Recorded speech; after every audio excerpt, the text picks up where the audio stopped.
I thank you, and I wish everybody continued success. Thank you very much.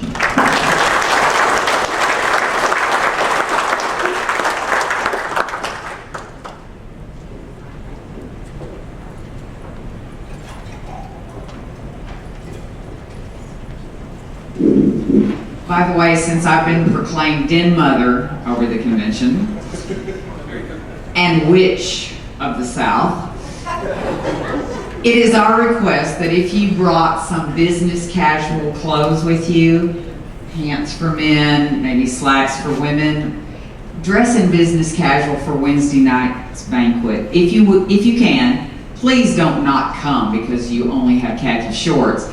But we have some special things planned, and this would probably be the one year to put on a button-up shirt and pants for the men.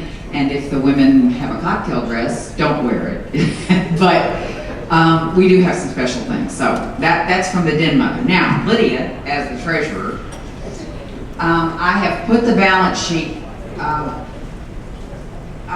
Can you ask Tricia to hand out the financials back there? Somebody, John, somebody. I have the balance sheet on the front screen. We have moved to an electronic bookkeeping format which had never been done before. There was also the creation of a finance committee made up of a total of 7 people. We still have 6 of those people. One person is no longer with the state that he was with and was an attorney, so that was a big loss. But every month, the finance committee receives the actual bank statements electronically. And once a quarter, they receive a full set of financials.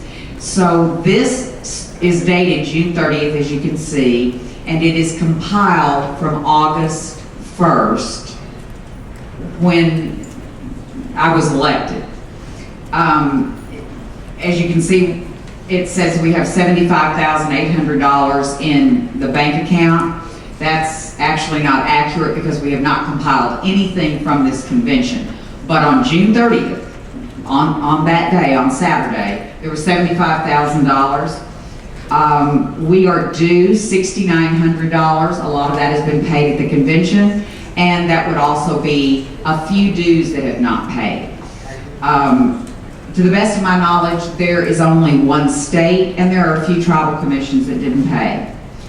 Other current assets, I forgot what that is, but I'll go look it up. You see the annuity, it says $50,000. The annuity, it's not an annuity, it is just a money market account so that it's accessible.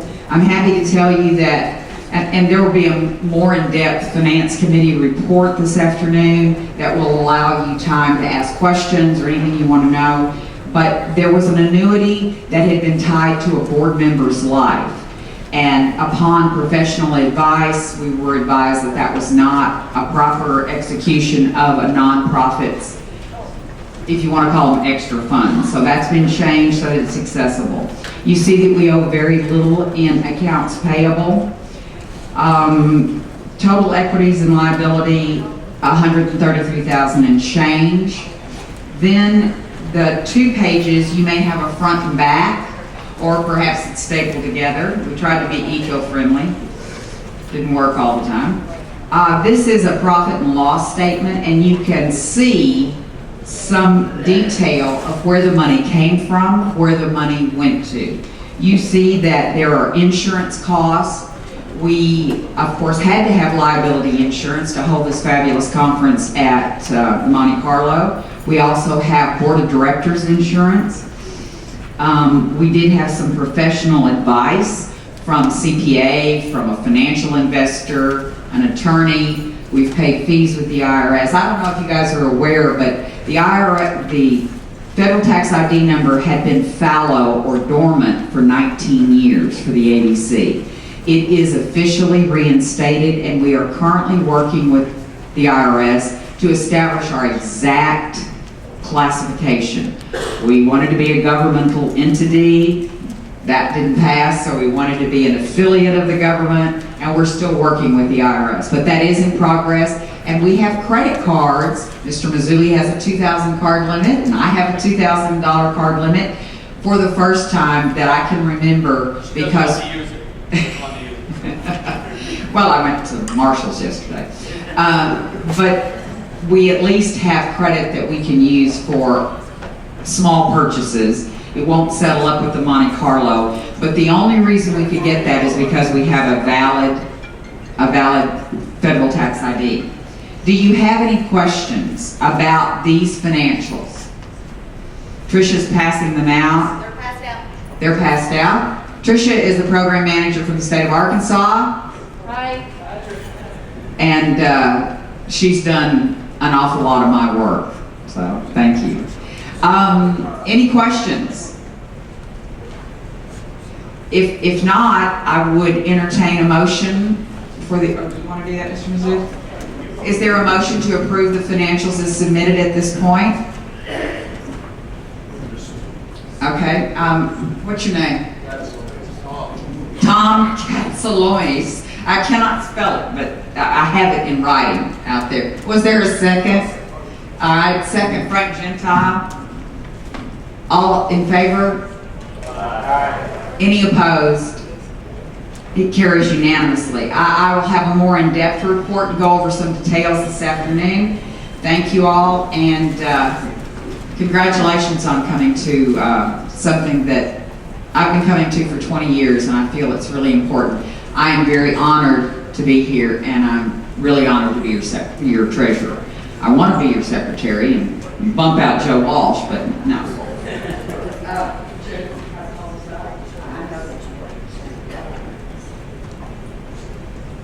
Okay, my name is Joe Walsh, I'm the secretary. We've also sent around the minutes from last year's meeting. I'm not going to report on those, but if anybody has any questions about anything that was in the minutes from last year's meeting or corrections from last year's meeting, now would be the time to raise those issues. Anybody have anything? They were sent out again last Thursday or Friday. They were sent around to everybody, and they were sent out last year as well. If there's nothing, if there's no issues to discuss, I would entertain a motion to approve the minutes from the 2015 annual conference. Is there such a motion? Yeah. English? Yep. Moved by English, seconded. Mark Lang's Connecticut. Seconded by Mark. All in favor, say aye. Aye. Opposed, same sign. Motion passed. Question though, who was here last year from South Carolina? Does anybody know? Yeah, they missed No way, that. I didn't think so, but you see that South Carolina has a question mark there. Mr. Walsh, what do I do? South Carolina was listed, but they were not present. That's what I thought. Whoever just said that's probably Dean. Yeah, they missed that. There was no South Carolina. Can we remove that number 43? So what do you have to do, Counselor? I'll take it out. Okay. We're moving along pretty well, which is great. A couple housekeeping thing, guys. Votes. What we've decided to do this year is our next step is determining who is the registry for boxing coming up. What we're going to do is we're going to listen. Both participants have 20 minutes, give or take. After that, we'll field a couple questions from the body, and then you can locate them for the next 2 days at the convention, and we will vote on Wednesday afternoon. We'll do all the voting on Wednesday afternoon to determine a couple other items as well, not just this. But with that said, I would like to introduce BoxRec that has came all the way over from, jumped over the pond to present to us on behalf of becoming the boxing registry. Absolutely.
Mr. Greg Alvarez, we have a special treat for you.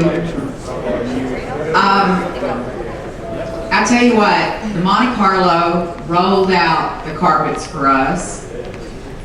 Bob Bennett and the Nevada Commission rolled out the carpets for us.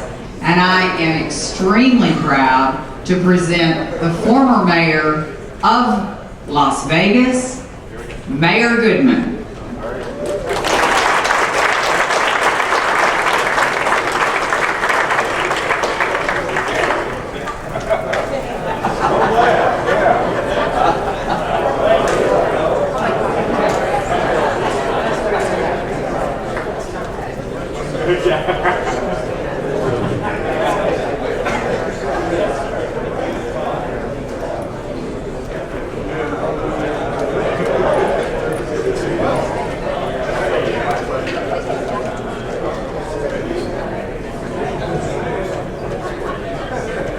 Hi, good morning, everybody. I'm so happy to start early because I start early when you start early. I always have my beautiful showgirls with me. They come to my home. They come to my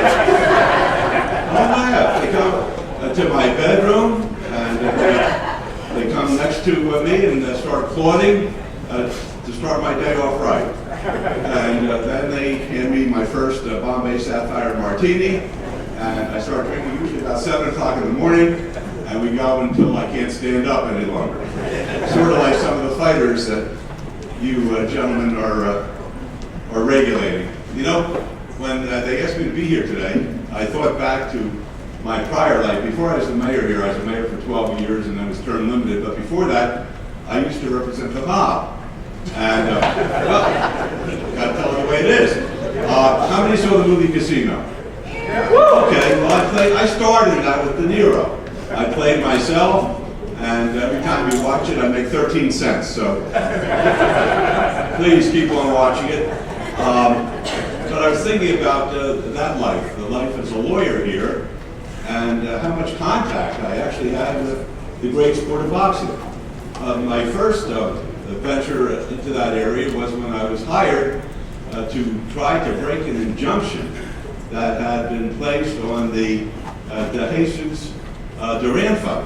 It's a big fight here in Las Vegas, and it was being enjoined because the purse was in question, and I was able to go to court and got a little bit lucky and was able to win that battle, and the fight went on, and thereafter I got a phone call at about 2 o'clock in the morning from Don King, who said, you have to come over to the Riviera, which has since been imploded. We have to take care of a matter real fast. I said, it's 2 o'clock in the morning. Donnie says, this is very important. So I went over there, and he was sitting down with Larry Holmes.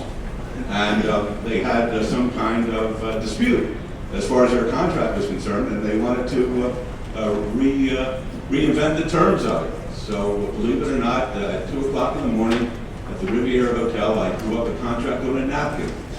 And the two of them signed it, and that relationship followed. And then I had the privilege of representing Mike Tyson in the famous ear case before the Athletic Commission, and that was a very interesting time here in Las Vegas. But the great thing about Las Vegas is we are the fight capital of the world. We love the boxing game. It's been good to us. We've had the great fights here, had the great fighters come into town, but we have one thing that most people aren't aware of, and this is something that should interest you, of course, and that is we have a new brain institute in town. It's called the Lou Russo Cleveland Clinic Brain Institute. And one of the things they do, other than study Alzheimer's and the effect of neurodegenerative diseases on people. They're now studying the effect of concussions and boxing injuries, and I think we're going to be at the forefront of that here in Las Vegas. So with that, Las Vegas is the boxing town, and the reason I came, to be honest with you, was to have this drink. So I have to earn it. So that's the reason that I gave you about 5 minutes of a little bit of Goodman shtick here. But I want to wish you a great convention. Have a good time, and remember, what happens here does in fact stay here. Cheers.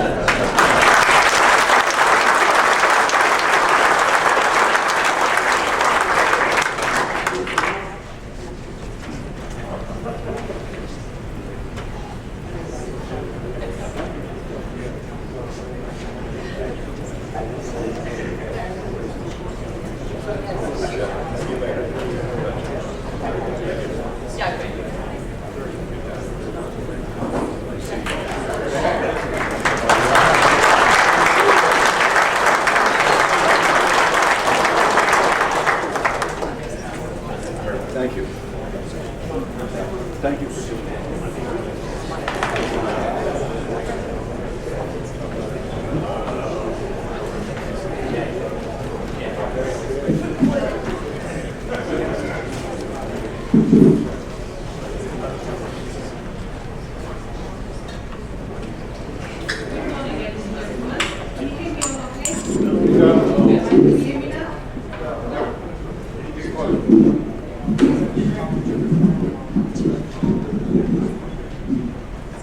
I'm sorry, let's try that again. Good morning, ladies and gentlemen. Can you hear me all okay? Yes. Okay, and once again, howdy to Don Griffith and happy birthday to Mr. Texas. Thank you very much for having us today. My name's Maureen Shepard, this is John Shepard, and we came with Dan, who's just handed you the handouts. We came last year and were very happy to be in San Diego and had a really good time in California. Thanks again for having us there. And what we did was we talked to you and we listened, and we would like to show you what we've come up with after we listened to you, and we're here again to talk to you and to listen to you, which is why I'm wearing my t-shirt again, so you know who to talk to and who to come to, and Dan's wearing his t-shirt. So let's start. We want to be your record keeper, and this is what we want to do for you. We have created a standalone ABC record system on a robust and resilient platform with a managed and maintained service, and support and continual enhancement, meaning that we want to talk to you, we want to hear what you want, and we want to build on that. And you should all have a handout now so that you don't have to take notes, or you can take your notes on top of that. So the handouts are all the slides that we will be presenting here. As your record keeper, we will update your results within 24 hours, including the suspensions. You can send us the results as usual. Most of you are already doing it via results at BoxRec.com, or you can fax us, or you can get a password and update them yourselves.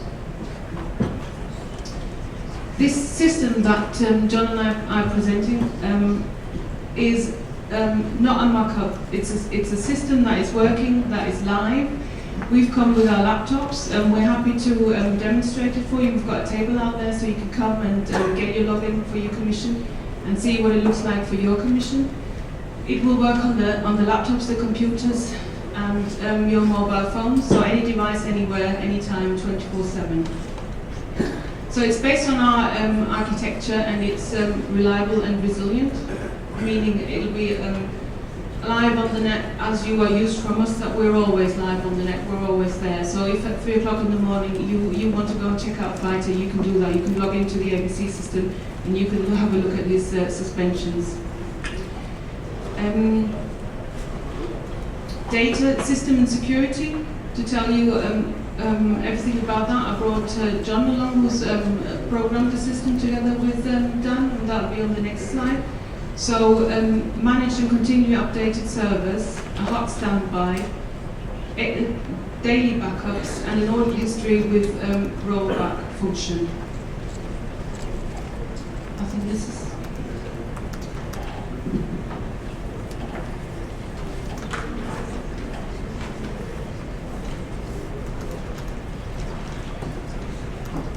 Hi, John.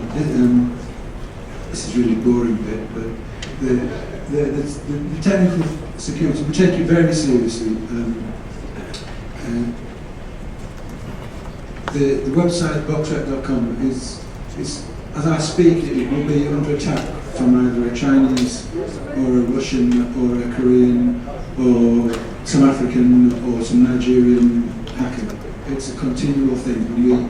We are subscribed to alerts, we keep on top of things, and we sandbox things, which means we put different data under different levels of security to stop people from getting to it. And when I say touch wood, the server's never been compromised. We've seen people trying to attack it, but they've never got through. But even if it does get through, we have got what's called hardened layers of technical security, which stops them getting down to the data and stops them being able to the worst case scenario, change the data. We do take it very seriously. The only way you can stop somebody trying to get to your data is not to put it on the internet, and that obviously negates the whole point of having a website. So I cannot stress to you strongly how seriously we take the integrity and security of our data and of your data, which we hold already. The commission reports that you send to us, they all go into the system, and we can show you them all on the live system, but it is below a level of security, so the general public cannot see your data. You have to be logged in, and we can give you, obviously, the read access to your data, so you can view it yourselves, although at the moment you can't modify your own data, but there's no reason that we can't technically allow you to do that at some future stage.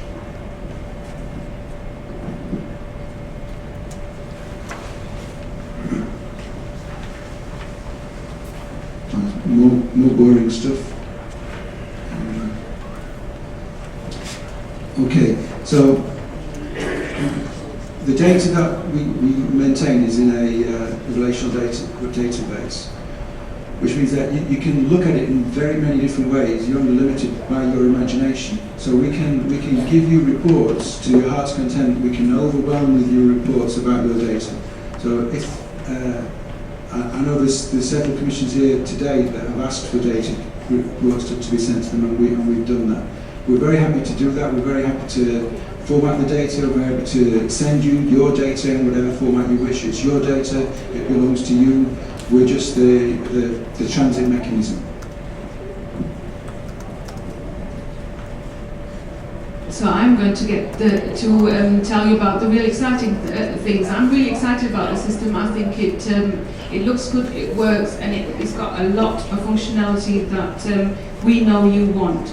So this is a schedule and a results page. You can view your commission schedule and results, as well as all those of other US commissions. The schedule includes the BSI scores, which was one of the requirements that we had been given by the committee that talked about the boxing registry.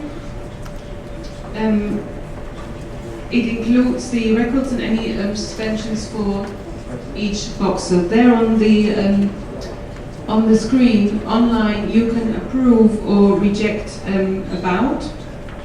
If you reject about, we can set it so that the matchmaker or the promoter will get the notification of your rejection.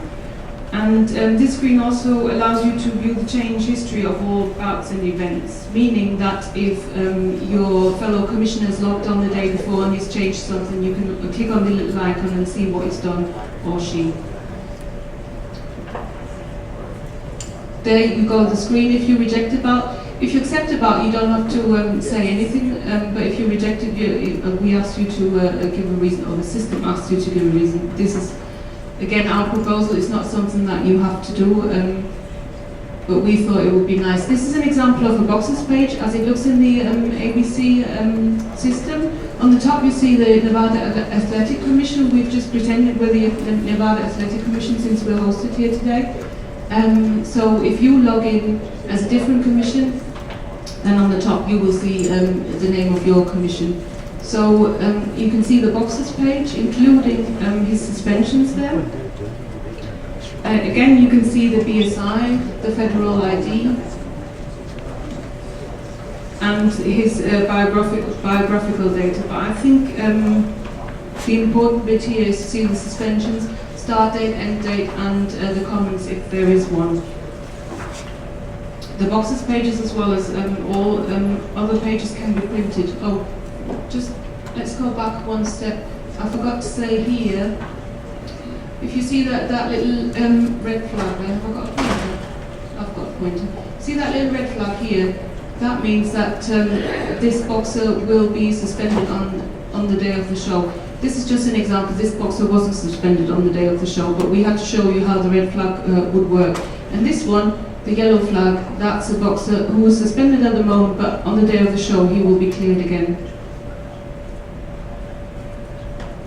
So we were on the boxers page and the scores.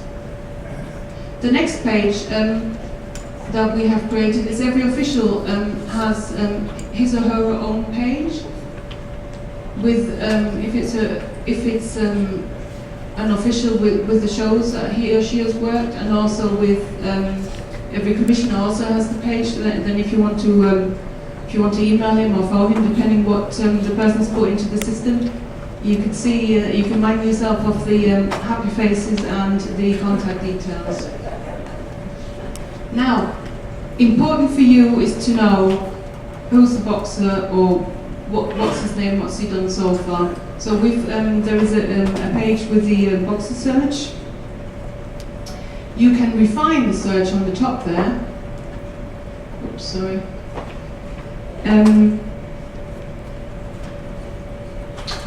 you can define it by your commission, so you can see a list of all of your boxes, or you can see a list of all the boxes of the another state federation commission, or you can search the entire ABC database. And obviously we filled the ABC database with the data that we already have of your boxes. We already know their federal IDs, we know their birth dates and all the data.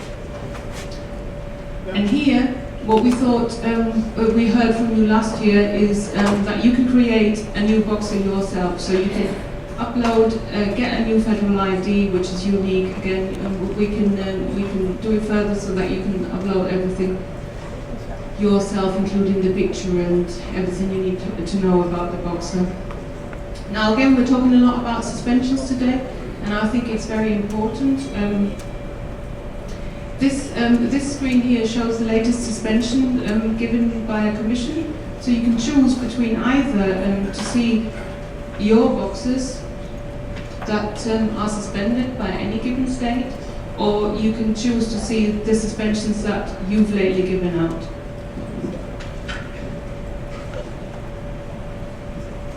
One of the other requirements that we heard from you was that you wanted us to create reports, so we've done so. John already said that there were a few member states who've asked us for reports on rounds, on officials, and we have done so. So please don't hesitate to come and see us and talk about your specific needs for any kind of reports. At the moment, what we've put there is the Boxer BSI report. This shows the BSI scores and the breakdown of the scores for boxers licensed by a commission. And we've also created an official report which shows the number of bouts, the length of bouts that officials have officiated for a given commission. So we can, as I said, build the reports, including the charts, graphs, and export features. But obviously, you need to tell us what kind of reports you want. We'll do them for you. This is an example of a BSI report, and an example of the report of officials working in Nevada.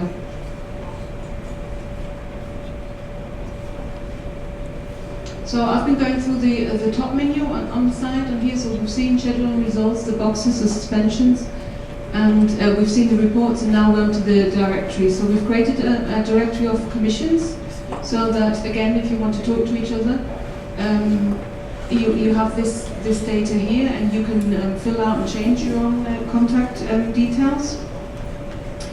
And as all the data, you can export this data or print it, because this is not our data, this is your data. So the system, again, please come and see us, we'd like to demonstrate it, but there's more to do. So we've already said in one of the former slides that we've got an API feed, which means that we can bring together the MMA and the Boxer databases. With that feed, we can export our data onto a different website, or we can create a new website altogether, which then has a Boxer searching for MMA and boxing. I've just told you we can do the custom reports and work on you to define and build reusable reports, and we can create the federal ID cards, which is the registration and upload the image, and if you tell us how you want them printed, we'll make that possible for you as well. Obviously, the suspensions, it's important for you to know, but it's important for the promoters to get to know the suspensions as well. So, although the ABC system is a system just for the commissions, the promoters will not be able to log in there and see all the data, but we will be able to give them the suspension report that they need in order to hold the show correctly.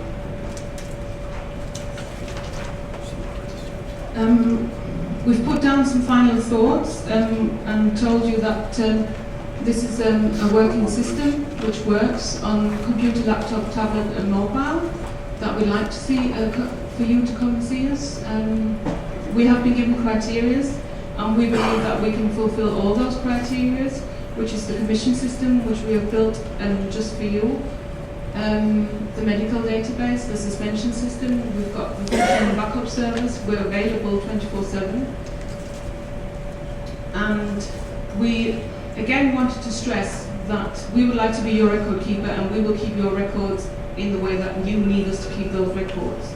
So if you can tell us what you want in your system, then we will create it. And I think we've shown in the past that we can create the reports and the data that you need, and that data is what we're all about.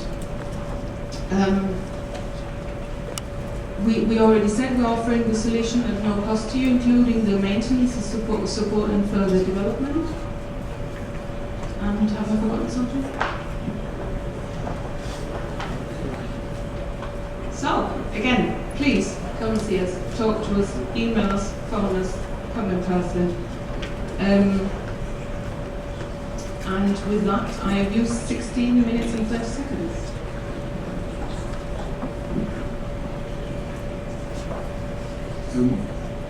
I hope we've fulfilled. Am I allowed to answer questions? I'll take a question. A series of questions. Please stand up. Of course. Thank you, Pat. I have a series of questions. I'll speak loudly, if you don't mind. I'll get a mic. One has to do with the BSI scores. Is it possible for me to read? What's the categories of the BSI scores? Well, the BSI scores are determined according to the formula given to us by the ABC. We just implemented their formula. Okay. It's not our formula, it's your formula. I'm great. Do you have the ability to pull up record on these services? If we connect the laptop to the internet, we can do it. Dan, could you pull up a live? If it's connected. If it's connected to the I'll internet. go to the next question. Okay, yeah. Somebody puts a suspension on other commissions. Who in your system has the ability to remove that suspension?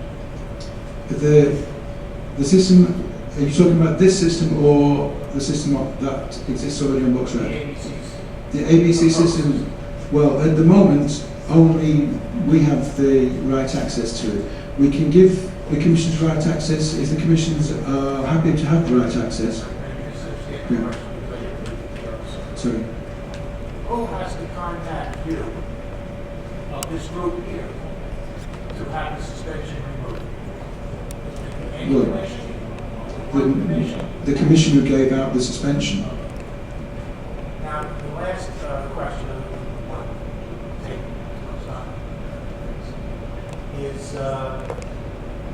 why is there two systems? This is all public.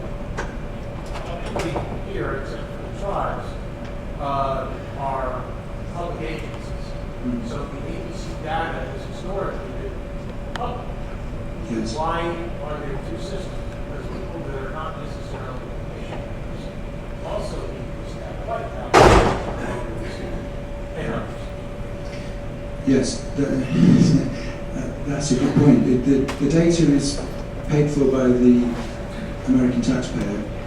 It's given to us for free, and we're giving it back via BoxRec for free. So all the information that we are given, we give back through BoxRec for free. This is a system for the ABC commissions to administer their data. We do not. We are still going to give all the results for free to anybody that uses BoxRec, and anybody that uses BoxRec. If you're happy with it, we will also flag up if a boxer is suspended. We used to do it. We will flag up if the boxer is suspended, and we will make those suspensions available to the matchmakers, to promoters, and to the public. If you're happy with us to do that. Well, some of the data that is on there is not necessarily in the public domain. I don't think anybody in America needs to know whether or not Mr. Jacques needs a head scan or what kind he needs. They need to know,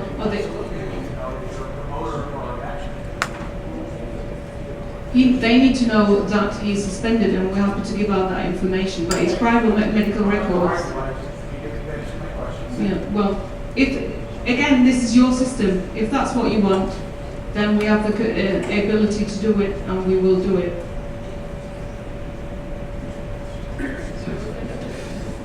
Bob? Yes, I have a question. First of all, like I said, I use your system quite frequently, and it's a big help to me in improving matches, improving bouts. But I am curious, and we've had a brief conversation about this.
For example, the most statistical accuracy for a TKO is an additional 85 points. And we know that because we run the data rigorously through the system, and we plot the accuracy of the outcomes, and at the moment we are, I believe it's 81.3% accurate. So if you see a boxer that's got a lower rating fighting a boxer with a higher rating, 81.3% of the time the boxer with a higher rating will win that bout. Sorry, this one. Yes, if I may. If you give X amount of points depending on the outcome of the fight, how do you determine that fighter's opponent? That fighter's opponent, could be 20-0, but hasn't faced any, significant competition versus the other fighter had. So, is there some way to differentiate between that? just from my own knowledge when I'm approving bouts. I don't mean to put you on the spot, I'm just very interested. No, all I can say is that the algorithm is rigorously tested. We know our ratings are good. I can give you an example. We were given, with negotiations with a statistician, and we were given a dump of a large betting company's boxing bets database. We were given this dump. It was 10 years worth of boxing bets, which we filtered down into 300,000 individual bets. And then we filtered that to work out how accurate were the bets. And the bets were 84% accurate, and we are 81% accurate. If we got another 3%, I'd be on the French Riviera. But we're squeezing the accuracy all the time. You know, if we change the algorithm and it's 0.0001% more accurate, we will go with a more accurate algorithm. And of course, a few boxes will go up and a few boxes will go down, and the boxes that go up are very happy, and the boxes that go down will never let's see the end of it. But we ensure that the ratings are statistically accurate. That doesn't mean that to a boxing insider they are correct, because a boxing insider might know, hey, this guy's not been training, he's overweight, he's killing himself to make the weight, he should be the favourite but he's not, I'm going to bet on him. The system doesn't have inside knowledge like that, which is why we'll never beat the bookmakers. But it is as accurate, I believe it's as accurately as humanly possible that we can get it. And I'm sorry, to answer your question about the stars, I've brought up the rating page where we explain our ratings. You can see the mass formula there, and you can also see how many points a boxer needs to have to be in the top 100, and how many how many stars he's got because of how many points he's got.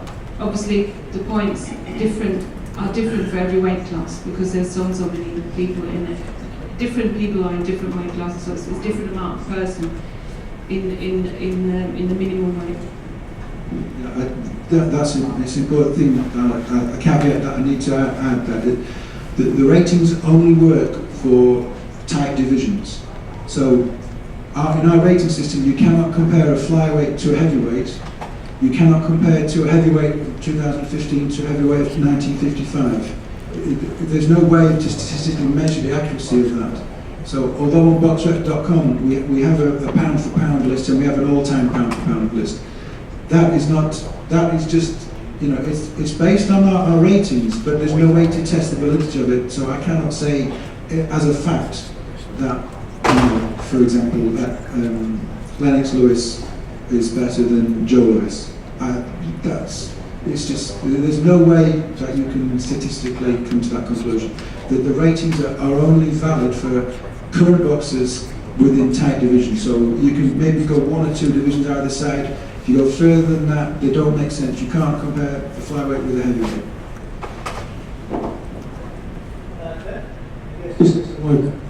Maybe it does. No, I just wanted to thank you because BoxRec is one of the many tools I use to approve fights. So, thank you. Or not approve. And you can do that live on the system now if you want to. Well, thank you very much for your time again. Oh, sorry. So, we all use BoxRec in this room every day, many times. So, I know the answer to this. Sometimes I get frustrated. Sometimes I get frustrated when I hear people say, the records are crap. How many of you guys have heard that? I've heard that. Everybody's heard that. Can you just kind of walk the membership through the green check mark and the red X a little bit? Because that's helpful, and it's the same. Everybody uses the MMA database in here too. I would equate that to be the same thing as the NSF beside the other side. Okay?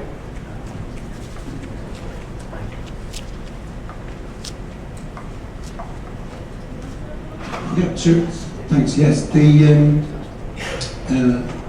there are three check marks next to about. You'll often see a green check mark or a red cross, and very occasionally you might see a yellow warning sign. The green check mark means that we've received the official commission report for that show. We've uploaded the report to our system so it's available online, and then we've locked the show down so no further changes can be made to that show.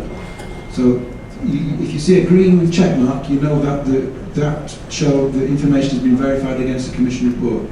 If you see a red check mark, it means we've received the information either by watching it on television, from numerous editors that we've got around the world, that we've entered it into the system because we believe it's accurate. We've no reason not to believe it's accurate, but we have not yet received, or we do not receive a commission report, so we've not marked it as commission accurate. A yellow exclamation mark means that this was a rogue show. It featured boxers that are actually boxing in legitimate commission shows. So legitimate commissions, we feel, need to know about this rogue show. There are an awful lot of rogue shows that go off around the world that claim to be professional boxing that we do not record because these boxers do not fight in the same pool of boxers that all the other boxers fight in, and we think if we record them, we're just giving them credibility. So that explains what the check marks are. I just brought up the last show in Nevada, and you can see that we've received the commission report, and so the show is locked, and on the bottom of every page you will see the explanation again: verified, unverified, unsanctioned. Showing the membership, the full bell, the full drop down, to show the different round scores. Maybe that's something that they need to do because the system did change a while back. You can drop down and see the individual judges' scores. The commission turns that in. Different rounds. There's a lot of information on the BoxRec public system. Dan, could you pull up the live system for us?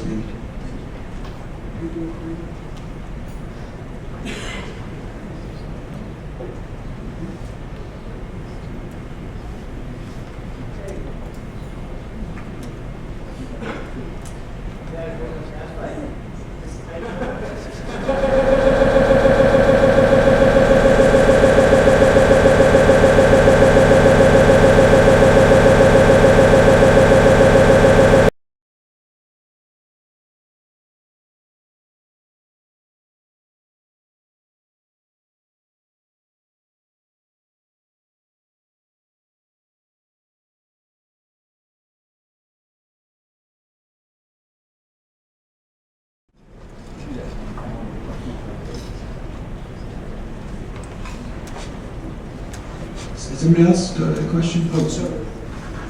Todd Neal from Kentucky. My question is, how many states are you not getting the results from? Because how many states are you not getting results from?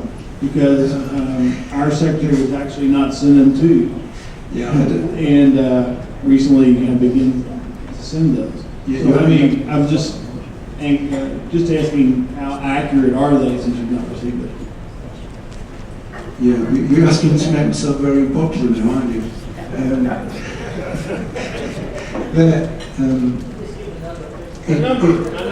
It used to be that when I got a commission report from the state, I was very happy, and now it's the situation is that when I don't get a commission report, I'm very worried. There are some commissions that I don't feel comfortable naming people. There are some commissions that will not send to us, but if we ask a matchmaker in their state, they're quite sent to the matchmaker in the state, and then the matchmaker will send it on to us. So we get information sort of by the back door that way. There are one or two commissions that are very, very hostile to us. I don't want to say them. There are some commissions that send us an amazing amount of data. There are some commissions that send us the bare minimum amount of data. It's a whole spectrum, but I would say most of the big commissions are very, very good. It's only a small amount of commissions with a small amount of data that I think we really need to see some improvement on. So Joe said he's had his hand up for a while. Yeah, just real quick. You've got a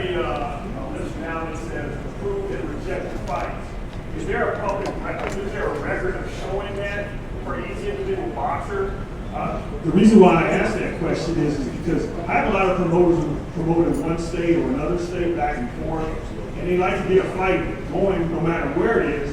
And it would be good for us commissioners to know that another state rejected a fight for the reason, but I'd like to see that to be part of the boxer's record of the rejected fight. Yeah, we can do that, can't we? Then that's a good idea. Yes. Thank you. Can we carry on, or do you want to stop? Yeah. Would you like to ask? Yeah.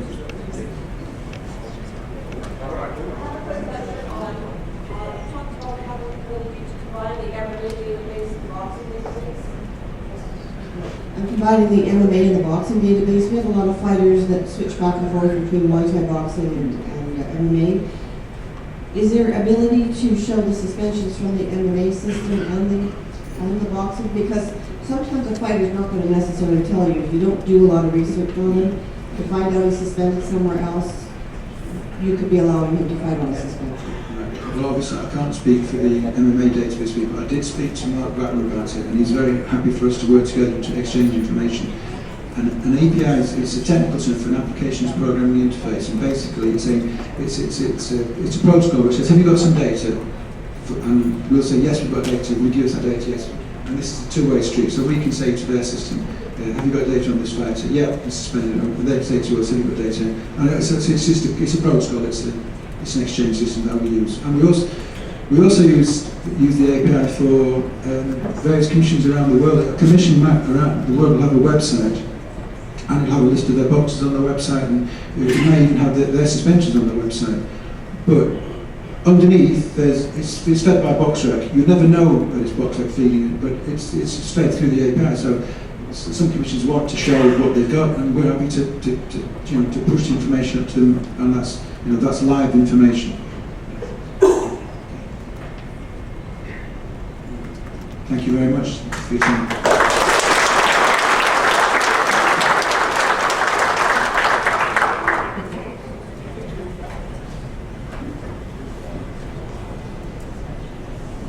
Okay, folks, our next presenter is going to be Annie Miramontes with Fight Facts.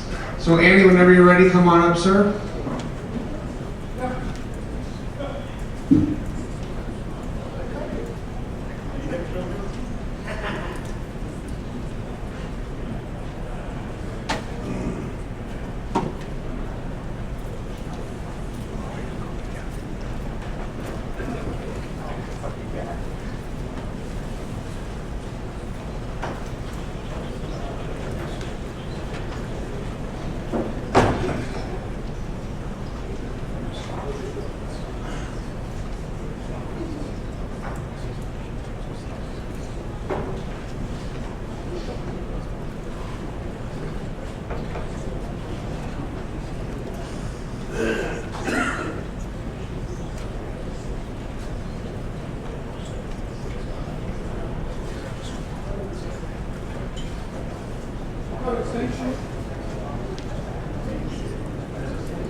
Good afternoon, everyone. Thank you. I want to say to John and his wife was a great presentation. And I believe that all the commissions should send the results to to both of us. It doesn't make any difference, to send it or don't send it. So I think that they all should send it to them. I'm going to do my presentation. I can afford T-shirts and extra people, so I'm going to do it from there. My website is very simple. I don't do a website for the public. I don't do ratings. I don't rate fighters. I don't rate fights.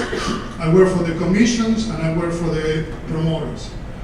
I try to make a very friendly and easy to follow website.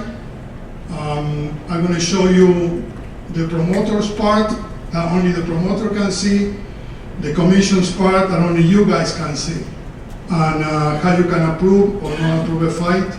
Like I said, it's very simple. I don't think it's going to take 20 minutes.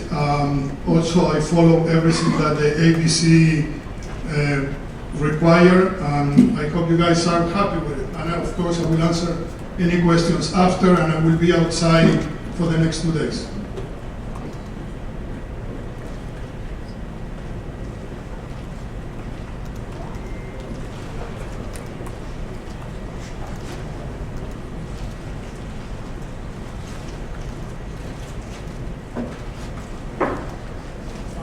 Thank you.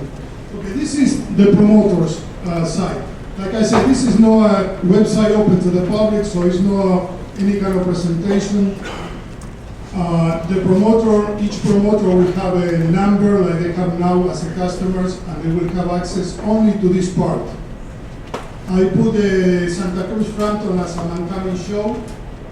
The promoter will see this part. He will fill up all the information required, place, commission, promoter, contact number.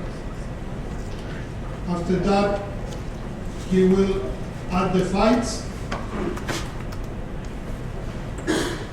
And spare with me because he will add the fights. After he add the fights, he will put the fighter's name. After he add the fights, he will log out. And the moment that the promoter is out, the commission will receive an email telling him that the Santa Cruz Frampton is on their part of the website. This website can be only seen by the commissioners. So the commission will go to the fight that it has received.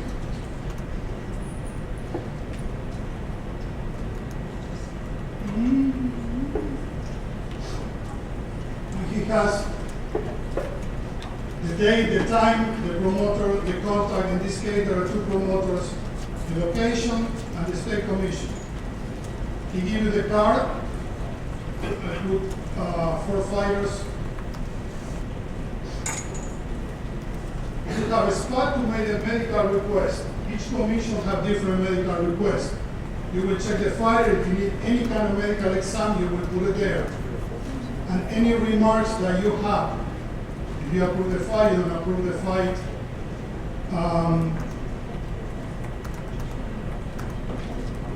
You go to the fighter's record. Before you approve the fight, I imagine. You will have his federal ID number, was given by California, the day that was issued, the day that expired, his record, and the fighter history. You can click in any of the records and will bring you the fighter's history. The weight, the result, the blade where he fought for any title. After you put the comments, medicals, or remarks, you log out. After you log out, the promoter will receive an email telling him that you have seen his upcoming fight. I talked to a commissioner and I asked him what it was better, to do this in the end of the day or do it every time there are changes. The commissioner told me that sometimes he made changes on cards 3 or 4 times. So every time you make a change, the promoter will receive it automatically. The system will send, the same that the system sent to you an email telling you that the promoter has a card for you, the system will send automatically an email to the promoter telling him you has reviewed the car. After the car is approved or disapproved, you can take a look at the final car, the car that you approved.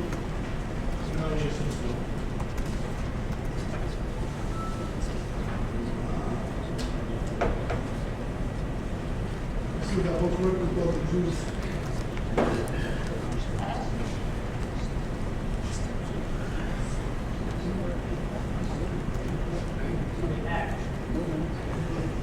I know they were playing with this before, no?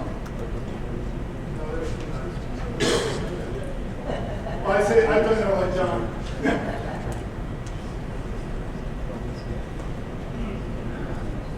Okay, I will go back to that one.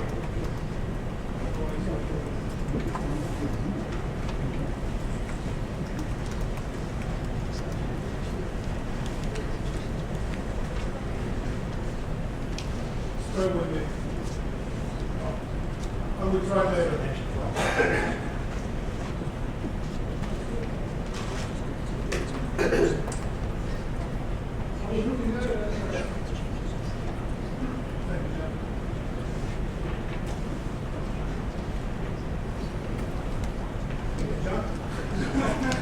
Okay, this is what you receive after you approve the file.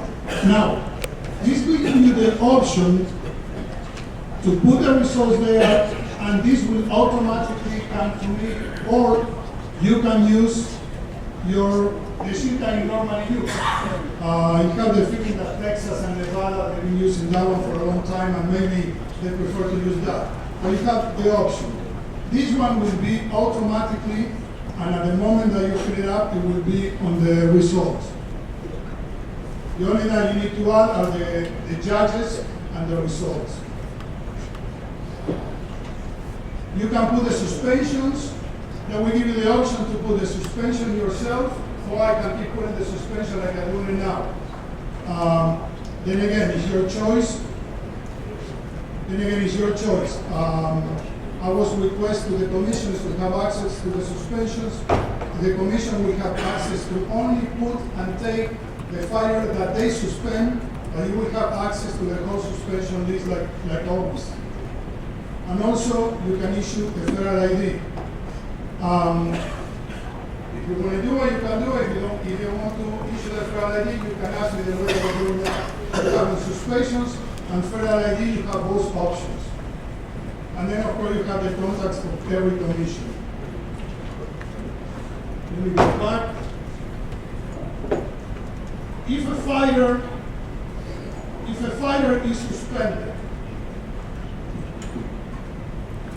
I'm going to take Chavez Jr., that's a name that I remember, and was suspended by Texas. If a fighter is suspended, you call the record. You receive a request for a fighter in the fight. When you call the record, it will come. Concert service suspension. A red mark, all across. And that's the suspension. Definitely the suspension administrative from Texas.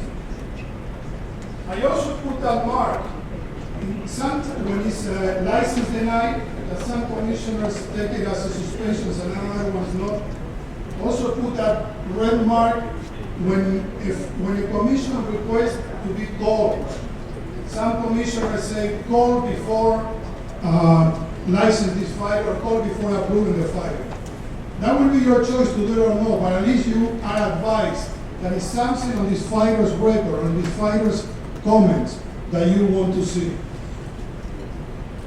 And finally, we have the boxer index.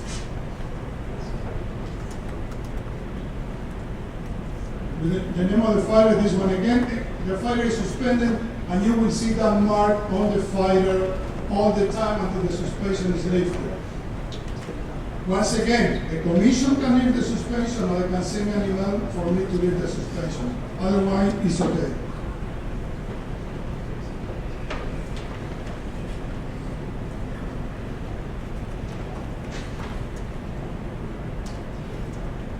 Now, when the fight, if you have a fight and you decide to fill up our form, this is how it's going to look. Again, you know, if you do it there, you don't need to worry about sending an email of anything. It will be in the system as soon as you finish the show.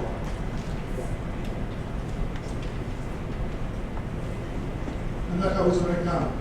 When I have the name of the judges, I took these ones from Pennsylvania, I believe.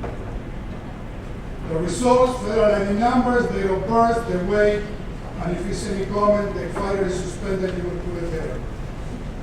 Like I said, I made something simple, quick. I didn't want to make it too complicated. I know, you guys have a lot more stuff to do, so this will be exactly what you requested.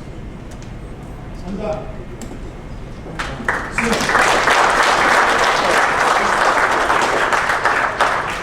Yes, sir.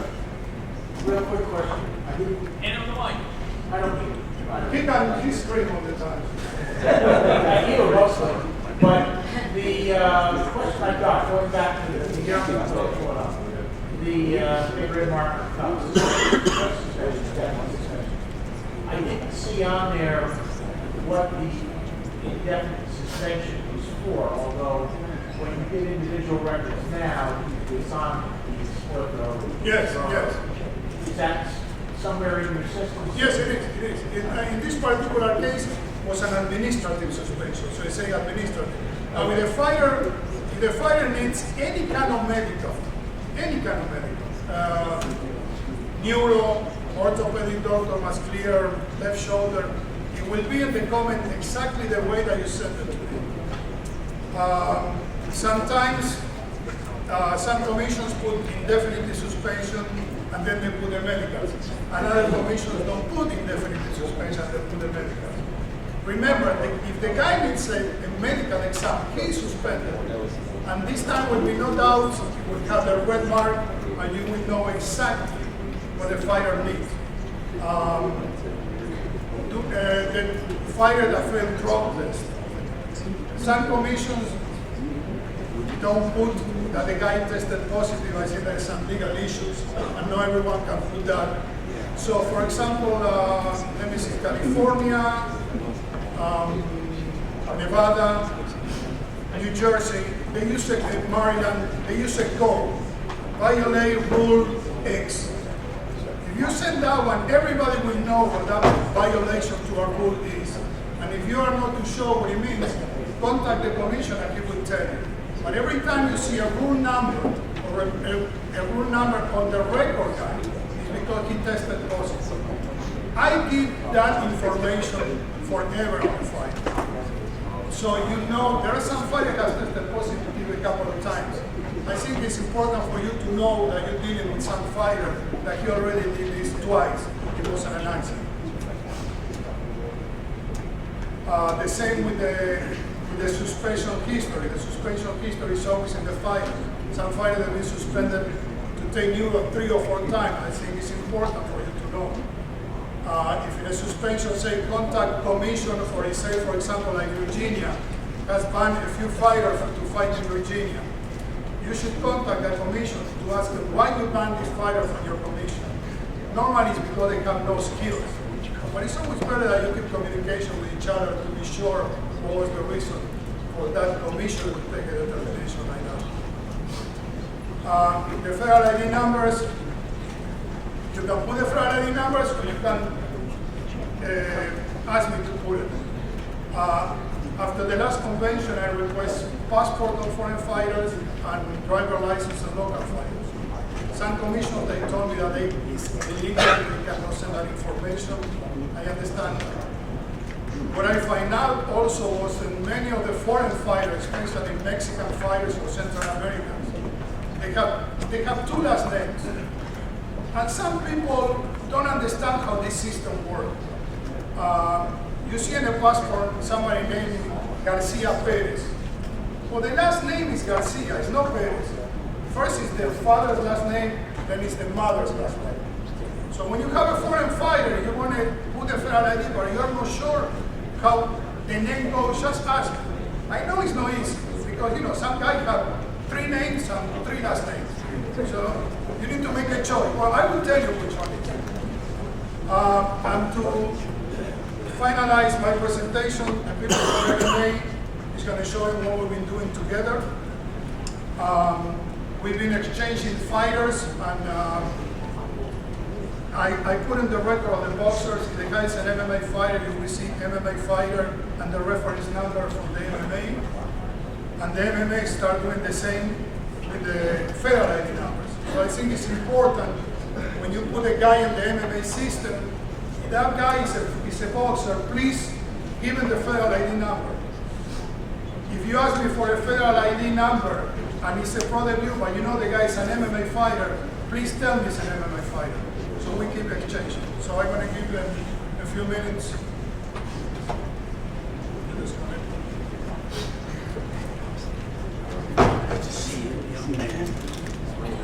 As always, it's been 8 years now. It's a pleasure and an honor, a huge pleasure and an honor. It's the honor of my life to address you guys. For the last 8 years, Andy's my counterpart for boxing. Does what in boxing what I do for mixed martial arts. He's provided invaluable mentorship to me. The latest thing he alerted me to was that there's a number of fighters who are competing in both sports, mixed martial arts and boxing. The minute he said it to me, it made complete sense, because just in my personal life, I know guys that fight in both, a handful, and I'm just one person, so in the whole sport there's a lot. He's identified so far over 100. We're going to bring technology to the effort where we compare our 2 databases, and I'd imagine there's going to be many hundreds by the time we're done. I had hoped very much to have the technology ready for you to show, but I've got one full-time developer, and his wife decided this was a great time to take a 2-week vacation in China, so I don't have it ready for you. I'm going to blame his wife. She's a nice person. But, Jay, if you can bring it up. There we go. What you're going to see going forward should be ready hopefully by the end of the convention, is that if an MMA fighter, around the geography, is also competing in boxing on a professional basis and she's suspended, it's going to pop in yellow over on the right. I know Andy uses red for his suspensions. We may just change that color from yellow to red so it's uniform across both. And we're going to have a technology solution to integrate the 2 suspensions. Right now we're just doing it by email. We're going to have a list of common fighters, and if an MMA fighter is suspended, I'm going to let Andy know that. He's suspended through email, and he's going to be doing the same thing back for us.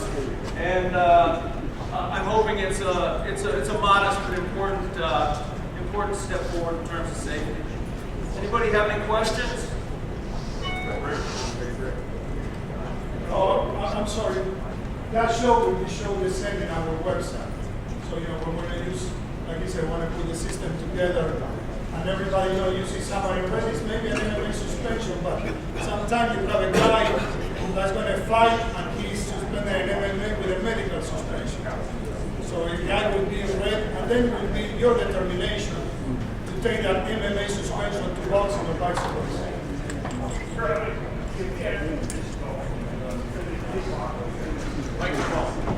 Please.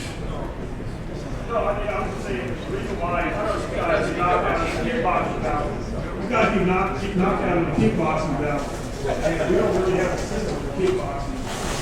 It would be good if you guys are both systems. I know it's tough, but you guys don't be involved. But bottom line is that we do need to protect the fighters that are kickboxing also. Absolutely. If I receive information from you that a fighter or a tie bout or a kickboxing bout is under suspension for a knockout or for any other reason, we can absolutely integrate that into there. We can absolutely integrate that in there with a designation as to what the sport is. That way it's important that I know I receive MMA results, but not from everyone. So it's important you send it kickboxing. I know Oklahoma has kickboxing. I don't know if other has, but California also. So they send the results. So that can be done in both websites without any problem. Hi. Yes, sir. I appreciate you working with the MMA group on this and all other issues. If BoxRec happens to win the bid for this, will you work with them in the same capacity to share records and bring their system up to the standard that you require? BoxRec? Yes.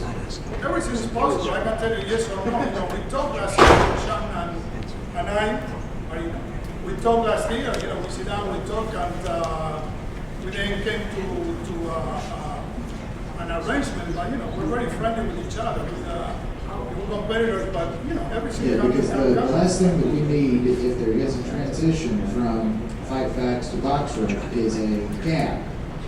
Listen, where I would information never, is missing. I would never walk away from this, you know, and that was one of the requirements. Randy also asked me, you know, if you want to be sure that I'm not going to, you know, close my book and disappear and tell you guys they can with you. I would never do that, you know. And I can say before, I'm making money with this. It's not a great amount of money, and I see that everyone that is in record keeping MMA or boxing can tell you that. When I was started doing this 20 plus years ago, I did it only for the money. But then after seeing so many bad things in rings, I really do it for the fighter. I will not close my books and maybe pay the risk of some fighter getting hurt because I'm such a jerk that I go service. I will never do that. Never.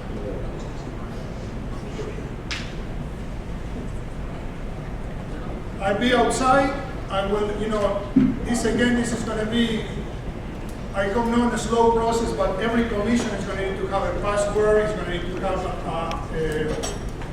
to start in the website. And also remember that boxing promoters are not the easiest people in the world. They've been doing this, everybody, they've been doing this for 25 years with me, and they, you know, it's going to be hard. I know it can be done. With MMA it was easy because it was the first time that I do it. But it can be done. I know there's some promoters in Nevada, matchmakers in Nevada, it can be a little difficult, but it can be done. It's going to take time, you know. And I think that also you need to give me a hand to explain to the promoter that that's the way it's going to be done. And that's it. It's going to be quicker, faster. It's going to be safer for the fighters.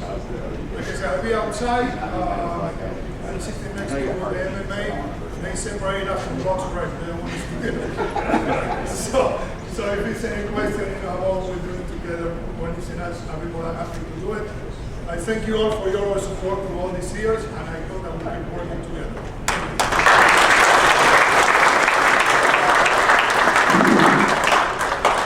All right, guys, we're going to take a 15-minute, but really quick, some housekeeping. We have a new ABC MMA, ABC website. All right, the website was developed. Chris Palmquist helped develop it. We have some commissioners on it. We do not have everybody. By the end of this conference, I would like everybody registered, and Chris will help you get registered. So there's no excuses. So let's get registered on that website. What that's going to do is going to save me from having to send emails out to everybody. And we'll have actually some data. If you ask questions, we'll have that data saved. So sometimes we get the same questions over and over again. So we'll have it on the website. It's a great website. We update it all the time. So if you're not logged in, you do not have a username, please see Chris. All right. Also, silent auction items, guys. Any silent auction items, please give to Trish at the desk. Give Trish. It's about 10:15 now. It's 10:12 now. So we'll reconvene at 10:30. Thanks, guys.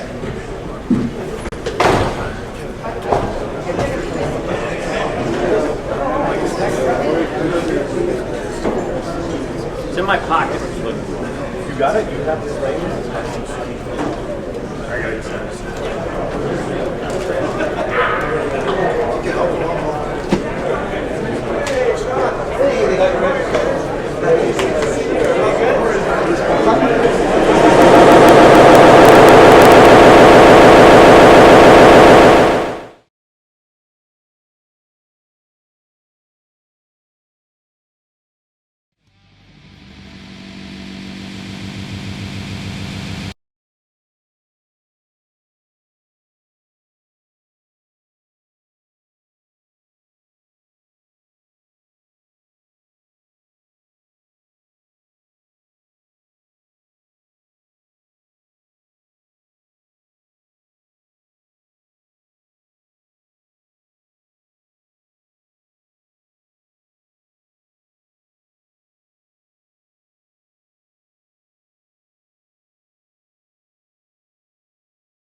All right, guys, we're going to continue. Right now, Ani wants to, he forgot one topic he would like one. Let's get step away from here, Ani. Away from me, because you're going to interfere. Okay, I know you want to be next to me, but I know you want to sit next to me, but you can't. I forgot to ask you, when you give a federal ID to the fighter, please send a picture that the fighter takes. Send that picture electronically to me, and we put them on the website. There are some copyrights with pictures, and I talked to a couple of copyright lawyers, and every picture is owned by someone.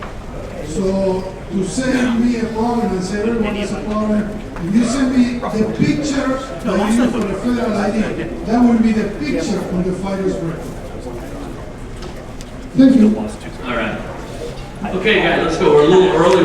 We're 15 minutes early and all this, so this is good. So, I think as time goes on, we're going to lose that in 15. Next on the agenda, guys, is the doctor from California. First of all, I want to introduce the president of the ARP, Dr. Lovelace from Oklahoma, and he'll do the introduction for Dr. Ayub. Doctor, please. Now, the ARP actually has just had their convention, and actually they have worked with us quite well.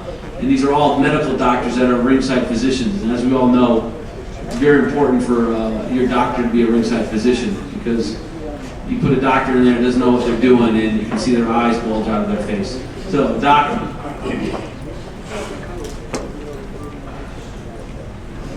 I'm Larry Lovelace. Thanks for having us here. I'm the president of the Association of Ringside Physicians. I'll be Get it on the screen? Lacerations.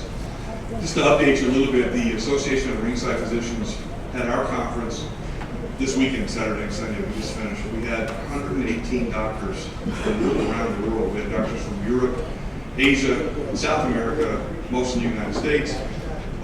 We had 30 docs sit for our certifying exam. We have a certifying exam. 30 docs sat for that today. Previously had 50 doctors who were already certified. So we're up to, if all those guys pass the test, we're up to about 80 docs. It was a very, very successful conference. In the past, we've had our conferences not with ABC, and we realized the error of our ways. It was very successful to kind of come in at the same time you guys were here. We love the interaction and the fellowship. I wanted to, before I introduce Dr. Ayub, I wanted to let you know we got a couple other docs here who were in attendance. Dr. Rodriguez from Brazil. There he is right there. Thanks for coming to the conference. Dr. Robert Polofsky from New York was at the conference. He's a big-time ringside doc, Muay Thai, MMA. Dr. Joe Esquani, who's the past president of the Association of Ringside Physicians. Where you go? There he is right there, Dr. Polofsky. He's from North Carolina, past president of ARP. Dr. Dominic Coletta, Saturday night. He's from New Jersey. Dom, you in here? Over there, they're all together. Dr. Coletta won the Lifetime Achievement Award on Saturday night. Also an award that was given Saturday night to Sergey Kovalov. He came in from Russia and accepted the Fighter of the Year award for us. Dr. Don Musi from Minnesota. He also practices and does ringside medicine in Florida, Wisconsin, and New York. It's my great pleasure to introduce Dr. Eddie Ayub from California. Big-time fight doc, does a lot of fights for California. He's going to talk to us about dehydration, kind of the basics, things we really need to know about dehydration. Ed.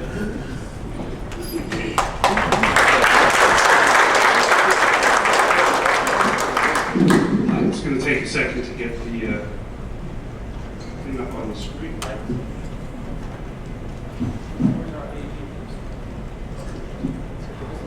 Okay.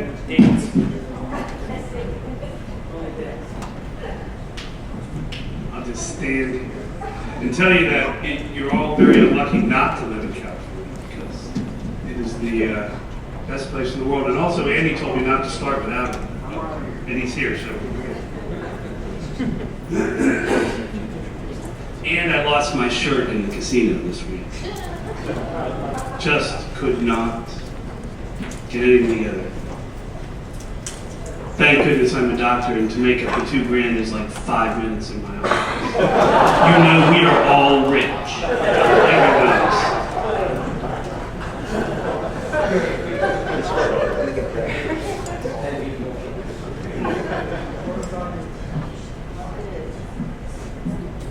That's it.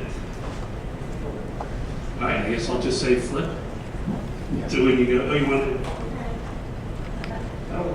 All right, again, my name is Eddie Ayub. I'm a ringside physician from California. I've worked there for about 14 years now.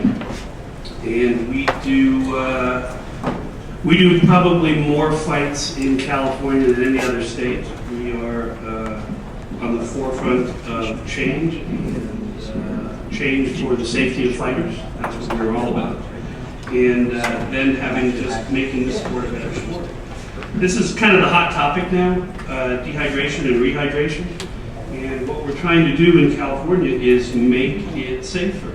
The unhealthy and sometimes dangerous weight loss practices excuse me, continue to be a significant problem in amateur and professional combative sports. This lecture is, it's a brief lecture. This is medically and physiologically, this is a huge topic, but I've kind of condensed it down to something to try to make an impact on you guys as commissioners, and also on when I gave this lecture at the summit in California to the promoters to try to change the mindset. The ARP recommends that regulatory bodies we're trying to adopt standardized weigh-in policies in conjunction with the year-round weight management and educational programs. So, again, the goal here is just to enlighten you as to the seriousness of this.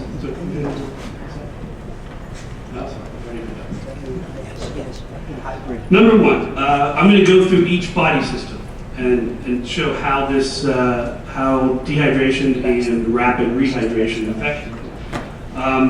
Number one is muscle strength. That, as far as the fighters go, is very important and probably a big misconception amongst the fighters.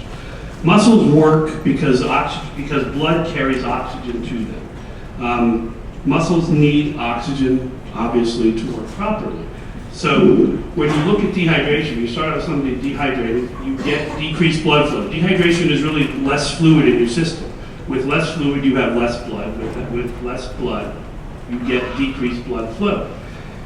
Decreased blood flow means decreased oxygen to the muscles.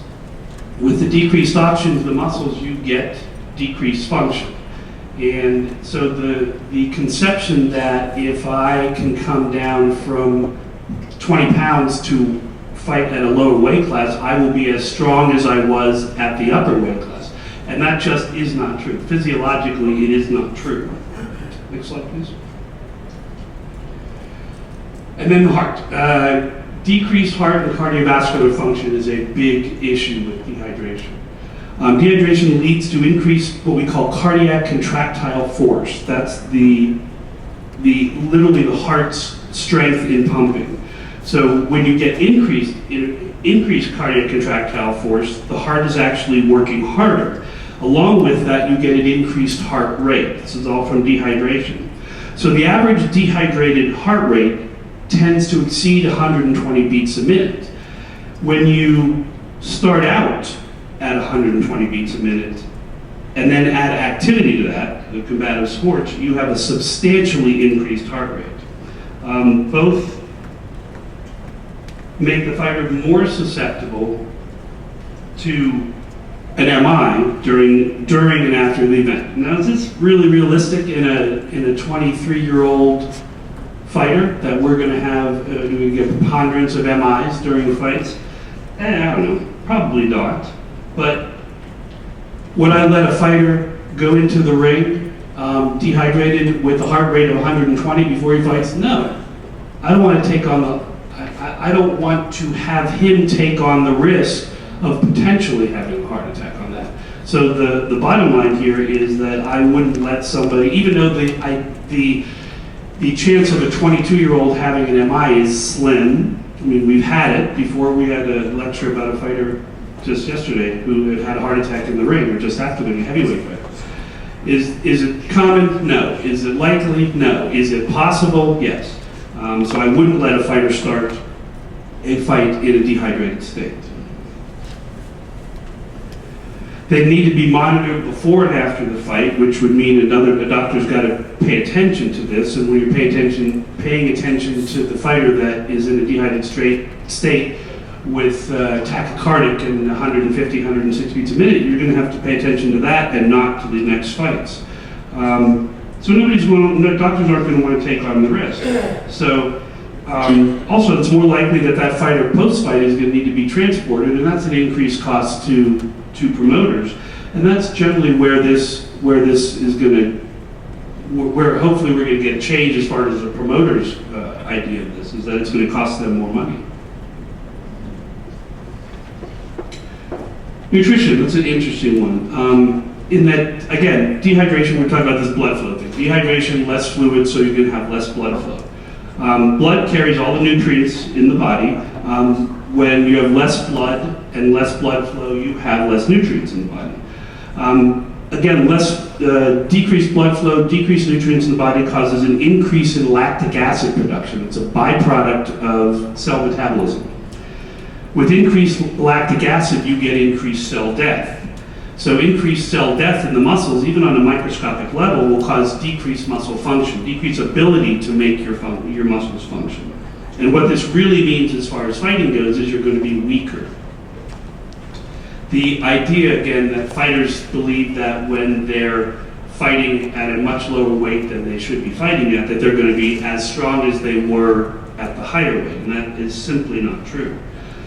This means more injuries, you have more hospital trips, there's more cost to promoters, there's more time out of the fight, and it becomes, it again, is a big issue. Next slide, please. Heat illnesses. Heat cramps are real common in dehydration. There are three heat illnesses. Heat cramps being the least of the problems, then heat exhaustion, then heat stroke, and then obviously death down the line. Heat cramps are very common in dehydration. You see fighters cramping up. We see it a lot when fighters are very dehydrated at the weigh-in. You ask a fighter to, you want to assess muscle strength, you want to assess fractures. You have them put their fists on the ground and do a push-up. And after the second push-up, their arms just cramp up. That's real common and very common in dehydration. Remember, we talked about the lactic acid thing and the muscle weakness. That's how we get to that point. When you get worse as far as the heat injuries go, you then step into heat exhaustion. Heat exhaustion, you're going to get excessive sweating in the fighter.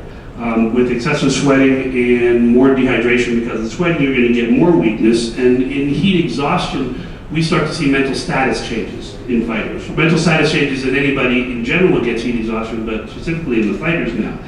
With the mental status changes, you get more confusion. And if you've ever seen a fighter sit in the corner and a trainer telling him to do something, he goes out and does the opposite of what he said, you get this responsiveness problem. With the mental status change, they're not comprehending what's told to them and then the ability to turn around and do it. And then if it gets worse, you end up with heat stroke. And heat stroke is a true medical emergency. Your core temperature rises, you have a lack of sweating completely. And the fighter's brain can no longer regulate his body temperature. And again, this is an immediate transport. This is a serious medical emergency, and people can and do die from heat stroke. Again, the likelihood in this time frame of a fight, probably not that likely, but certainly a possibility, and more of a possibility than a young fighter having an MI. But heat stroke is equally as devastating to a body as an MI, and it would be an immediate transport. Next slide. This is where we're getting a lot of press now about the effect of dehydration on the kidneys. Again, we're talking about the decreased blood flow, less fluid, less blood flow. You get less blood flow to the kidneys, so you get decreased urine output. With decreased urine output, you're going to get a more concentrated urine. We talk about fluid and all the stuff in it. In medicine, we call it solutes, all of the electrolytes. And when you also get an increase in protein in there, and you get the protein leakage through the kidneys into the urine, and that's where you get the kidney damage. And kidney damage, although often transient, repeated damages to the kidneys from dehydration can cause permanent kidney damage. And you do have two, but you can't replace those. You know, people are often looking later in life, fighters and athletes who get dehydrated, looking at dialysis. You know, a life of dialysis, 4 hours a day, 3 days a week, forever. It's not a nice prospect as far as that goes. I'm sorry, next slide. Electrolytes, this is what I alluded to before as far as the concentrated urine. The dehydration causes an increase when your urine is concentrated, less fluid, more solutes. Well, the two big ones that are related to cardiac function are sodium and potassium. Sodium and potassium actually regulate the heart's electrical function. The heart has what we call automaticity. It has its own electrical system. And this electrical system is specifically run by sodium and potassium. A significant increase in either of these electrolytes can cause serious heart problems, arrhythmias, weakness as far as heart function goes, and certainly the potential to have a heart attack. It's something that we're very concerned as far as the, we were talking about when I was talking about the cardiac function before, we're certainly concerned about that when people are dehydrated and over repeated dehydrations. Next slide. I like that slide. Mental status changes are certainly an issue here, and dehydration causes mental status changes. We talked about through the sweating and the heat issues. What we're looking at here is increased mood swings. You get fighters who are angry. We get this a lot at weigh-ins that, you know, you try to get a fighter to sit and to calm down so I can do an evaluation of them, and they just don't cooperate. They're angry. They don't obey commands, and it's certainly annoying as a physician to have a fighter who's not cooperating. You know, my job is pretty simple here. I'm trying to just find out if he's healthy enough to fight, and they're not cooperating to begin with, and it makes the job tougher, along with being difficult on his brain. You end up with poor concentration also. In a fight, when you can't concentrate because of the dehydration and its effect on your mental status, you're less able to defend yourself. You're less able to understand that if you don't keep your left hand up, you might get a right cross. And that's concerning in fighters, especially as the rounds go. You get dehydrated in a fight because of the excessive sweating. Then with increased, as this progresses, you end up with disorientation. And that is certainly going to get a fight stopped. If the fighter gets disoriented, walks back to the wrong corner, you know, starts stumbling, and we're real, you know, we have a short fuse on that as far as these go, and we're not our desire to stop fights, but certainly we will, because our desire is to have is to look at fighter safety. Next slide, please. I like this slide even better. Yet my wife showed me the internet. I'm not real savvy to it, but I found all these cool pictures. The vision blurring thing, that's actually kind of interesting, because fighters often complain about, if you look at a fighter in the first few rounds and then the later rounds, and you see their inability to see things coming at them, it's obvious that vision blurring is going to be a problem. If you can't see what you're hitting, you likely can't see a punch coming. Also, the dehydration causes what we call keratoconjunctivitis sicca, which is dry eyes. And the dry eyes, you get a real risk for corneal abrasions. And as far as that goes, it's difficult for a fighter to keep his eye open when you get into corneal abrasion. They're exquisitely tender. When you close your eyes, you get more fluid production, even if you're dehydrated, so they want to keep their eye closed. So if you often see fighters when they start, you know, they kind of hold their glove up and start closing their eyes because they likely had a corneal abrasion. That certainly requires, in most venues, we require a trip to the hospital to get that done, unless actually you have me at the fight, because I have this big eye kit and I fix those. Still will stop your fight, but it might not get you a trip to the hospital. Next slide. By the way, that's Andy Foster's brain. Anybody could tell, it's real obvious to me, but and brain injuries are the big one, the big topic here. It's the big topic in the media. There are studies in all, numerous studies in combative sports, studies in the NFL, studies in the NHL, and in professional soccer. Dehydration markedly increases the risk for concussion, and worse than that, for traumatic brain injury. And we're all talking about TBIs and chronic traumatic encephalopathy, the downstream effect where you start creating these proteins in your brain that will cause a worsening of your mental function down the road. Again, with less water, making it on a simplistic level, with less water in your system, there's less water in your brain. We look at two aspects of the fluid concentration in the brain, and then the cerebrospinal fluid that cushions everything. And studies have shown that the cerebrospinal fluid, even in dehydrated fighters, stays the same, but the fluid level outside of the cerebrospinal fluid doesn't. And with less water in the brain, you have less cushion. So that means more space for the brain to roll around with each punch. There's I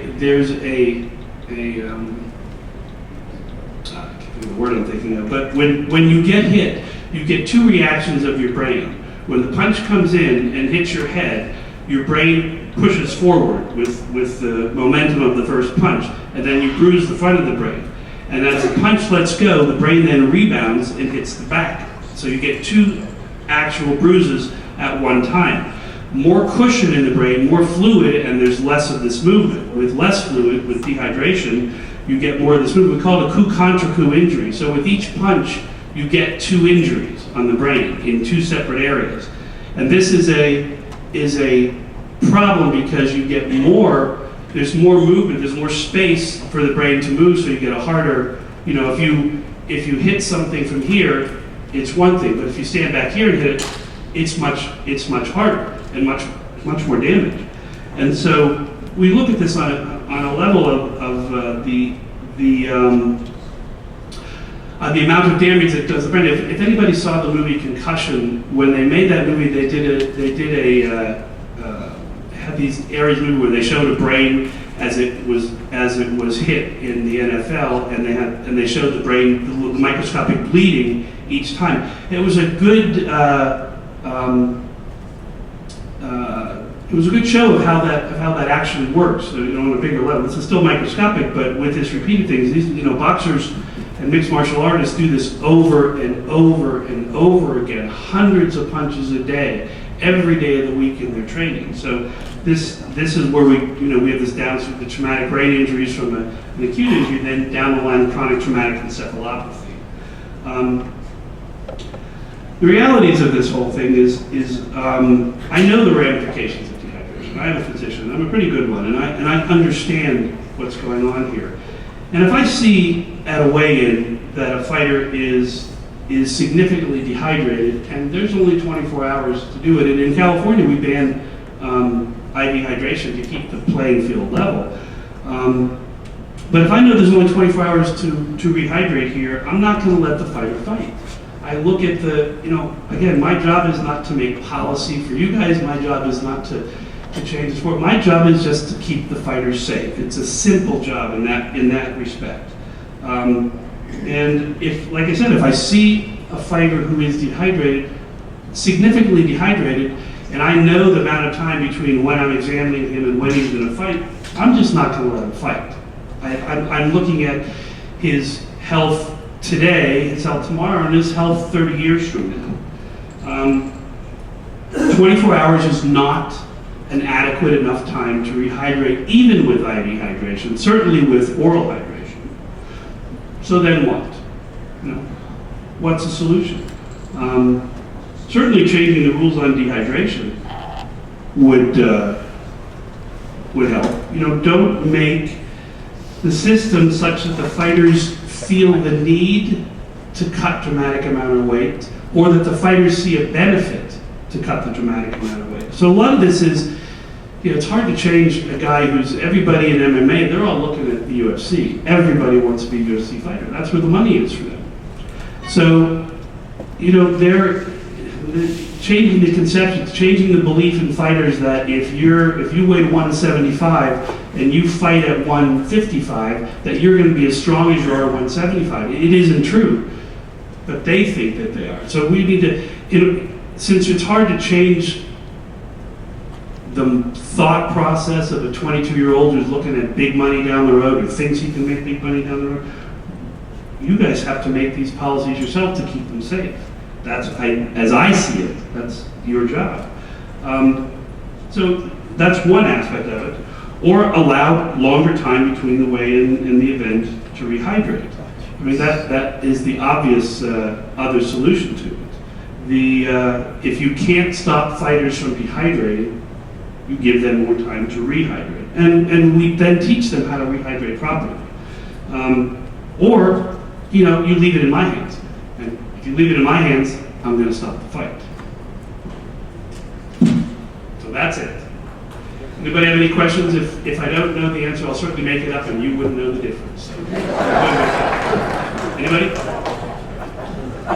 In your opinion, how long does it take to dehydrate a fighter from hydrating? You know, it's a tougher question than you might think. It's a good question, but it depends on the level of dehydration and the amount of times in their lives that they've been dehydrated. It gets harder each time. But certainly, you know, I guess I do it, a twist your question, I do it the other way. You know, how much time is needed, in the amount of time that we're given, are they going to be able to rehydrate? Fully rehydrate and be appropriate. 24 hours is certainly not enough. Appropriately, if this was, you know, if I had somebody in the hospital, I had a 75-year-old woman in the hospital who is dehydrated from diarrhea, it would probably, you're looking at a 4-day hospital stay with IV hydration to get her rehydrated. So again, and so we're looking now at a fighter with, you know, just hours to do it. It's certainly not feasible in that. Again, there's a lot of factors in that question that to give you a specific answer as to how many hours, but certainly 24 is not enough. 36 is not enough either, but it's certainly better than 24 is how we're looking at it. Sorry. The downside of that is you're protecting the fighter's health, but you're also rewarding bad behavior. No, I'm not. That's not my, I appreciate your question. I'm not rewarding the bad behavior. I don't make these kind of policies. I'm telling you guys the ramifications of not allowing the fighter to rehydrate. Your job, as I see it, is to make these other changes. The safest thing would be given 72 hours. Absolutely, that would be my, or don't allow them to get dehydrated. Make dehydration a problem in the sport. If you're dehydrated, you don't fight. Because if you leave that into my hands, they won't. So that's Joe, you're smarter than me. You cannot ask me a question. Okay, then I won't. Okay, good. Thank you. Just a comment. When we have gifted athletes with God's gift of elite physical prowess and the determinations they've used for years and years to become the elite that they are, or the amateur that they are, I hate to have taken those tools away from them for one bout. And my suggestion is, we talked about the heart, we talked about everything else. We know it takes about 3 days in the part of the body that we can measure to reestablish all these things. What we don't know, because we take urine from down here, we take blood from down here, we don't know what's occurring in science yet above the blood-brain barrier, which is here, because we don't stick needles or get fluid out of the brain. So my worry is that 5 years from now, when science is catching up to what we're speaking of right now, and we know that there are lawsuits even in water polo over concussions now. My concern is that we're going to look back and say, did we do what we could have done knowing science now? The tools that weigh in ideally aren't just a scale, but they're a thermometer to take their temperature to make sure that they don't have fever because they're dehydrated, which means they're sick, they're not their normal. And if we have those simple tools to check the amount of dehydration or normal urine content, if we had those three tools, then we're measuring an athlete at a non-compromised, normal body, perfect physiologic shape for that athlete. And those are my comments. The third, final comment is, we've talked about the electrolytes in the kidney and that stop the heart. Those electrolytes, sodium and potassium, are also up in the brain, and those are needed as a little chains that link every message to allow the fighter to think clearly and to respond and to have reflexes. So we haven't even talked about the time that it takes for those to also be working in the brain for best performance. Finally, glucose. When one blow is delivered to the brain of a football player, soccer player, boxer, martial artist, there is the immediate need that second for glucose to heal that tiny, tiny, tiny micro bruise in the brain, and the fighter gets 300, 400, whatever the number of punches are in a bout. So he's compromised even the healing of the cells in the brain, which begin the minute he got the first blow of the fight. So I'm just saying, please, let's look ahead and protect him so 5 years later, we aren't sorry for what we didn't do. Yeah, what he said. Yes, sir. Rich Sagwell, Pennsylvania. We had, I was born there, Pittsburgh, Pennsylvania. Yeah, it's a great time. We had, in recent, this last year, with our Golden Gloves coming up in different events that they had fights, we just had the Cuban fighters in and fought in Pittsburgh on the bridge against an elite team from Cuba. And Greg and myself, Greg Sarb, we had just done some testing, some baseline testing on these young kids. And my question to you is, you know, we did this all for free. This, the C3 Logics, which they have here. I have a guy from the Cleveland Clinic committed to test all these fighters so that they have a baseline. And the reason we did that was because we have a lot of older fighters that can't remember our names. And I refereed, I was a referee before I came to commissioner. They're having a real hard time. And I was able to send, they have a program at the Cleveland Clinic right now for guys that had 10 fights or more, for some of the best MRI testing and blood testing and whatnot. So my question to you is, I just don't want to see these kids hurt. And my question is, how susceptible are these younger kids taking them blows? Now, I'm in the gym and I referee the younger kids just sparring, and I mean, they take, you know, quite a few blows, even though they got a headgear on. And we had talked about the headgear, that's why they changed it in amateur boxing, because, you know, they come out and said that in your open fighters about not wearing a headgear, because with a headgear, you really punch harder, you know, as opposed to not having it and thinking about maybe hurting your hand. That's what their thought is. It's not my thought, but that's their thought. What do you think about this, us doing this in Pennsylvania and the younger fighters? How effective will this be for us to have a baseline testing in case they continue their career? I think baseline testing is great. This is how we're going to monitor the sport through time with individual fighters and the sport in general. But again, it's not.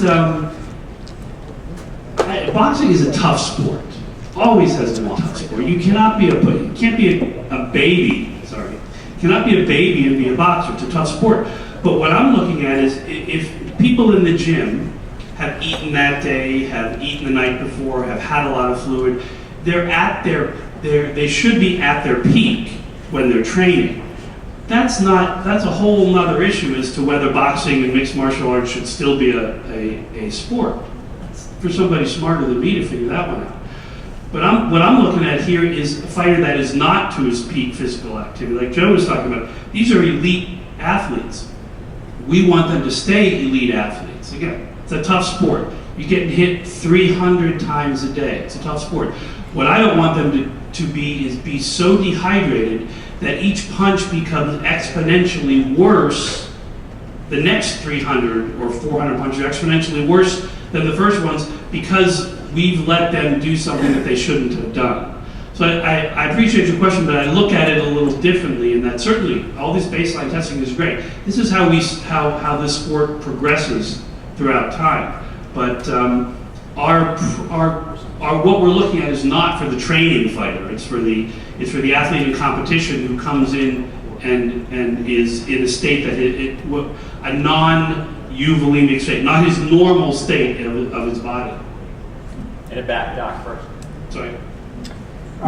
Joe Leonard, Western Mass MMA. I was wondering, to speak to Joe just for a second, you said there weren't any studies we're doing about the blood-brain barrier. Do you know if Evangelista Santos Cyborg's injury allowed doctors to take a look in there and have any kind of insight into what damage the brain could take?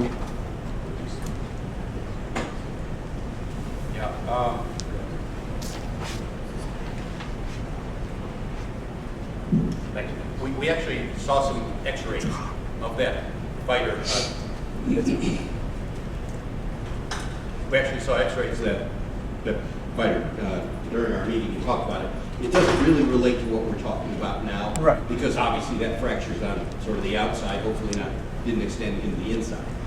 But it does, there are studies being done, elite imaging studies that we're talking about in our conference, of really cool, interesting, high-tech ways to measure the brain. And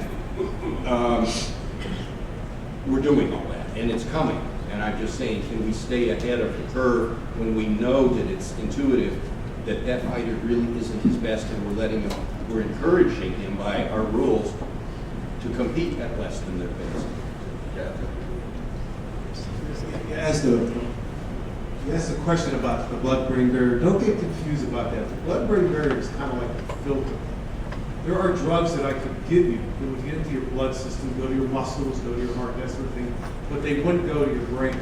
It's kind of a natural filter that's developed over time so that maybe a certain bacteria, they just can't get through that blood-brain barrier. So don't get confused about that. It does get disrupted. If you were to get a punch in the head, you get a cerebral contusion or like a bruise in your brain, you have damage to the brain, then that breaks down. So you'll lose those protective mechanisms. So think of it more as a filter. A blow to the head damages that filter. And these things that are in the bloodstream that normally don't pass to the brain then can. And getting back to this topic, what we're trying to propose, what physicians here feel strongly about, and I know Greg has talked about this over the years, the elite boxers and the elite MMA fighters, they don't fluctuate greatly. If you walk around at 180 pounds 11 months out of the year, you shouldn't be fighting as a welterweight that 1 month at 150 pounds. That's the danger. It's not about dehydration and rehydration. It's about staying at a steady rate of weight and fitness throughout the entire year. So what I believe we should be doing in boxing and MMA is like they do random drug testing in NFL and Major League Baseball. We should be doing random weights. If you got to fight at a welterweight 2-3 months that you know is coming, and you're walking around at 180, 190 pounds, you should almost be told that you're not going to be allowed to fight. You've got to stay at a steady rate, a steady weight, and steady fitness throughout the year. We've got to change the mindset of I'm just going to cut to get to a point, and then as soon as the weigh-in's over, I'm going to start eating like a pig. That's absolutely true. This is in California, and I've been working with Andy and the commission in California. What we're trying to, this is a step. This 36-hour weigh-in. There's all kinds of things that I when I talk to the people in the commission and Andy that they're looking to do in the future to make this safer. This is the first step. This is also I made this lecture so that I was speaking to non-physicians here, but this is all. There's a letter that I answered from one of the commissioners before who questioned the veracity of what I was saying. This is evidence-based medicine. This is from decades and decades of studying on all levels with randomized controlled trials and thousands and tens of thousands of patients. So dehydration is not like voodoo stuff. This is real tested medicine. And the longer we give, again, dehydration, allowing fighters to fight dehydrated is certainly in your bailiwick to fix. But for me, it's simple. I mean, if you're significantly hydrated, you ain't gonna fight. I mean, it really is that simple. Sir? I was going to ask Skip Brown from DC. I was going to ask, are there some rules of thumbs that we can take regarding dehydration? And secondly, is there absolute minimum, absolute amount of weight that you should say you can't lose that? You won't be able to fight because that's just too much weight. Well, it's a percentage of, it's not a number because it's more of a percentage of your body weight. A heavy, a guy who's 250 could certainly lose more weight than a guy who was 125. So in that sense, no, we're not. There's not a specific number. You probably, Dom and I had talked about this on the phone a few months ago about generally 5 to 7% becomes then significant. If you drop more than 5 to 7% of your weight, it's significant, and you're going to get some physiological changes in your body. So, the steady weight thing, certainly there's other ways to fix this. We were talking yesterday about getting physicians indemnified against lawsuits in every state, and the commissioners are saying, yeah, we could do that and we could put on the thing, but it would take 3 years to get a new law passed. I understand this. Everything is difficult. Making these new rules in a sport are very difficult. But we're talking about the safety of people in the sport. How long did it take the NFL to have their concussion rules changed? It's a process. But in your question, looking for an exact number, there isn't. But in excess of 5 to 7% is certainly too much of a percentage to lose. Rules of thumb. If you shouldn't lose more than 5 to 7% of your body weight in changing to a different. The weight classes are. That would put you in a different weight class. So it's of the average. So 5% of a 200 pound fighter is 10 pounds. You could probably safely lose that. I mean, you would start to exceed that, and it's going to be more of a problem. Yeah, Doc, for the NCAA wrestling, back in 1996, they had 3 deaths, all because of weight loss. So the NCAA meets with some of the best doctors in the world, and they didn't move the weigh-in time back to give them more time to dehydrate or rehydrate. They actually moved it forward and said instead of weighing in the night before, all NCAA wrestling is now 2 hours before the match. It has worked out incredibly. Wrestlers have moved up. If they couldn't make it, they naturally moved up. There is no more weight cutting in collegiate wrestling. It's minimal. But there is no. To move back, to me, I think is barbaric. Well, understand.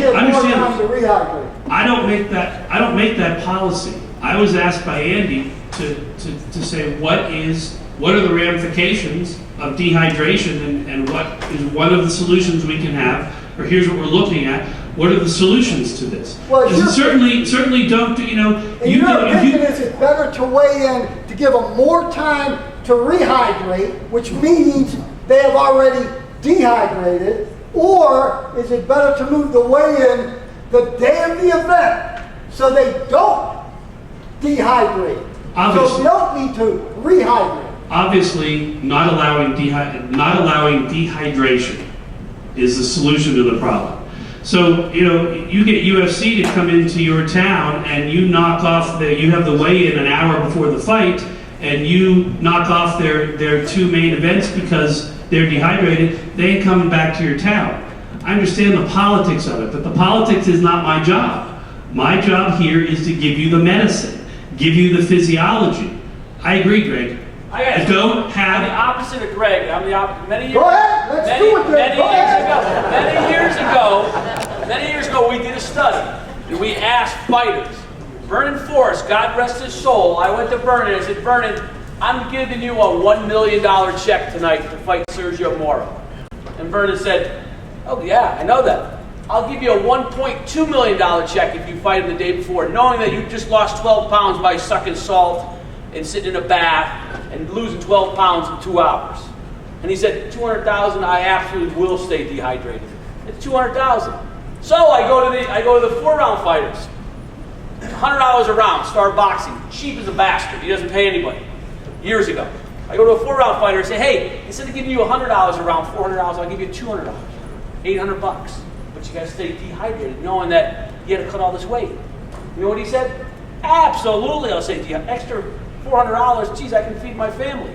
So where do we go with this is the question. And that's what we have to determine. What's the best way to do it? It's not a season. I'm telling you, I'm convinced. I am convinced that the best way to go is do a minimum in the NCAA wrestling. You have to have 5% body fat. That's it. You can't go below 5% body fat. That is a national standard. If we did it in boxing, and every year most fighters get a physical, and they went for a skin test, which takes maybe 15 to 20 minutes, and they got certified that at 5% body fat, this was my lowest weight I can go to, we would eliminate this problem the next day.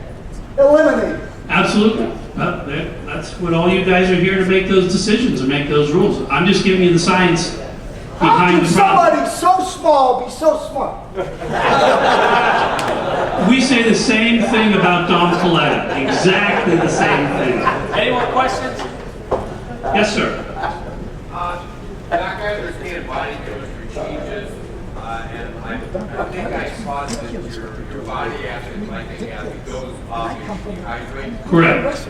Is there no simple litmus test that can be given at a weigh-in to judge based on the acid in the urine that there has been dehydration? Absolutely. Well, we do that. We do with in the evaluation of the heart rate, the contractile force, the blood pressure, pupillary response. This is how we gauge dehydration. These all change in a dehydrated fighter. And that's how we get a fighter who's all of a sudden getting cramps from doing some minimal exercise, who's also tachycardic at 120, heart is racing at 120 beats a minute. Blood pressure is, the top number, the systolic blood pressure is below 100 or below 90 or below 80.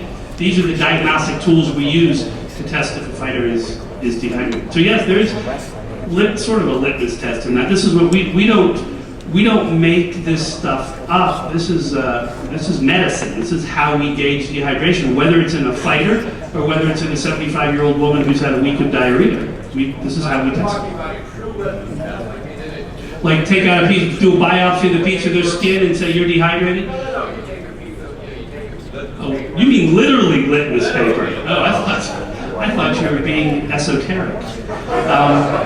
No, literally, there's not. Well, we test urine concentration, and so there are certain tests that we can do, but we don't use one specific test. We use all of them, so that we can be sure. Honestly, I do not want to stop a fight. I've been involved in this sport for a long time, and I've been taking care of fighters, and a good portion of the championship fighters in both MMA, the big time ones, and boxing are my private patients. I do not want them to get hurt. I enjoy this. I love watching them fight.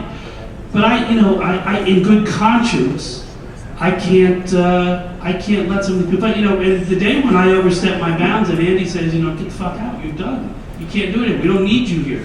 I'm okay with that. But I do what I do in good conscience. I'm trying to be. The politics is out of my hand. It's nothing that I deal with. I just give you the facts, the medical facts. Folks, I just want to say I really applaud the debate. This is an incredibly important issue. This is an incredibly important issue, and I respect the passion, even when I disagree with the position. The point that I wanted to try to add is regulation work when there's compliance. In order to get compliance, you have to understand your population. Okay, we're talking about fighters. The subtlety of what's safe for them or what is in their long-term best interest, we we all know is lost on them. They do not respond to that. Otherwise, they wouldn't be fighters. You know, there's only one element. This is not it is a regulatory issue, but it's not a regulatory problem. It's a cultural problem. The problem is the culture of fighters. And fighters only respond to one thing, and that is performance.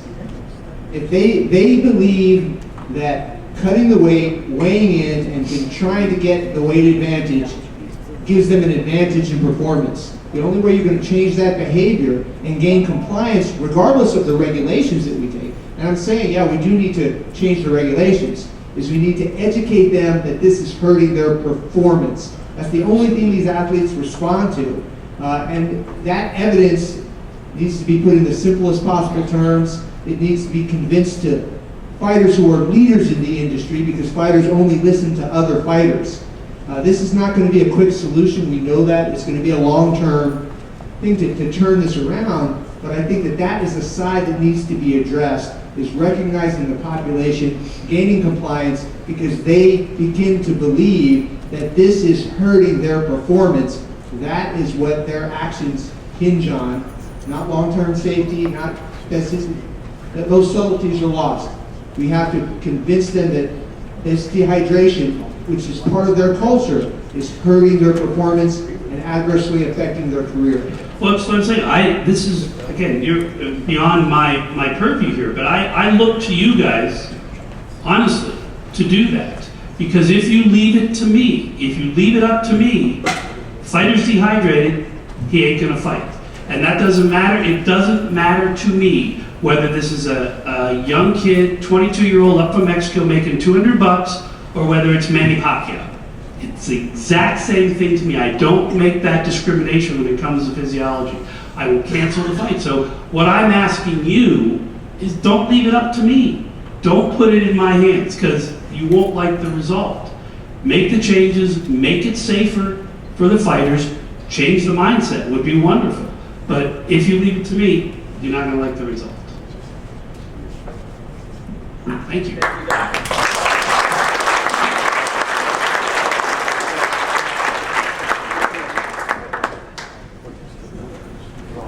Thank you, Doctor.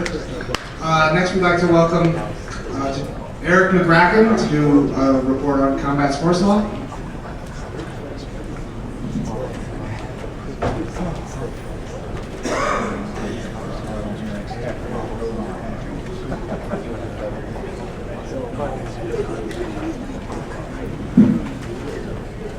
Good morning, everybody. My name is Eric. I'm a lawyer from Victoria, British Columbia, and I've been invited here to talk about a few trends in the sports that you regulate that are concerning to me and that, in my perspective, would create civil liability to you. And I'm actually very happy to follow up right after the physician talked about dehydration, because that's where I'm going to start. Just before I get started, I want to thank Kira Janis of mixedmartialarts.com. Is Kira in the room? Kira said his piece and took off. Kira was kind enough to republish some of my articles over the years. And Nancy Ill, the acting commissioner from Illinois, invited me down here to share some of my insights with you folks. Just a brief background on me. I'm a licensed judge for kickboxing, Muay Thai, and mixed martial arts with the BC Athletic Commission. But I'm not here representing the BC Commission in any way, shape, or form. I'm here very much because of my day job, which is personal injury law. I'm what the public lovingly refers to as an ambulance chaser. I sue people for a living, and I've been suing people for the past 13 years. And it's my knowledge of the combative sports regulatory system, plus my lawsuit experience that had Nancy invite me down here today. So what I want to do is just give you a quick overview of the topics I'm going to cover. First and foremost, I'm going to give you guys a crash course in personal injury law. I want you guys to understand what makes an injury lawyer tick. From there, I want to quickly let you guys know what athletic commissions look like through the eyes of a personal injury lawyer. And you might want to think of it with a dollar sign on it when it comes to a potential lawsuit. And lastly, I then want to cover 3 hypothetical cases, and death from dehydration is going to be the first one I'm going to talk about, where I'd be willing to sue an athletic commission for negligence. So in heartwarming fashion, I named my presentation, I'm going to sue you, and I'm sure this is going to make me very popular here today, but the reality is I don't want to sue you, and there's guys like me in every state and every province, there's personal injury lawyers out there that'd be willing to take a kick at the can at an athletic commission in the right circumstances, and the reality is I don't want to sue you, and I don't want to see any of you successfully sued, because that means either a profound injury or a profound death happened under your watch. So the real reason why I'm here is to ask you guys to critically evaluate some of your current practices and ask yourselves whether there's room for improvement, not only to potentially insulate you guys against a potential lawsuit, but also to improve the health and safety standards of the men and women that you regulate. So just getting to part one, here's your crash course in the business of personal injury law.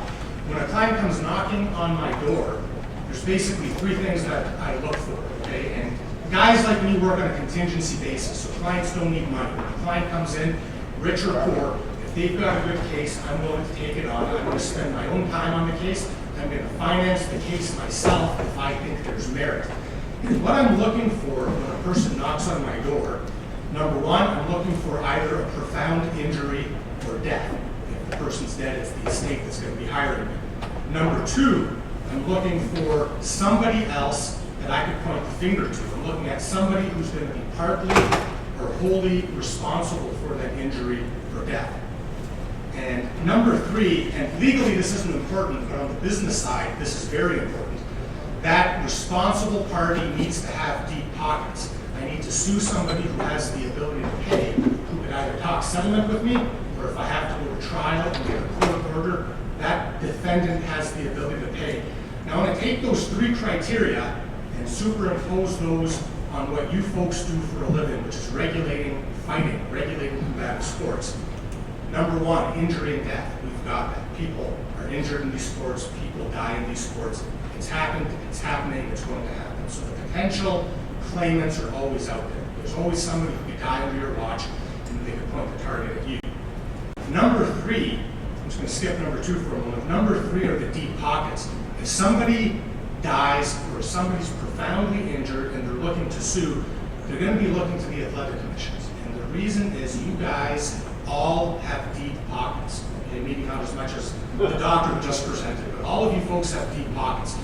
And I know some of the commissions in this room have modest budgets, some of the commissions in this room have large budgets, but legally all of you guys would be viewed as deep pocket defendants. And the reason is you guys are extensions of government. So if you guys need to pay, the money's going to be there to satisfy that check. So lawyers like me would be looking at guys like you. And so that brings me to number two, which is fault. When can you guys be at fault for somebody dying or somebody being injured on your watch? And so that's going to be the heart of what I want to cover here today. But before I get into these three case scenarios, I'm going to do what lawyers do best, which is cover my own hide. I'm going to give you guys a disclaimer, okay? I can't stand here in front of all of you and give you a legal breakdown of how these cases are going to play out in your jurisdiction. And that's because we're all different in this room. Everybody in this room comes from a different commission. You've got different laws creating you. You've got different sports that you regulate. You have different rules that you're under. You have different budgets that you have the ability to spend. And you have different state laws and different provincial laws giving you different levels of government immunity. So when I give you a case scenario, the reality is it's going to play out differently from state to state and from province to province. So I don't want to talk about those differences. What I want to talk about is the common theme that weaves all of you together, because you're all different. Every athletic commission in this room is identical from a legal perspective in one fundamental fashion. And that's your reason for existing. You guys all exist for fighter safety. And since we're here in Nevada, I'm going to just borrow quickly from the Nevada State Athletic Commission's mission statement. It states that they exist, quote, to ensure the health and safety of the contestants, end quote. I'm just going to repeat that quickly again, to ensure the health and safety of the contestants. If and when any of you guys get sued by somebody like me, you all remember the O.J. Simpson trial. Almost everybody here is probably old enough to remember the criminal trial. If the glove don't fit, you must quit. Okay? Okay? We call that an anchor. When you're suing somebody, you want to put an idea in the judge's mind, and you want to repeat that again and again and again. If the glove don't fit, you must acquit. Now, this won't be as witty, and it won't rhyme, but when a trial lawyer sues you folks, that mission statement of your commission to ensure the health and safety of the contestants is going to be weaved through the trial. So your actions are going to be analyzed with that goal in mind. Did you protect the health and safety of the contestants? When you made your decisions, did you keep health and safety issues in mind, or were other forces at play? And so if I'm ever on the prosecuting end of this kind of a lawsuit, I can assure you I'm going to repeat that in my opening statement. I'm going to repeat that in my direct examination of witnesses. I'm going to repeat that when I cross-examine witnesses. I'm going to repeat that when I make my final submissions to the judge. Did the commission do their job with health and safety in mind? So with that introduction in the way, I just want to tell you what's concerning me and the areas where I could see some vulnerability to you folks if something terrible happens on your watch. The first case I want to talk about is going to be dehydration. So death from rapid extreme weight cuts, which have become part of these sports and prevalent in these sports. Here's my hypothetical case. Let's say there's an MMA bout in your jurisdiction. Let's call it welterweight. And the first man gets on the scale, he makes weight flat 170, no problem. The second fighter steps up, and he doesn't look so good. He looks thin, drawn out, looks like a walking skeleton. Man's shaking a little bit on the scale. Takes a little while to get it calibrated, and bad news, you're a little bit over. And there's a commission representative right there. There's a physician right there. The weigh-ins happen publicly. And the commission rep says, hey, fighter, good news. You've got an extra hour or two in our state or province to make weight, so see you soon. So the fighter goes in the sauna, or gets on the bike, or gets in a hot tub, does whatever he has to do to suck out that last little bit of weight. Unfortunately, doesn't succeed. The man passes out. Let's say he strikes his head. Maybe there's a brain injury, maybe there's a spinal cord injury. Let's say that man comes into my office and says, Eric, you know, my weight wasn't on point, I did a lousy job, but things aren't right. That commission should have never let me make that weight cut. That commission never should have let this happen. I'm now compromised for the rest of my life. Can you sue these guys? I'd say yes to that case. I'd take that client on. I'd risk my time. I'd risk my money prosecuting that claim. A famous combat sports promoter once said, when questioned by the press about whether there's any dangers with rapid extreme weight cuts, and the man said, quote, nobody's ever been hurt from it. I mean, there's only so much we can do, quote. That reminds me of Senator Moynihan's famous quote, which says, everybody's entitled to his own opinion, but not to his own facts. And the facts are men and women under your watch are being hurt by these practices. I'm just going to rattle off a quick list. Canadian fighter Jerk Kernelson needed CPR after losing consciousness from a weight cut. Jordan Murray required gallbladder surgery due to weight cutting. Rodrigo Dam had kidney issues caused by a drastic weight cut. Leandro Souza died while cutting weight in Brazil. TJ Cook suffered kidney failure in the ring. Yoon Young Kim suffered a mild heart attack while cutting weight. Ulysses Gomez was hospitalized after cutting weight. We just talked about it, 3 NCAA wrestlers died in the 1990s. Good stuff, doctor. 3 NCAA wrestlers died in the 1990s because of weight cuts. Kevin Gastelum was hospitalized during the weight cut. Steve Montgomery suffered a seizure while cutting weight, needing hospitalization. Andrew Todhunter passed out while cutting weight. Local fighter in my province, Ashna Shregi, had his body shut down, quote, needed hospitalization due to his rapid extreme weight cut. Johnny Hendricks was hospitalized due to weight cut issues. Benny Madrid, transported to hospital due to weight cut issues. Yang Jianding in the Philippines died from a rapid extreme weight cut and won championship.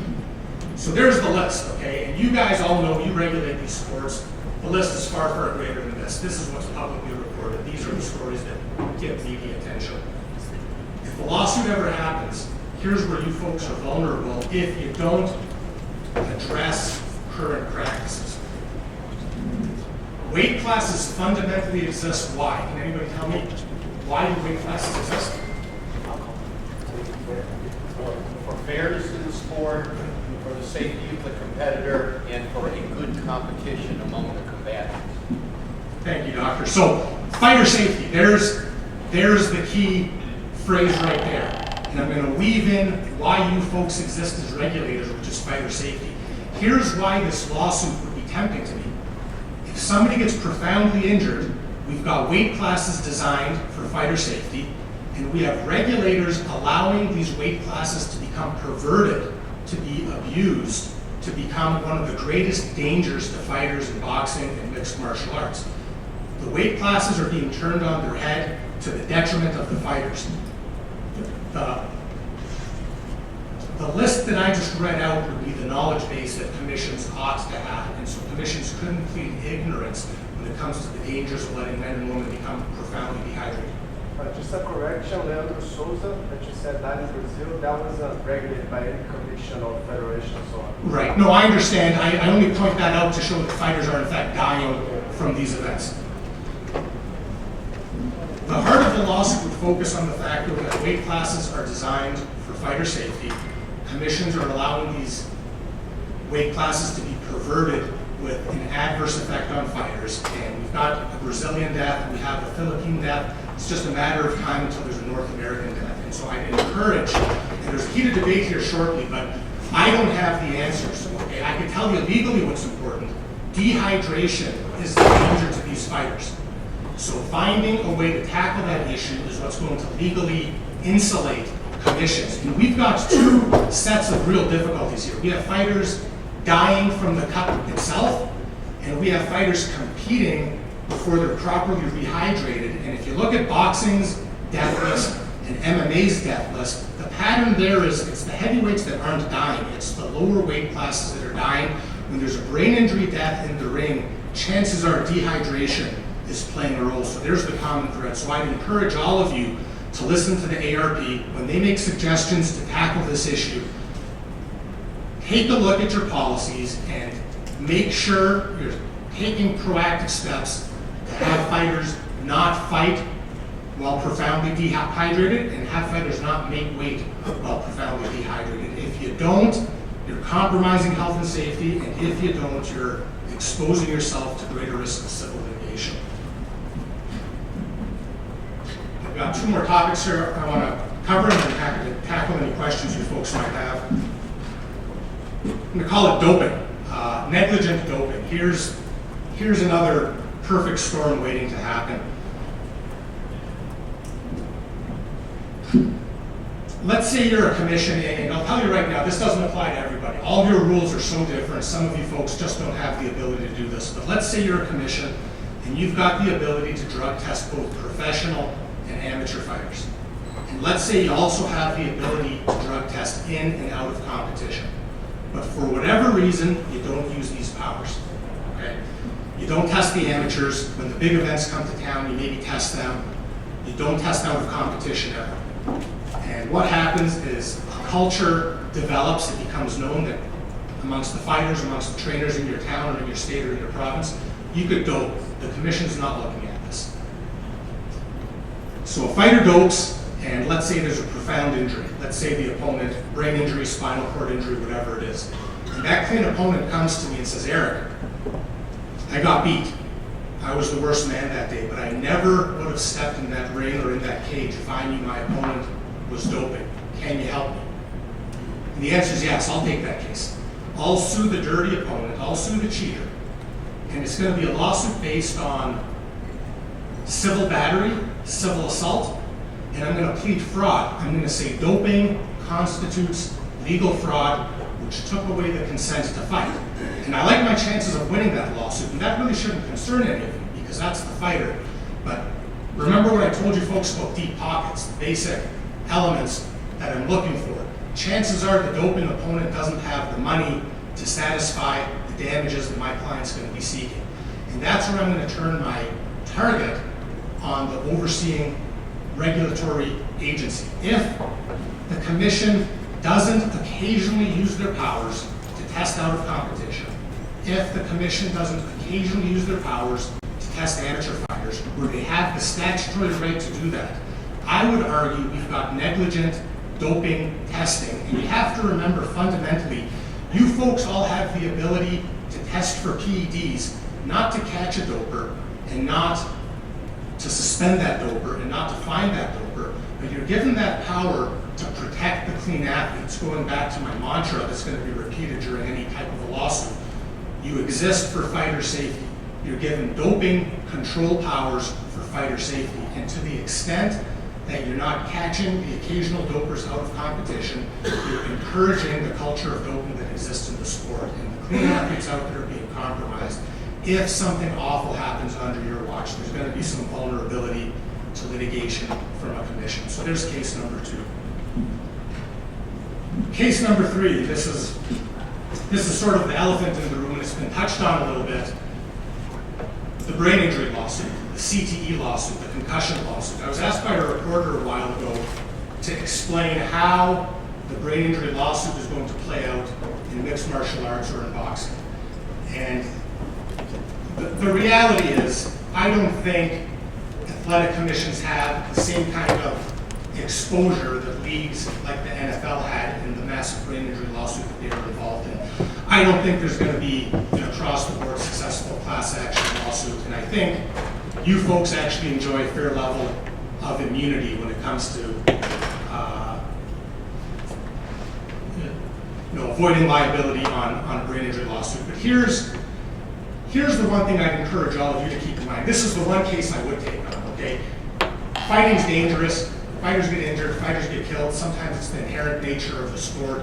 There's no lawsuit to be had there in most circumstances. But let's say a fighter's been had a celebrated career, has had many bouts, announced his retirement, and then like many of these men and women, they get that itch and they decide to come back.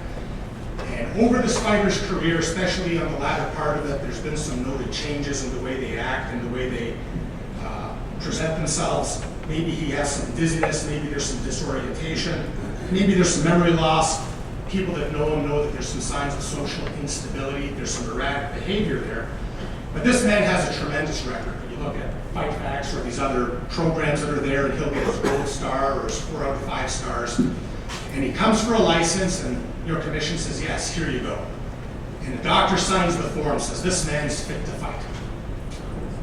Let's say this man gets beaten soundly, and all of these problems, all of these cognitive issues that the man had are suddenly compounded. And the man comes to me and says, Eric, I chose a rough career. I knew what I was getting into, but I didn't know it was going to be like this. That commission should have never given me that license. I'll tell you what I'll focus on this lawsuit, and I'll tell you right now, it's an uphill battle. I think it'd be tough for me to persuade a judge that a commission is responsible for brain trauma, but I'll tell you the way I would attack this. I would take a look at your licensing requirement forms for the fighter. I would take a look at the forms you have your physicians fill out that sign off on whether the fighter is fit to compete. And I would ask whether you're keeping current with medical science, and are you screening for the early onset symptoms of CTE. Okay, the one thing, and here in Las Vegas, it was mentioned earlier, the Lou Ruvo study at the Cleveland Clinic is going to produce tremendous data about brain injuries in combative sports.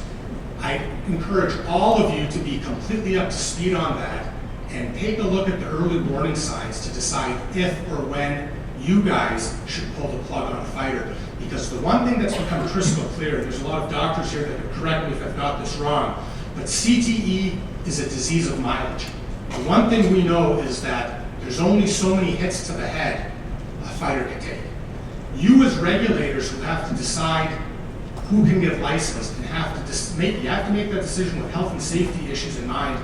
You have to have sensible policies in place about when to pull the plug. And they can't be policies drafted 20 years ago that say, is the CT negative and is the MRI negative? If so, this man should be good to go. The reality is there's too much mileage, and when a fighter is showing signs of too much mileage, you have to make sure you have policies in place that can pull the plug. If you don't, I'd be willing to take a kick at that kind of a claim. And I put it this way, I guess. Combative sports are dangerous, and it's never safe for anybody to fight. But it's like smoking and cancer. If a patient goes to the doctor and says, hey doc, how many more cigarettes can I have? before I developed cancer? I don't think the doctor could give an answer. If the fighter says, hey doc, how many more hits to the head can I take before I develop CTE, the doctor's going to say, I can't tell you as well. In both those scenarios, there's something the doctor can tell the patient. With smoking, the doctor could say, you've got cancer now, you should quit. With CTE, the doctor could say, if you're being honest with me, you're telling me about these symptoms, it looks like you might have some early cognitive dysfunction. It looks like you have symptoms consistent with CTE. And I would just encourage every regulator in this room with a view towards increasing your standards for fighter health and safety to stay current with the science that's coming out about CTE and to make sure that your forms and your application process are up to speed and are asking the fighters and asking the doctors signing off on the fighters all of the right questions. Thank you, folks. That's my presentation.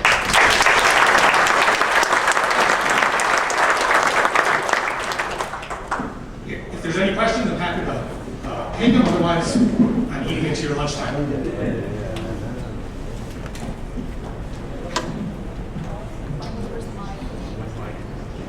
Where's the mic? Right here. Right here. Come on, Mark. Sorry, we'll cross over.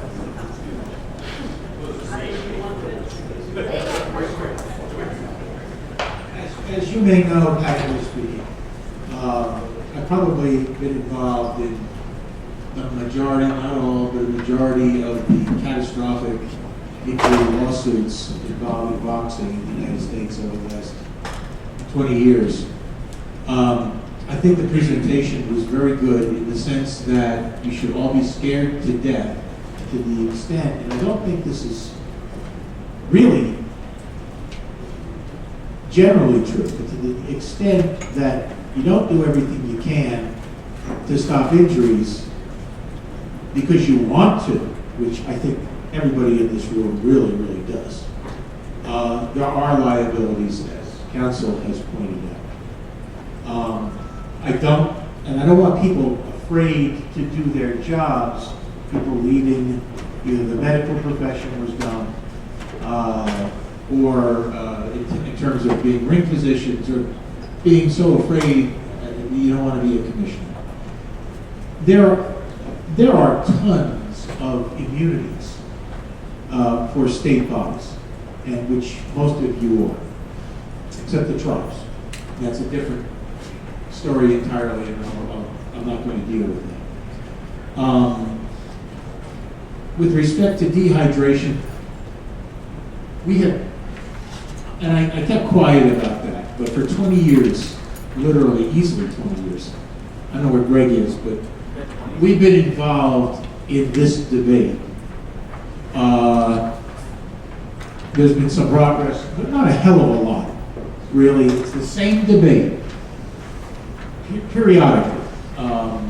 Dave, the weigh-in, people say, I believe, but that doesn't work well with fighters because they're not NCAA athletes.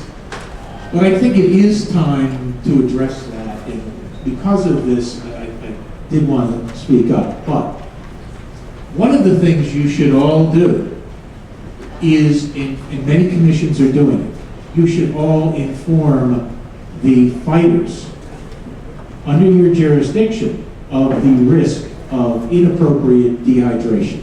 That provides a large measure, just as the Muhammad Ali Act requires you to inform fighters of the risk of brain injury.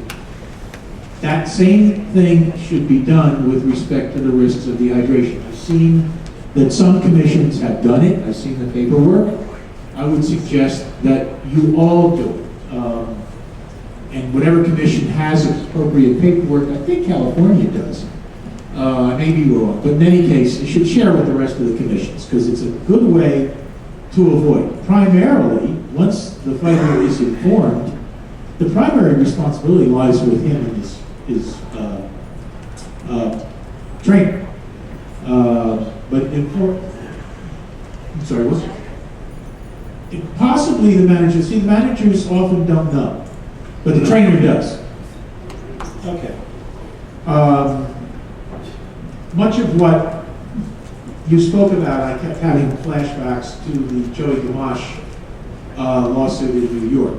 Ultimately, causation was not shown. He suffered injuries, and the commission was not held liable, although there were some nasty interim opinions against the commission.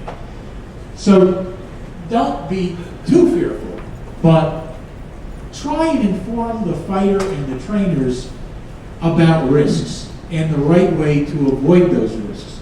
And that, in my opinion, is the best way to avoid much liability in terms of what was discussed. Now, there are other situations, to put it bluntly, where either the physician or the commission just plain screwed up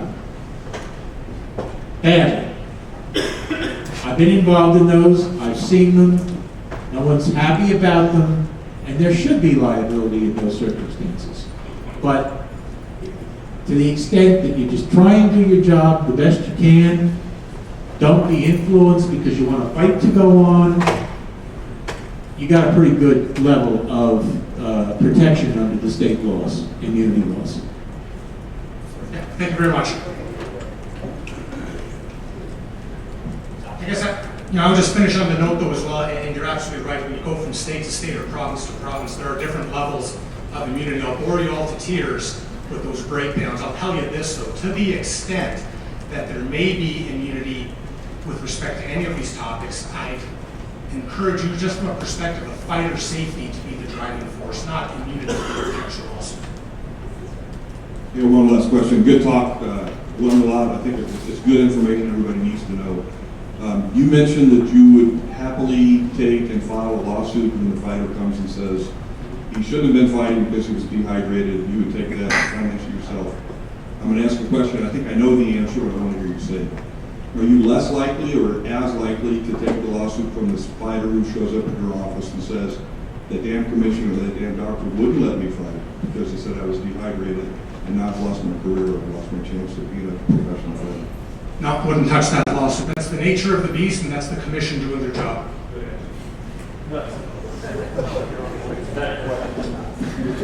Thank you very much, everybody.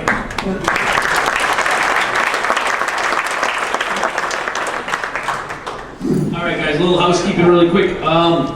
Reyes has a raffle outside, guys. It's going to be, please make sure you sign up and do that. On the way out, it's going to be raffled off right after Mauricio Suleiman's talk tomorrow. Also, I've handed out some literature. The doctors are doing a study. Each commission, please fill that out, and you can place it up here on the podium, and I'll provide it to the docs. Yes. Commissions, they're handing them out. Trish was handing them out, so she should be able to give you that. Are you all done? Oh, it's done. All right, so it's 12 o'clock now. Let's come back at 1:15. 1:15, all right, guys.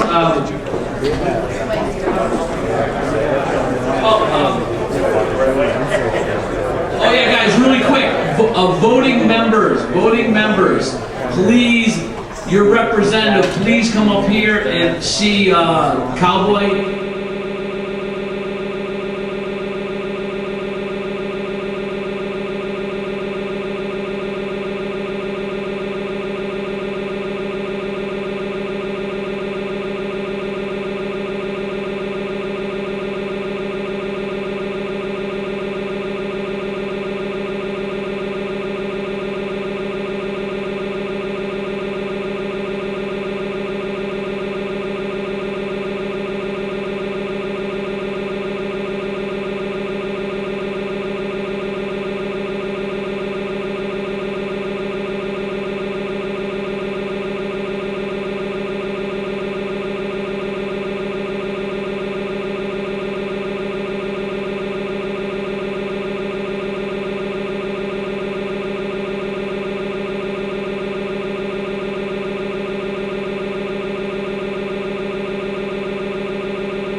Please, guys, on the agenda, if you look at your agenda right now,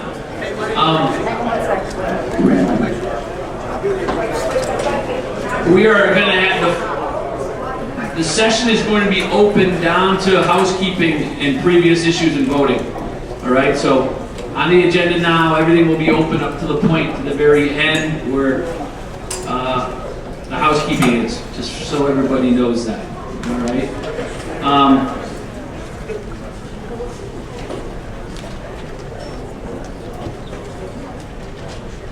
The person in the class whose daughter might have lost her banquet tickets, raise your hand.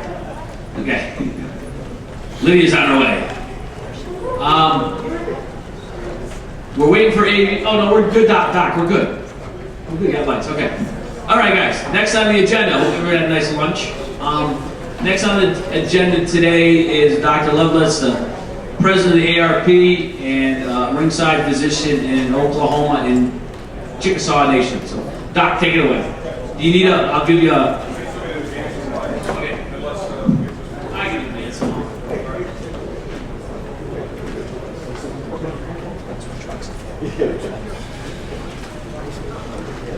Hello, thanks again. As I said, my name is Larry Lovelace, and I'm on the commission in Oklahoma. I serve as a ringside physician for the Chickasaw Nation.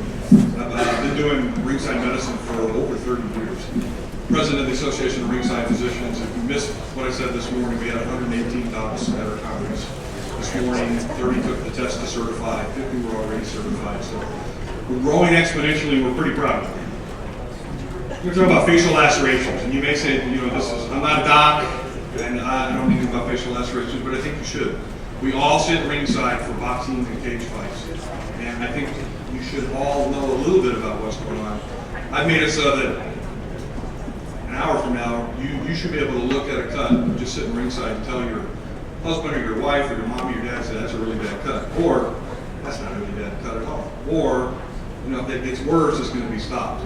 Obviously, you're not going to stop it because you're not the doc, but I think it's wise for you to know this stuff, and it's so easy. It's so easy. All right, next slide.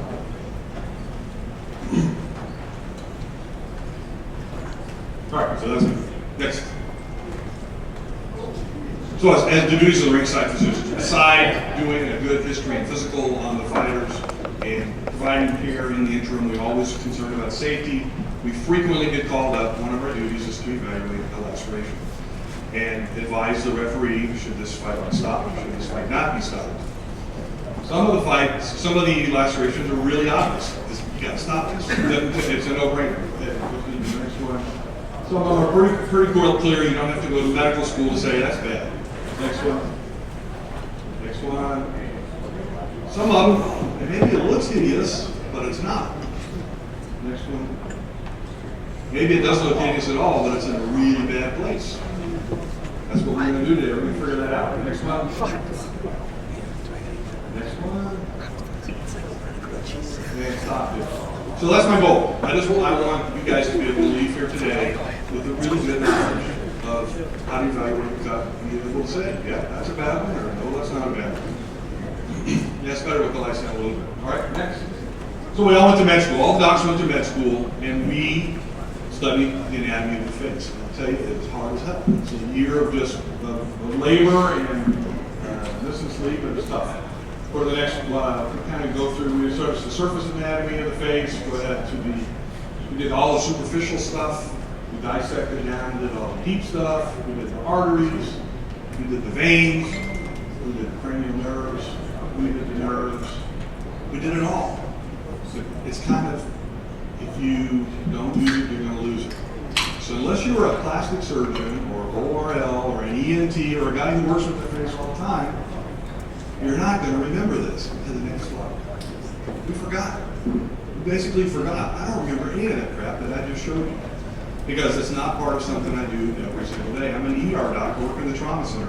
If something bad comes into the face, I call the face doc. It's pretty easy for me. But all of your docs that are out there working for your commissions, working ringside, working cage side, a lot of them have forgot too. It's not that they're bad docs, they don't use it, they just forgot. That's kind of why I did this, and I realized, don't go so fast, man. You're advancing me. What's that? So, when I got involved with the Association of Ringside Physicians, I realized that most of my colleagues also were just kind of winging it. They were just kind of winging it. Only recently was there any kind of stuff that you could read, and it was USA Boxing that actually came out with a medical manual in conjunction with IEBA. In conjunction with IEBA, they came out with a medical thing to kind of guide you on how to take care of lacerations. And this is what we got. This was very helpful. This is the only thing we had. The only thing. But that's not very comprehensive. And I felt like we needed more. Still see doctors, even with that thing from IEBA and USA Boxing, saying, I still just don't know. I still just don't know. So, I updated that image a little bit. Go ahead. Updated that image just a little bit, so it's a little more professional. Go ahead, Mike. I created a Dummy's Guide to Lacerations. I presented this at the conference 2 years ago, at the Association of Ringside Physicians conference 2 years ago. And all of the docs said, man, that was really helpful. Thanks, I really didn't know what was going on. So unless your docs have been to our conference and heard that, they still may be walking around with a fog because they just don't use the stuff. So here's how you do it. And it's real simple. I'm not going to bore you with a bunch of anatomy. This is so simple. You start with the skull. And we start with the skull, and there's 6 little holes in that skull that we're going to identify. We're looking for 6 holes. There's 2 of them right there. See right above the eyebrow? We're looking for those 2 holes. Those 2 holes right there. And those 2 holes right there. And here's what's cool about those. Those all line up in a perfect line. God made it like that for ringside physicians because it's so easy. If you put an eyeball in there and have the patient look straight ahead, that line goes right to the God made it for us. That's the way it is. There's 6 holes. That's where all the meat is. That's where all the nerves, all the bad vessels, all the arteries, it's all the danger spots. That right there is about 75% of all the bad lacerations. Right there at those 6 holes. Those 6 holes just like that, all right? Now, understand that these areas, the cut needs to be deep because there's a lot of musculature, there's a lot of skin, a lot of soft tissues, fascia, stuff like that. So a little superficial cut at these areas is not a big deal. But if it gets deeper, it's going to be a big deal because that's where all the bad stuff is. The nerves, the supraorbital nerve, the infraorbital nerve, the mental nerve, that's where it is. So that's where all the meat is, right? They line up perfectly with the pupil. Now, if the guy's looking off to the right, that's not going to work. The fighter has to be looking straight ahead. But if the fighter's looking straight ahead, you draw a line straight through his pupil, and that's where his holes are. Boom, boom, boom. And that's what we're worried about, right? So, there's the 2 holes. It's just a tiny bit more complicated. There's more nerves in between those 2 holes, right there. So now we're looking at 95% of all bad lacerations. 6 holes, and there's 2 areas in between those 2 holes. There, and there. 95% of all the serious lacerations that you're ever going to see in boxing and mixed martial arts is right there. All right? Yes. That's only if they're deep. If it's a superficial laceration, I don't care. That's why you need a doctor at ringside. I'm preserving my job. That's why you need a doctor at ringside to tell you if that's deep enough or it's not deep enough. It may be that it's shallow now, but it's going to get deep. And that's another reason to look at it. So those are the areas we're looking at, okay? 90% of all your lacerations are going to have to fight stops because of those areas right there. If it's out of those areas, I'm probably not ever going to stop a fight. Never, ever, ever. If it's at the lateral eyebrow or over here away from the hole, not stopping it. If it's out here in the cheek, not stopping it. That's the only thing I'm stopping for with a caveat. Special lacerations that you got. All right, next. There's 1 absolute showstopper, maybe 2 absolute showstoppers. Doesn't matter if it's superficial, doesn't matter if it's deep. If it's there, you got to stop it. The eyeball, the tarsal plates, the eyelids themselves. And right in the corner of the eye, right here, is the lacrimal duct. That's where you make tears. Man, that is hard to fix. If that gets damaged, it's bad news. So any cut in the eyelid, upper or lower, or in that tear duct inside the corner there, that's a showstopper. It doesn't matter if it's deep, it doesn't matter if it's shallow, that's a showstopper. If it's a superficial cut, but it's starting to get towards the lacrimal duct, it's right in here, but it's not there, but one more punch and it could go there, stop. Like this one. That's not at the tear duct yet. Close. Look, we went too quick. It's close. It's approaching the lacrimal duct. I'm probably going to stop that. It's not there yet.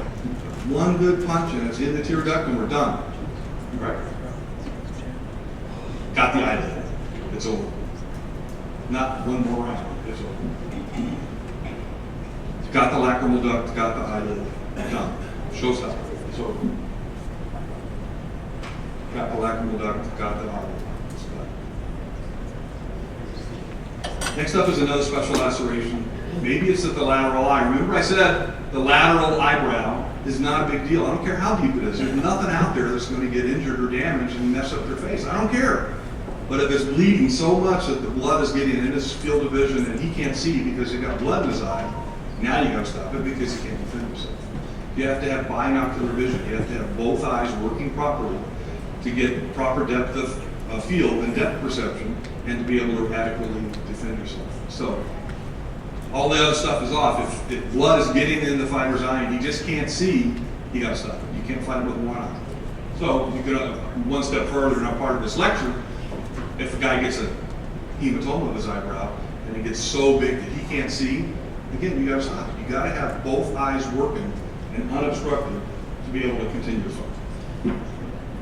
So that one, ordinarily I would not stop that. I don't care how deep it is, because it's not near the holes. It's not at the inside of the eyebrows. As long as it's not bleeding like a pig and obstructing his vision, I'm okay with that, and you should be okay with that too. Another showstopper, maybe. I'll tell you what I mean.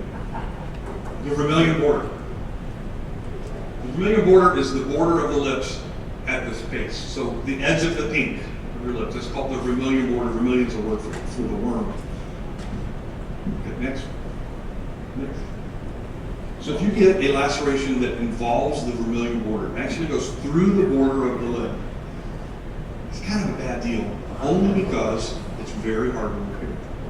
And if you don't repair it absolutely perfectly, I mean, it's got to be absolutely perfect. When I have these come into the ER, the first stitch has got to be at the vermilion border. The first stitch goes vermilion border to vermilion border. And I tell everybody this, I tell mom and dad if it's a kid, I tell mom and dad, this has got to be absolutely perfect. And if it's not absolutely perfect, we're going to stop and start over. So I'll take a stitch in this side, a stitch in this side, and then I'll pull it together and I'll say, what do you think? I get mom looking, yeah, that looks good. I get dad looking, yeah, that looks good. I get the housekeeper, I get the janitor, I get the nurses. If one person says, no, it's off a little bit, I'm going to start over. Because if you don't get it absolutely perfectly right, for the rest of his life, he's going to have, there's just something goofy about that guy. From across the room, you can say, man, there's just something weird about that guy. And it's because the vermilion lip is not close perfectly. So it can be done, and that's why showstopper definitely made it. That's going to be hard to repair. So now this is not in the, it's right at the edge of the vermilion border. So really, you should stop this fight. It's at the vermilion border. But what if this is a $10 million fight? And the guy didn't care if he looks goofy from across the room, because now his wallet's thick and he doesn't care what his lip looks like from across the room. So that's the caveat. Most shows that we do, I'm going to stop it if it's the vermilion border. But if it's a high dollar, high profile fight, I'm probably not going to stop it. Just the truth. This is kind of an illustration of that first stitch. And I tell you, once you put the lidocaine in there and you get everything numbed up, man, I can't find the border anymore. It's just kind of crazy. That's why you get everybody to vote. And then in your note, when you're writing your note, you might tell your doctors this, when they're writing the note, you put down everybody in attendance, mom, dad, housekeeper, janitor, nurse, IT guy, they all said it looked perfect. Trying to avoid a lawsuit later. This is another, that's a perfect stitch right in the vermilion. There's another one. And so before this was closed, there was a bubble lip, but it was approaching the vermilion border, and it actually kind of got the tip of it. So if this is not a high profile fight, I'm stopping that, because it's not worth it. guy who's making $250 for his smoker tonight, it's not worth it.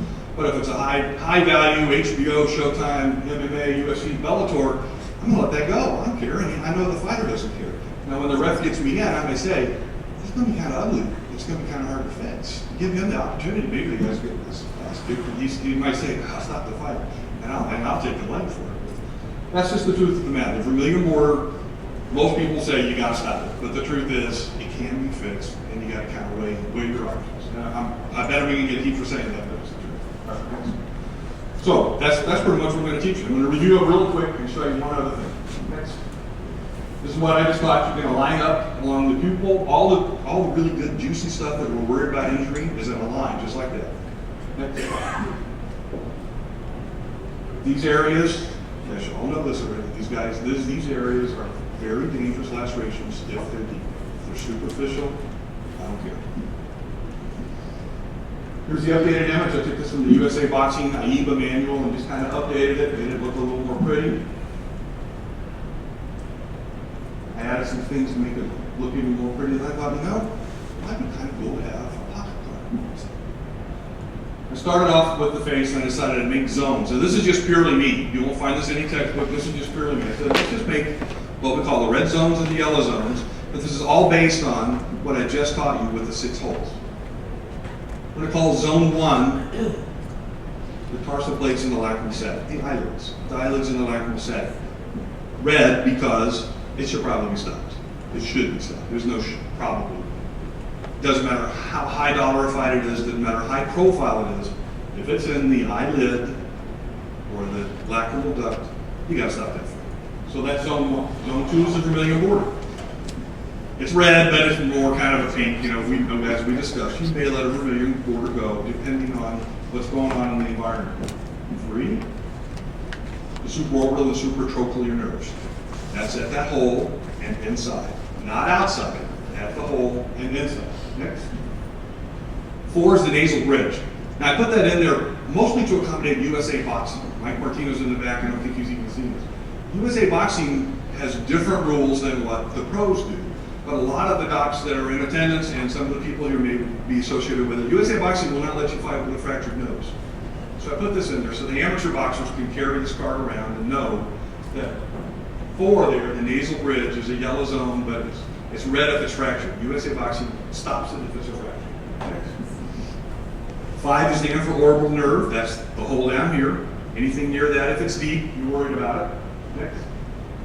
6 is the nasolabial fold. That's where the facial artery is. And I didn't talk to you guys about that. It's so rare, you're probably never going to see it. But it's right here in the crease, where this little crease that comes from your nose down to your lip. There's a facial artery in there, and if that gets damaged, they can bleed. They can bleed a lot. It's kind of a big deal, but honestly, in my 30 years, I think I've seen blood. So it's on the card, but it's probably not that big a deal.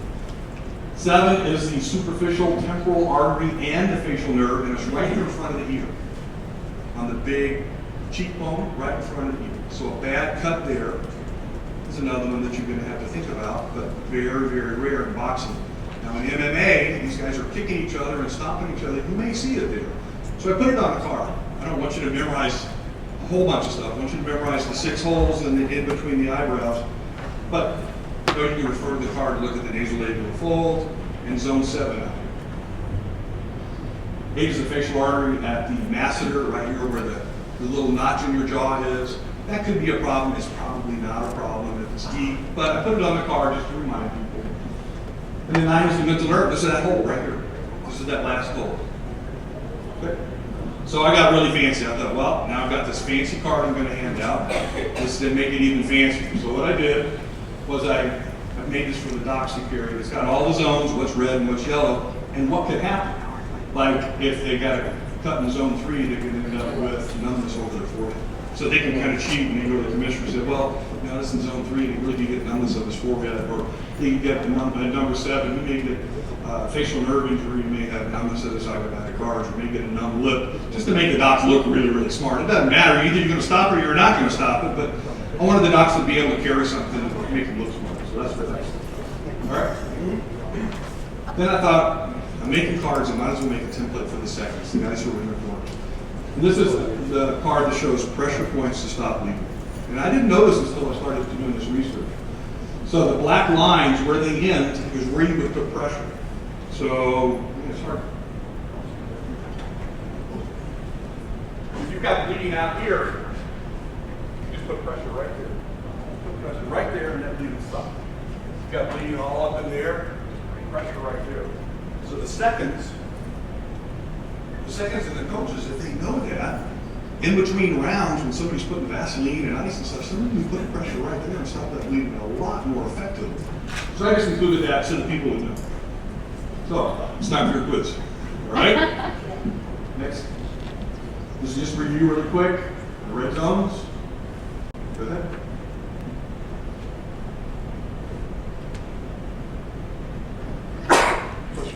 All right, everybody got it? All right.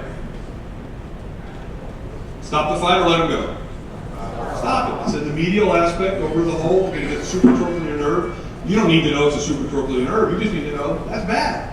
It's deep. That's bad. And if your doc doesn't stop the fight, you may pull out my card and say, hey, look at this card. And the card is available on our website for free. Just go download it. Well, the card of the pressure points and the laceration. Okay, next one. Go or stop. Almost at the eyelid. One more punch and it may go to the eyelid. That's stop it. Just a tiny bit higher. I would stop that one. No. Absolutely not. I don't care how much it bleeds. As long as it's not getting in her eye, I don't really care. You know, and I know, there's nothing out there that's going to be damaged. Nothing at all that's going to cause the patient any problems later on in life. Next. Let's see, the nose is over here towards me. Let that fight go or stop it. Go, there ain't nothing wrong with that. That's far away from this hole. It's way out here. Who cares about that? That's not a big deal. Certainly not going to bleed and get into the eye, right? Next. Let that fight go or let that fight stop? Really getting close to the hole. That infraorbital nerve is really getting close. I don't think it's quite there yet, but I'm not going to take that chance. Next. Stop the fight or let it go? I wouldn't stop that. That's way lateral. That's far away from the hole. I'm going to keep an eye on it. I'm going to watch it, but if it starts to march towards the hole, but as it is right now, that's not a big deal at all. As long as it doesn't bleed into the eye. Stop. Gotta stop that. That's in the zone we just talked about. That's in zone 1. That's going to cause some serious problems, and it's obviously deep. You gotta stop that. Stop that one. It's not in the tear duct. But you're right, you gotta stop it. It's approaching the tear duct. One more good punch and it's done.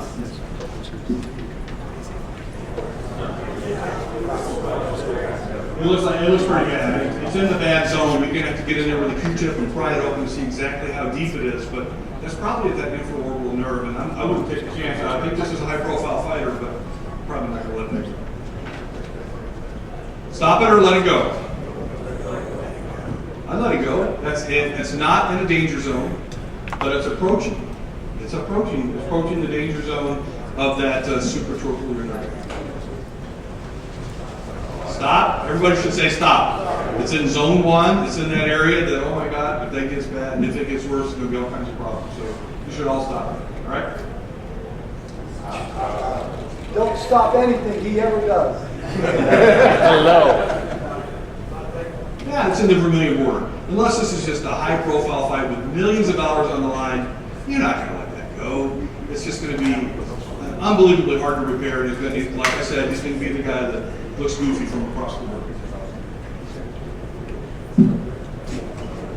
Stop it? No. Don't stop that. Don't ever stop that. Unless it's bleeding so much that it is obstructing the vision. All right? You're going to scroll through these, Mike, and almost done. Just to kind of review. Zone 1, Zone 2, Zone 3, 4, 5, 6. You can download the card for the website. That's all I got. Thanks so much. Any questions?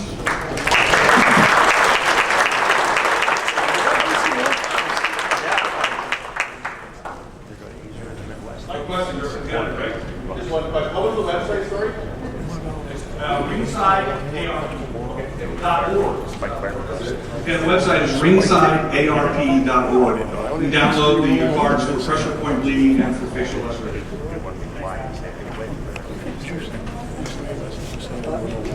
Thank you, Doctor. Hey guys. Lights. You find out, let me know. Dan. If you're find out. If you guys don't want to be heard and you don't want me standing right All right, guys, again, really quick. We're going to go in closed session at the end, but right now we're going to, the board of directors, when we got elected last year, kind of decided to approach the committees a little differently. So what we did was we decided to have a boxing rules committee and an MMA rules committee. And our theory for this was that we actually want fighters to contribute to the changing of the rules. You know, we're moving into the 21st century nowadays, and you know, when Mr. Ratner was sitting at the back of the room, called into New Jersey and helped write the unified rules, that was 20 years ago. So we thought it was necessary to start a new committee. The new committee consisted of fighters for boxing and MMA. But right now, we're going to do the boxing rules committee. We're going to, the rules committee consists of Sean Wheelock from Kansas, who's the chairman. Boxing or MMA, Mike? I mean MMA, I'm sorry, thank you. He's MMA. Sean Wheelock, the chairman. We have Kevin McDonald from Massachusetts. We have John McCarthy from wherever he is, Nevada/California. We have a couple fighters on as well. We have Randy Couture, we have Matt Hughes, and we have Mr. Horn. Now, Mr. Horn fought at Mohegan, I think back in 2002, 2001. And I think he's still fighting. Is he still fighting? He fights everywhere forever. Yeah. So what we did is we put these fighters on, and actually Brian Dunn, who is also on the committee, I forgot to say, was also a fighter, as you can tell. But he sits on the committee as well. Did I miss anybody? Woodruff and Dr. Watson. Who's that? Dr. Watson and who else? And Woodruff, Matt. And Matt Woodruff. Sorry, Matt. So basically what we did is we wanted these guys. I already said Kevin McDonald and Hines, didn't I? Anyway, Kevin McDonald and Robert Hines from Illinois. What we did is basically reviewed all of them, and they worked their butts off, guys. They argued and yelled, and I sat on some committee meetings every once in a while as well when I had a chance. And you know, there was some heated discussion about what we could do to better the rules. So they're going to come here and present some of the rule changes to you guys today, and we're going to again tomorrow. And then we'll have some conversation. If you have if you need to discuss anything with them, they're available for the next 2 days before we go to vote on it on Wednesday. Okay. So without further ado, Sean, why don't you come up and take the mic and do some work. Thank you.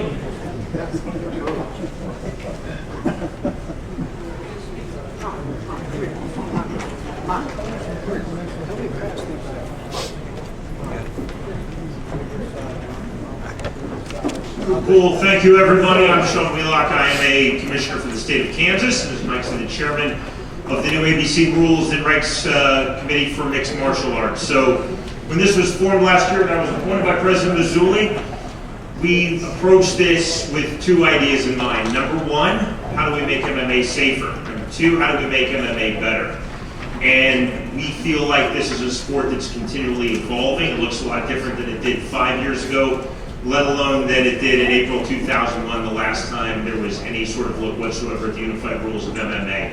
So it's a committee that wasn't just formed for 1 year. It will continue to go on in perpetuity. We're always trying to evolve with all aspects of the rules and regulation as the sport continues to evolve. So again, Mike mentioned everybody on the committee. I'll just say it's really my honor to be the chair of this. It's a great group of people, diverse in our backgrounds, but we all share a passion for MMA, starting with fighter safety. We did monthly conference calls, voted, sent on the committee, and then ultimately presenting to you. So I will now turn it over to Big John McCarthy, who will go through our proposals. Oh yeah, we did send it to the medical committee. Thanks to Andy Foster for that. On his guidance, we wanted to be fully in sync and in compliance with the medical committee, which we've achieved on the 6 proposals that John's going to talk about on the handout. Hello to everyone. I'm sorry that I don't have the handout, so if I go out of order, okay, I have the handout, never mind. When we talk about this stuff, what we really were trying to do is there's certain things within MMA that, you know, when we came up with the unified rules back in 2001, it was April of 2001, and Mark he was on the conference call, so we couldn't see him, which was actually really good because then he couldn't give us that glare. But, you know, all the things that we were doing at that time was to try to come up with this uniform set of rules that everyone could agree on and that we're going to keep the fights safe. And for the most part, those unified rules have worked very well. But as time has gone on, there's been a lot of things that have happened with fighters being very smart. You know, when we look at fighters, a lot of people don't give them the credit they deserve, that they have a PhD when it comes to fighting. And they're really good at taking rules and figuring out what that rule is and then altering it and adjusting so they can utilize the rule to their benefit, even though that's not what the rule was meant for at times. One of the things that we have not had, and you know, one of the bigger elements that we have in the sport of MMA is the female fighting that we see in MMA is way up as far as the popularity. It's caught on in a way that, you know, female boxing never did, because all the girls that are out there doing MMA are doing things that absolutely replicate what the men do, and sometimes they do it even better. And so we've always tried to adopt things over, and with female clothing has become a little bit of a problem for us. And we've had a lot of female fighters that came to us with these problems. For regulators, it's been a problem because we've always had what men were allowed to wear. No gis, things like that, that all came out in those original unified rules. The length of the shorts, as far as it could go no lower than the knee, all these things. But when women came out, there was nothing really within the unified rules that talked about the regulations for female clothing. So that was something that we wanted to address. And we did in saying that women could wear the exact same lower apparel that men are wearing. They cannot wear spandex that's going below the knee. They cannot wear the complete legging. All of these things at times for specific fighters are becoming advantages because they're a person that wants to have grappling involved in their fight, and if they can wear a legging that goes down to their ankle, it allows them to have a little bit more grip, possibly against their opponent. These are things that we look at and we try to take away. We don't want clothing to be an issue when it comes to the performance of the athletes. We want the athlete's skill to be the thing. So women, as far as the clothing, what we came up with is they're allowed to wear anything that the man is as far as the length and style of shorts. Same types of. They can wear the tight ones that the men wear. They can wear the board shorts, same thing. Nothing can go below the knee.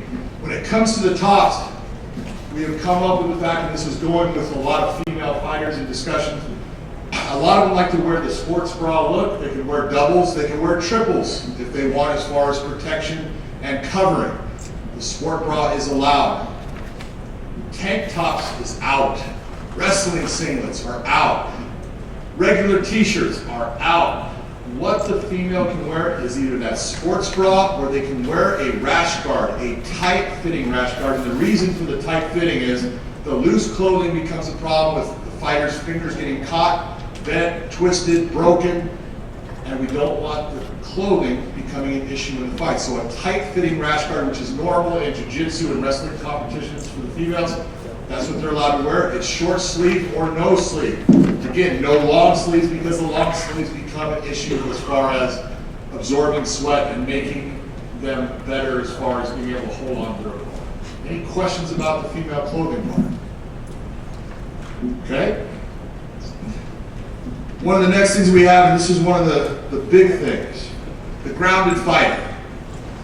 When we came up with what a grounded fighter was back in 2001, it was all about, let's try to make this as simple for people to understand and make it equate with what we had in boxing. And obviously a boxer was a standing fighter until one of those gloves or another part of his body touched the ground. If the soles of his feet were the only thing touched the ground, he was good. When another part of his body touched up, he was down. And so we went with that with mixed martial arts. And fighters quickly said, okay, thank you very much, I got you.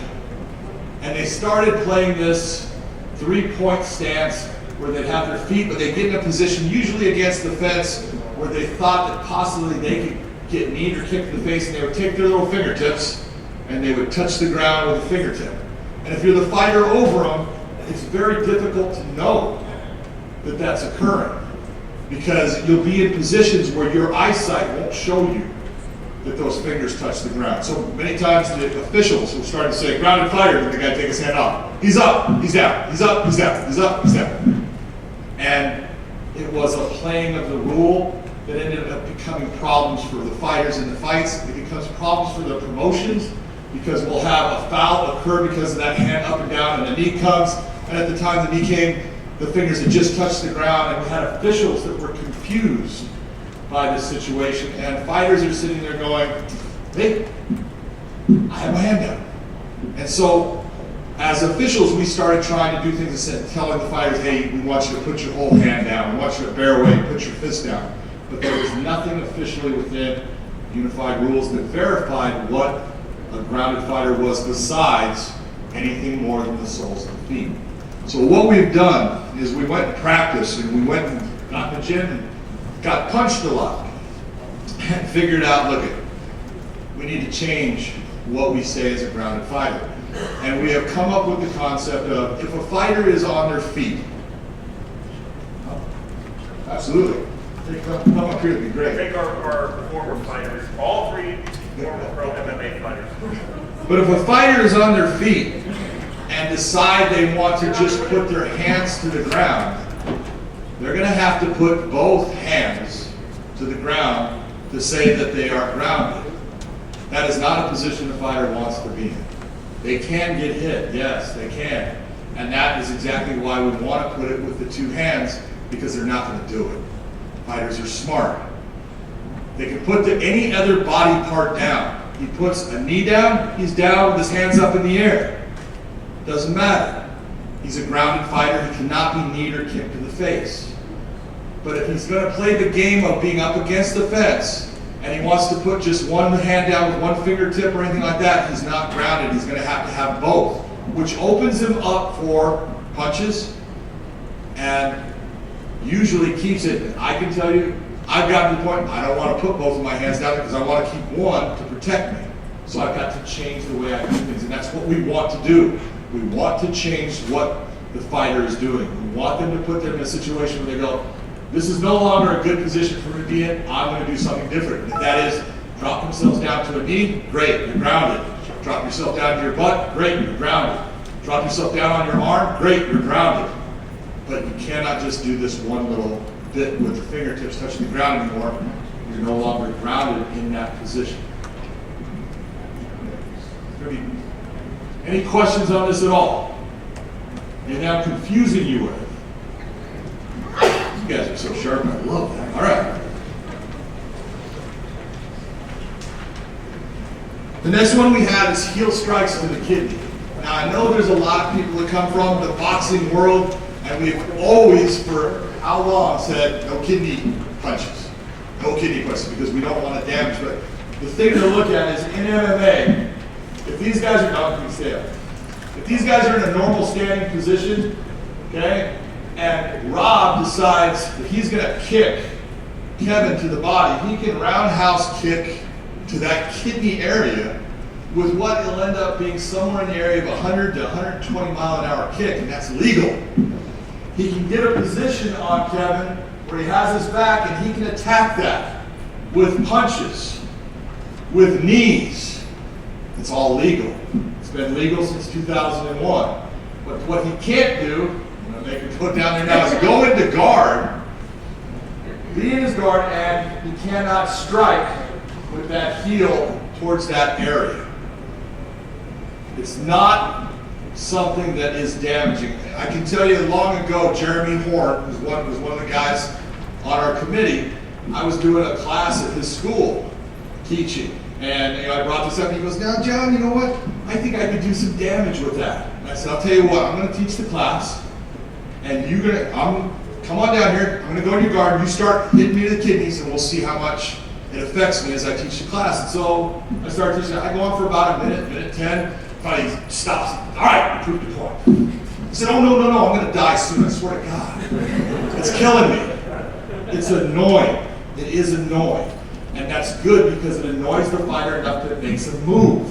And what do we want in the fight? We want that movement. We want them to have to sit there and say, okay, I don't want that just to continue on. I'm going to change the position. I'm going to work to change the position. We're hoping that it helps open up the fight. That's what it's for. If you're looking at protecting the fighter, and our medical staff looked at it and said, look, no, what we allow to that area right now is way worse or way harder than what we're being hit with this heel scratch in the kidney. It's been part of the rules, but it's not an effective rule in protecting our fighters, and so that's why we're trying to remove it, because it does, at times you're going to see fighters do get in this position and they do heel kick to the back of the leg and the hamstring area. They'll heel kick to the calf, but they stay away from that kidney area because it's part of the rules, and as officials we're going to call it, but it's not going to do anything but help open up if we just get rid of the rule. So we're hoping that we can get rid of the rule altogether. Any questions on that? Perfect. All right. I'm gonna drop down to the very last one that you see, grabbing the clavicle. I can tell you how this occurred, and how this rule happened. And if long ago when we were in that committee, and there was, there's still some guys here that were. Don Coletta was one of the medical advisors from New Jersey, and he was there. Mike was there. That meeting went on for a long time, and after a while, people kind of got tired. And there was one thing that, there was a lot of promoters that were involved. And one of the promoters in it, at one point near the end, said, oh, I got this friend, he's a military, he's in special forces, he could grab the clavicles and pull him out of his skin and stick them in his ears. I'm not kidding. And I looked at him like, you've got to be kidding. And Lorenzo Fertitta was one of the people in that meeting, and he looked at me and said, John, let it go, it's stupid. And I let it go, and it became a rule. And it's a stupid rule. No time since 1993, which is as long as I've been doing this sport, have I ever seen anyone grab a clavicle when it was allowed. And I've never seen anyone get caught with this as a foul, since it's not been allowed. There's just no point to it. There's no reason for it to be in our rules. It has no effect in any fight. No one does it. No one will do it. It's not going to change anything. So we shouldn't have just excess in there for no reason. So we're saying we should get rid of this as a foul. It has no purpose. The next one that I want to go over is one off that, extended fingers. What we're talking about here, again, fighters are smart. And every fighter has an advantage and a disadvantage. And we have fighters that have, very long length to themselves sometimes. But when a fighter starts to be in a position where they're in this open and they start to put their fingers extended towards their opponent's face, this is a problem as far as possible permanent injury to a fighter that we should just not be allowing. A fighter's eyes are not that, protected of an area when it comes to MMA. If you can recall back in boxing a long time ago, we used to have gloves that the thumb, you were able to move your thumb away from that glove. And we started getting, a lot of boxers were getting what we call thumbed in the eye. And what was the thing that we did? We attached that thumb to the glove, and all of a sudden, take away, we don't have a whole lot of fighters getting thumbed in the eye now. Boxers are pretty well protected, but with MMA, we are going to have open gloves. We have grappling involved, our fingers, it's going to be hard to change the gloves from having those open fingers. So what we need to do is, what we would like to do, is create a rule that allows the referee, if the fighter is going to purposely place an extended hand out towards their opponent's face, if he wants to lower it down towards his chest, he can do that. That's legal. But when it's out and up in his face, towards his eyes, creating this almost like pitchfork thing, making the fighter feel like if I come forward, I'm going to get stuck. The referee can warn the fighter, hey, put your fingers up and close your hand. This is what we do now. We do this all the time, but there's nothing that we can do at this moment until the fighter gets poked in the eye and we have the injury. Now we can possibly take points, but we could also be in a position where the fighter now has eye damage, cannot continue on in the fight. We lose the fight for the fans and for the fighters themselves. It becomes a no contest if it ends up in a round that we can't go to the cards, and it's making our fights stop in a premature fashion that should not happen. This is something with the fingers extended that, look, at fighters are going to continue to do because it's legal. There's nothing that we as officials can do about it, but if we put in there that, you know what, in this position with your hand extended out, your fingers towards the face, that now becomes illegal, and we can start to give warnings and even take points or disqualify the fighter if they continue to take this action, which can cause the eye poke, which can cause serious injury. You look at middleweight champion Mike Bisping of the UFC. Take a look at his right eye. It doesn't look like his left eye. Not at all. It's damaged. It is permanently damaged because of this. We need to be careful. It's something that I strongly suggest we take a stand and add the rule of no extended fingers towards the opponent's face. It's important for the safety of the fighters. The last thing that we would like to do is our judging criteria. The judging criteria that we currently use was written by a guy that is not too bright. I'm just telling you straight out. Okay, one of us is not here, that's Jeff Lightning, and the other guy standing before you, that's me. Okay, and this was written back in 1999. That's the same criteria we have today. And that was at a time when the sport was in a different place. When I first wrote this with Jeff, the first word we used was damage. What were we looking for? We were looking for damage. Which fighter was damaging their opponent? When we say damage, we're talking about fight damage. We're not talking about permanently damaging their opponent, but fight damage, fight-related damage, damage that could bring about an end to the fight. And at the time, the owner of the UFC was a gentleman named Bob Meyerowitz, and he looked at me and he about flipped his lid and said, "Are you kidding me? Everybody in the world's trying to shut me down, and you want the first thing to be, we're looking for damage." So we switched it. We went to effective striking, effective grappling, effective aggression, effective ringer cage control, and even at the time, effective defense. We've had one change in that happened, came about in 2012, where we took out effective defense because a lot of judges didn't get that right. They didn't understand how to use it the right way. There's no point, MMA is an offensive sport.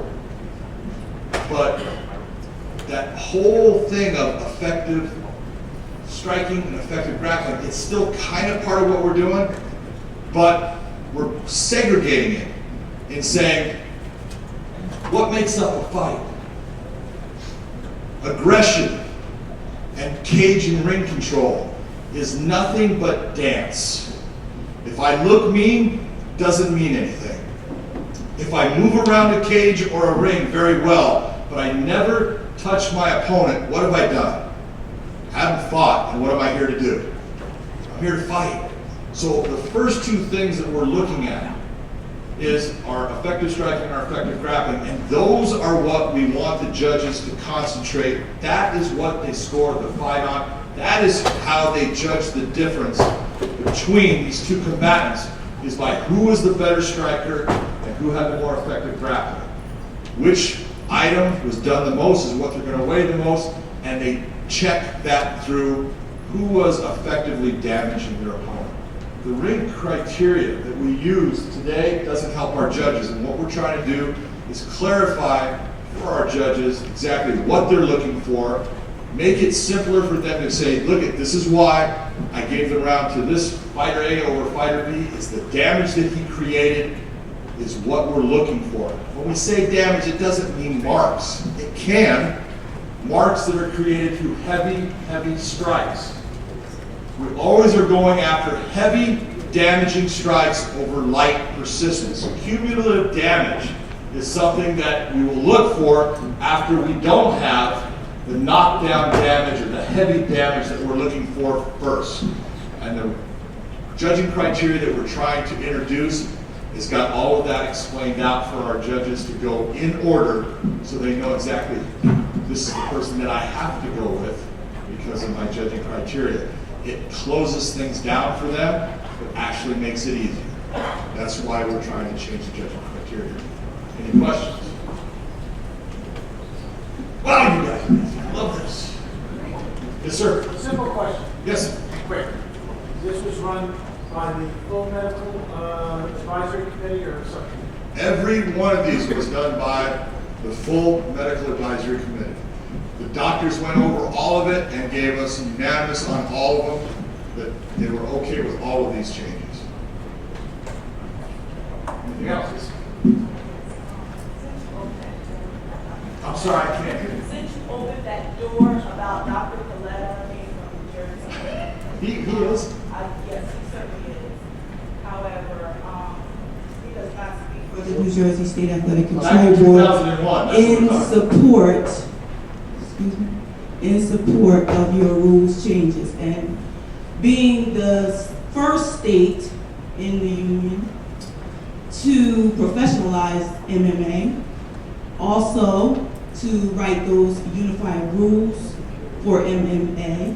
I would like to inform everyone here, aside from those eye pokes and the clavicle rule, the state of New Jersey does not support any of your rule changes. Okay. I'll make it clear real quick. New Jersey was not the first to legalize MMA. Oh, yes, it was. Oh, no, it wasn't. Oh, yes, it was. That's that state back there. Yes, it was. Is Mark Ratner in the room? Yes, he is.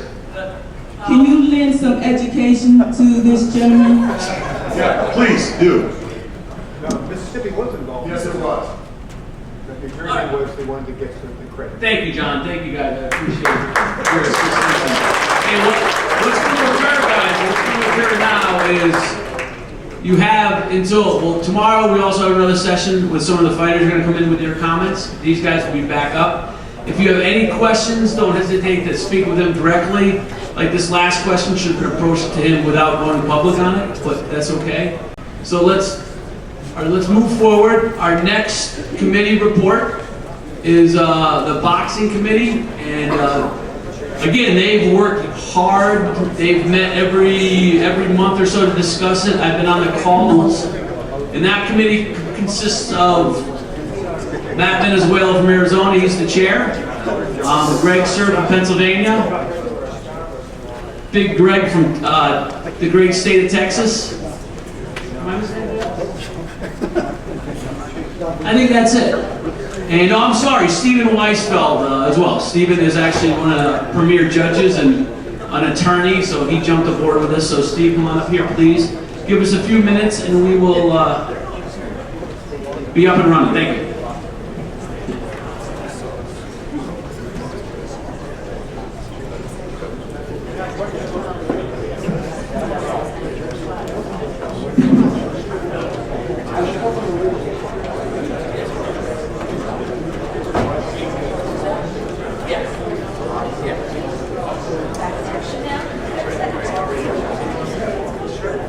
Hey, if anyone has any questions right now, the MMA committee is running around, so give them a ask while we get set up here. Thank you.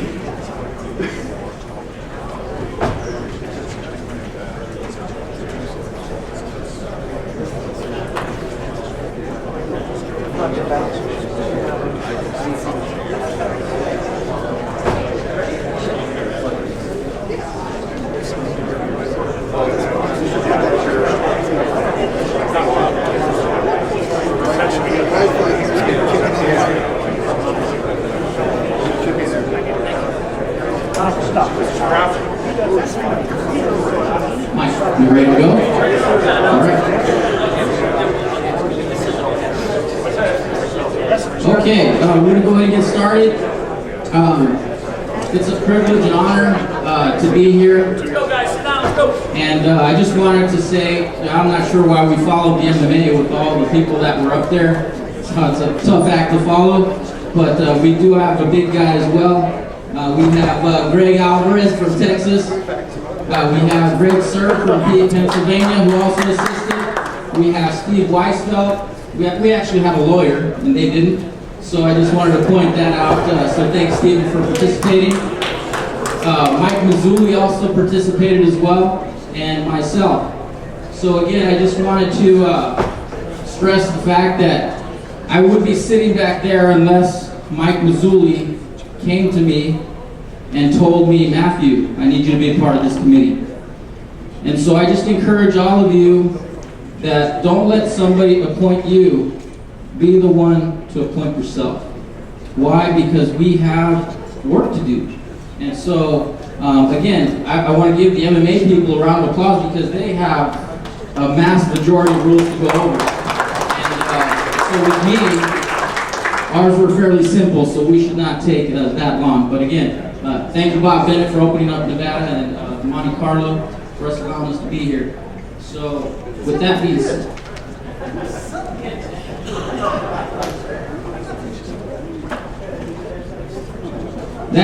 I'd like to turn it over to Greg. Greg Serb. He's going to go over our boxing rules. What I've put up here is I've highlighted the things that we've updated. Our last update was done July 29, 2014, which was 2 years ago, and then the committee had voted on that. So with that being said, no further ado, I'm going to give it over to Greg Serb. He's going to go over what we changed. Obviously, we don't have the slide up here to show you, but he's going to go over that.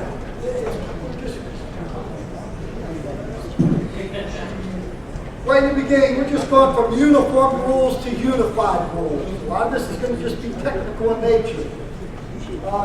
Each round shall consist of, just how we move B, so it's 3 rounds. Number 2, the referee is so arbiter. The bout, only individual can authorize to stop a bout. We're just going to keep that. That rule stays as it is. That's an old standing rule. The referee is the sole arbiter of the bout. If he wants to consult with a doctor, if he wants to consult with a commission member, that's up to him. But he's the sole arbiter of the bout. The number 9 that we go down to, a boxer shall receive 20-second count if the boxer is not out of the ring, period. He doesn't have to go to the floor. He can be on the apron, and that's not off the ring. The apron is considered part of the ring. If he's not off the ring, it's a 20-second count. He does not have to be on the floor. He may be on a table. He could be in maybe somebody's lap. Technically, he doesn't have to be on the floor. That's just housekeeping. Go to number 2. This is where it gets a little, we probably should have. We know for accidental fouls in a championship fight, you have to have 4 completed rounds. We've all agreed on that. That's been a great rule for many years. After you have 4 completed rounds, then you go to the scorecard. So just to be consistent, even if there's an intentional foul, and I'm the boxer that has been fouled intentionally, I got a headbutt and it's just a small cut. But it was an intentional headbutt. In most cases, the referee should probably deduct the point for the intentional foul. That should be automatic. But you as the fighter, if you say, I'm going to continue, it doesn't look that bad, I want to continue. And it's not. The doctor says it's okay to go. Well, then you kind of have waived your rights to get this disqualification now. You're saying you're going to continue to win the bout. So again, we're going to add, even if it's an intentional foul, you then have to go to at least 4 rounds. Now an intentional foul, I'm the guy that's fouled, I cannot lose. We'll go to the scorecards. If I'm ahead, I win. If I'm behind, then we have the technical draw. So I still can't lose. But we didn't want to go, okay, I got cut in the first round, and then the second round, because it got a little tough for this kid, say, oh, I can't continue. This is too much for me. And want to win by disqualification. If you make the call that you want to continue, then you have waived your right to a disqualification. You cannot lose the bout because it was an intentional foul, but you waived your right I think it's a good rule, but I'll leave that one up for discussion. It didn't state anything about the rounds. So we could basically have, one round in the books, and the kid says, well, I want to go to the scorecards. Or 2 rounds in the books, well, that's an intentional foul, I want to go to the scorecards. I'm not too sure, that, to me, that could get a little messy at best. We just adopted the 4 rounds in 4 rounds. If it's an intentional foul, and the referee declares it's an intentional foul, he can take a point away, which he probably should, but if the boxer says he can continue, the doctor checks him, he's good to go, because it's not, it's not something bad, it's not in his eyes.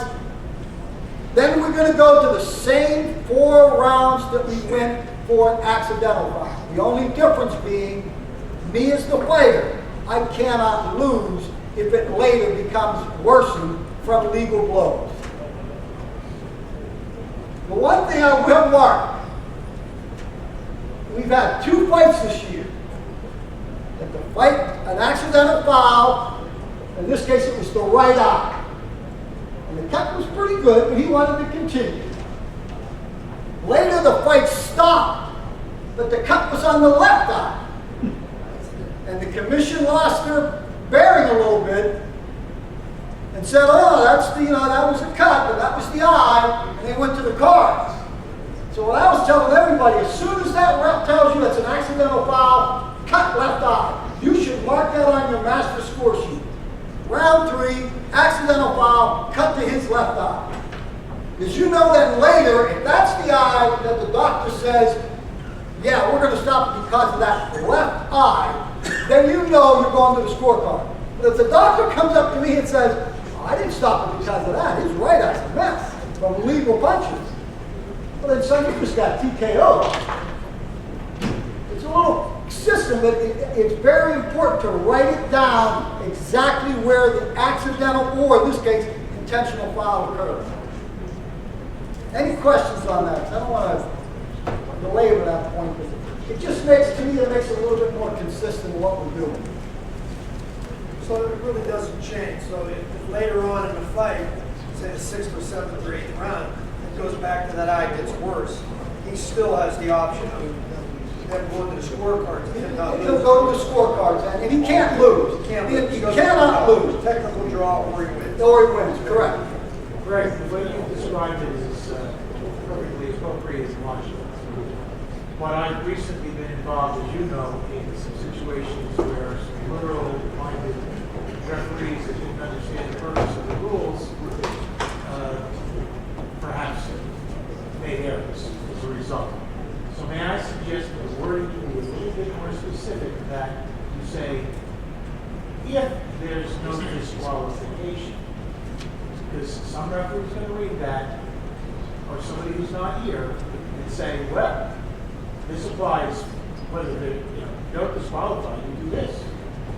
Well, how would it be an accidental foul? If there's no disqualification due to the accidental foul, that continues, and et cetera, et cetera.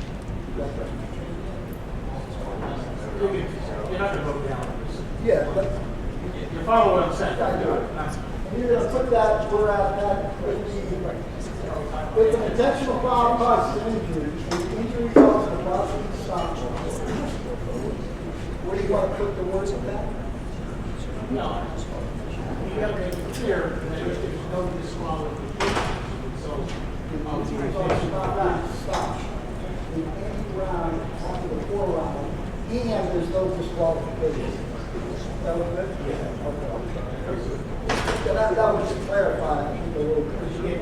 It's unbelievable to me. That's why we have to get out.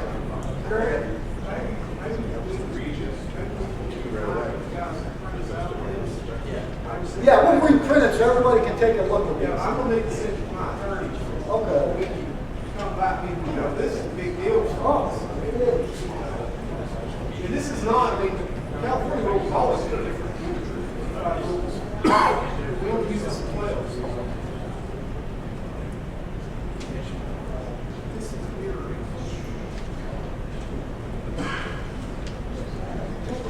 went with the 5 minutes. And the only other one that we want, that was the last change, but the number 13, always try to remember, the fighter gets up to 5 minutes. The ref, again, the sole arbiter of the bout, he can say after 2 or 3 minutes, okay, we want to continue. He gets up to 5 minutes. We've had 3 or 4, maybe more, of shows that have come into my office. They'll send me a tape, and the referees, it's going on now 4 minutes, 4.5 minutes, and the fight's starting to drag out to where it's starting to get uncomfortable for the crowd. As a ref, or even as a commissioner, I normally say after about a minute or two, if he's going to drag it out, get the doctor up there. Is he hurt or not? Is he hurt or not? And I'll also tell the fighter, you can't win. We make sure we tell the fighter that you cannot win on an accidental low blow. You can't win. You got to continue. I make it a point for my referees, if it starts to drag out, you tell the fighter in plain, you cannot win this fight. You've been hit with an accidental low blow. You must continue after 5 minutes. But it's up to 5 minutes. It does not have to be the whole fight. The only other question that came in was, if you're using replay, how many states and commissions are using replay? I know I am. Nevada. You can go to a replay to make it. I know Jersey is. The only what came out of 2 fights in a row this week. The fight stopped because of a legal blow. That was the ruling. Or an accidental blow. That was the ruling. He ruled it low. Referee stopped the fight. He gave to get a win by TKO. The state went to their video replay. It was right on the belt. The punch was right on the belt. Happened in the 6th round. Right on the belt. As a judge, if you throw your scorecards away because it was a TKO, you had nothing to go, this state had nothing to go back on to add the scores. If they had all the scores come in from the judges, still score the fight. If the bout ends on a TKO no matter what, have your judges score the bout and send it in. Just in case you want to go to that replay, you can go and say, here's the score. Now we can go to the scorecards and we can still have a winner.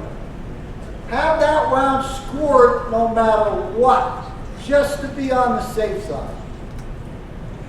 Any questions for the unified rule? Mr. Mason. Is there a provision, I'm lucky in the sense that we only do about 3 12-round fights a year. Again, you're talking about it's technically considered after 4 rounds. We have a lot of 4 rounds, and the fight is basically over in that situation. Is there something that would say if you go to the scorecard after 3 completed rounds? I know in Pennsylvania we amended, if it's a 4-round fight, we go with 3.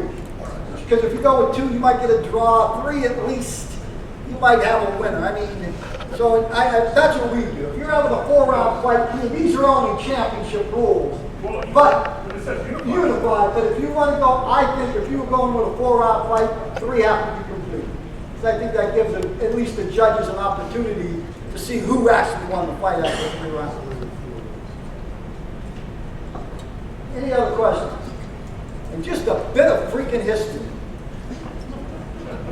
I was president when we did this. Unified, and it was in Jersey. And we did. The meeting was in Jersey. the best story, it was me, Larry, there's all the organizations there, but the best story was, it really dragged on. This meeting was brutal. You can imagine, this was brutal. And there was a knock on the door, and saying, we're supposed to be out here because they were having a fight. They're having a fight in Jersey that night, and we're going to use the unified rules. Texas was the first thing. They used it like the night before. Jersey had a big fight that Saturday. They were going to use it then, and there was a knock on the door. Hey, you got to get out of the room.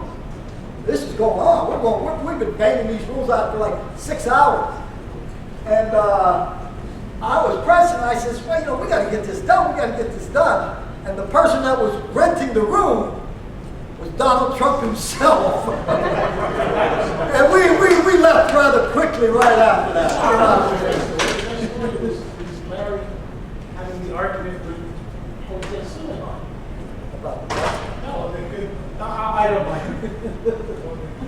as that was happening, Larry Hazard and Jose Suleiman were in a very heated debate. And Larry kept trying to cut off Jose. Not because he was trying to be rude to Jose, but because of the situation with Rachel. And Jose was getting angrier and angrier. And Larry has been known to get angry himself. Every so often. This was quite a place. It was a historic moment when we did this. It really was. It's one of the biggest accomplishments. Not only the ABC had, but a group of guys that got in the room, closed the door, and said, "Hey, we got to get this done. We just got to get it done. We got it done." We'll have these all picked up for you, ready to go. Have the first thing in the morning. Thank you. Just a quick remark. I think that you misunderstood me when I said that New Jersey professionalized the sport of MMA. Okay? We wrote those first rules.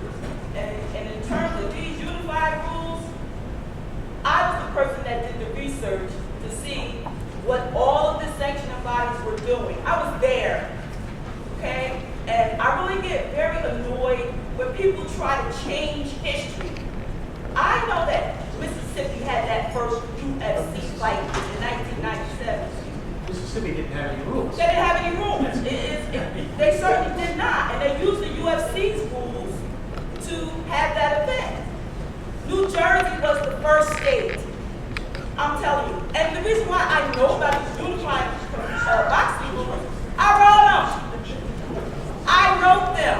And anybody can stand up and try to say that they did it, or it was a group collective effort, some other people, but it was Larry Hazard's idea. Jose Suleiman, God rest his soul, wrote Larry a letter and said, I wouldn't even sit down in a room with any of these other sanctioning bodies if you had not asked me. If you had not asked me. Okay, so just get the facts straight when you're telling his story about what happened. And I did not say that New Jersey had the first UFC fight. I know that in 1997 that it was Mississippi that had it, but it didn't have any rules. New Jersey professionalized the sport of MMA. Well, at this point, thank you very much. At this point, we're discussing boxing. Let's proceed, please. Yeah, and I was talking about the unified rules of boxing Okay, thank as well. you. Thank you for your input. We appreciate it. Go ahead. All right. So, Hey, Mike, just because if I don't bring this up, the 3 states you called in about being a boxer being downed and how we were counting the KO. I mean, McCarthy was talking about it. Remember, for the boxing side, if any part of your, other than the soles of your feet are touching, and you get to reach count of 10, that's a KO. But if you get up and you're over, but you're up, nothing's touching. You're up, you're bent over. You may not be able to continue and the ref raise you off. But that's a loss by TKO. That is not a KO. You have lost by TKO. Your soles are the only thing on the ground. You're up, you're bent over because maybe you're exhausted or hurt or whatever. But that's not a KO. Right. Unless you're hanging in the rope. Right. So what about when a guy's taking a beating and he's out on his feet and the referee jumps in and stops it? What is that? If he's on his feet, that's a TKO. I'm going by the strict letter of the law. Nothing's touching the feet when it's What about if he's on the ground, the referee's counting over him, referee realizes there's no reason to continue to count, and at 6 goes like this. If he's down, he's down. He's down and you stop the fight live. Because he can't continue. KO, he's down. What about when they quit in the corner? What about when they say I can't go on in the corner? TKO? Simple, straightforward. Always been that way. Suspension, the amount of times they're going to be suspended. That I leave up to the commission. That's the other point. As a commissioner, that's my rule. That's the difference. If you want to say TKO and still give him 60 days, that's up to you. Because he got a severe ass whooping. Only good thing was he was off the canvas. But if he's off the canvas and only thing touching that canvas are the balls on his feet, and he's up, that's a TKO. He loses. If you want to give him a longer suspension, that's up to the commission. That's the issue, you know. Okay. Any more questions? All right, so again, I want to thank the committee, their monthly participation in phone conference, the time that they've endured, helping out with that, the input, the various backgrounds from Greg Sermons, Steve Weisfeld, and Greg Alvarez from Texas, and achieving the goal that we had at hand. Right here, I just want to kind of lighten it up a little bit. Don't expect to work in this place like this if you have never worked in a place like that. So there's some commissions that don't have the big events, but hopefully you do get there because they are great shows for your particular state. Inactivity is the biggest sin in boxing. Sugar Ray Leonard, I just wanted to give some boxing quotes. This is not a boxer, but it's Dwayne Johnson. I thought it was pretty cool. It's always asked, what's the key to success? The key is there is no key. In his opinion, he just be humble, hungry, and always be the hardest worker in the room. That was pretty cool. Obviously, it's Muhammad Ali era right now. He who is not courageous enough to take risks will accomplish nothing in life. And then he also said, learn to fight alone. But I would like for us, we all know how to fight alone in our own jurisdictions, but when we come together, I want us to be able to work together as a team. That was my motto when we bought this committee together. So again, if we could just take that, and then Bruce Lee, knowing is not enough, we must apply. Willing is not enough, we must do. And so we want to do what you can, where you are, with what you have. And basically, lastly, trust in each of the committees and support their efforts to make the ABC stronger than ever. I mean, that's the whole goal and purpose of this ABC. Continue to work with others outside of the ABC that contribute time, resources, donations, and with Bellator, UFC, and other organizations that donate their time, they come. And so when we get into deep discussions, you know, their time is valuable as well, so let's just make that point when we get up here to speak. Support the ABC by showing everyone that we can work together as a team by following the Code of Ethics, which is in our ABC rules, guidelines, seek improvements, communicate effectively, unify the rules, promote health and safety standards. And that's all I have. So again, thanks for your time.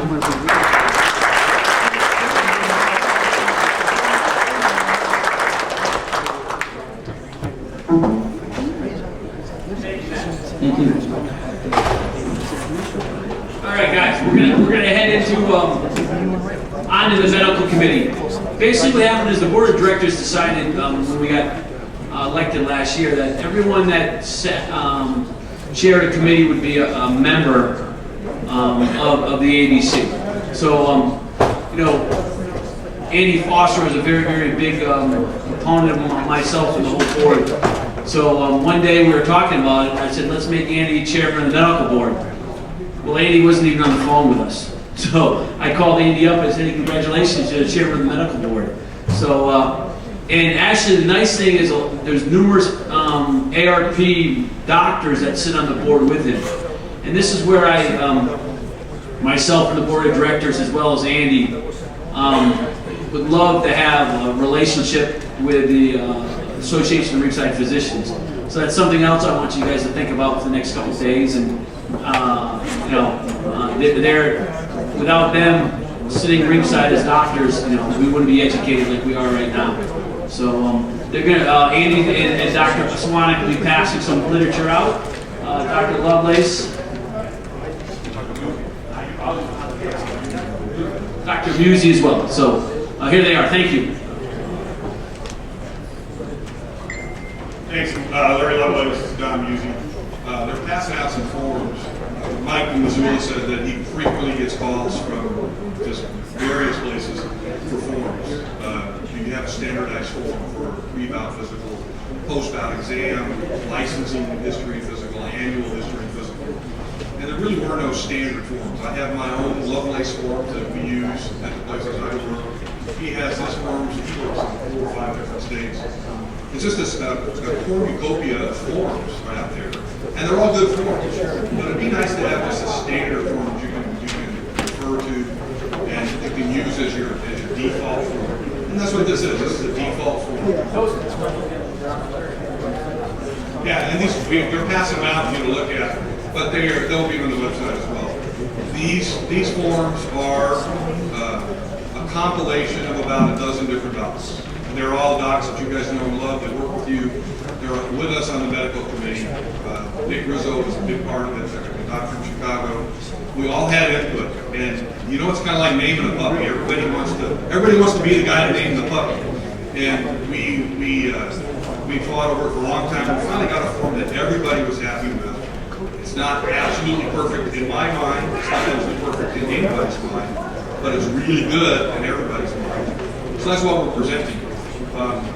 We didn't want to just hand out a form and say, here it is, go with it. We kind of wanted to tell you why we got the form and what's on it. Yeah, so let me go to the pre and post hoc exam first, kind of work backwards. If you just look at, we have vital signs, okay, and you're probably all doing it, but obviously there's disqualification criteria for blood pressures, temperatures, and respiratory. Just basic hospital with that, or disqualifying conditions. We also, if you start to look at the physical things, we have alertness and orientation. We have to know pre-bout, what's the fighter look like? Is he awake? Is he oriented the person, place, and time? Likewise, we look at that post-bout. We have head and periorbital just means rounded eyes. And if you're ready to perform these on the head, if they're there pre-bout, they're going to be there post-bout. That's why we're looking. This one may confuse a lot of you guys. We looked at pupils equally around reactive to light consolidation and are the extra ocular muscles in that condition. Suffice it to say for now, there's a lot of information. When you look at the pathways of the brain, it's responsible for moving around and back and forth. It's an incredible network in your brain that allows you to do that. We get an awful lot of information. That's why we do it. There's also a certain small percentage of people that normally have one pupil bigger than the other. It's just the way they were built, the way they were made. Your doctor needs to know that before they get knocked out. Because if he doesn't know that before he gets knocked out and he opens their eyes and says, wow, this pupil's blown, he's going to think it's some kind of brain damage. So it's important to look for that and know that. We also talk about, obviously, we'll just say the nose, ears, head. In boxing especially, literally 90% of the injuries that occur take place from that's why there's a focus on the head and neck, because that's where the vast majority of injuries take place. And the nasal difference will get on to that. Obviously, we have to do a heart and lung exam. Heart isn't working right, just there's just a cursory lung exam. And then we're going to go on to the upper and lower extremities. There's things that we do to just evaluate the joints. Obviously, in MMA, joint injuries are more common, but we have to know what they look like, those pre and post. Some of these things, I'm going to go way to the far right. We check what we call tandem blocking. So, guys are going to kind of do this, like the sobriety test on get on from the police service. What I'm actually going to do is we call it the finger to nose, close your eyes, this sort of thing. Then what we call a Roller test. I'll do it Larry with a lot of things we're doing with this. So I've got to explain why we do that. I've got to stand here with his eyes closed. I want the people to do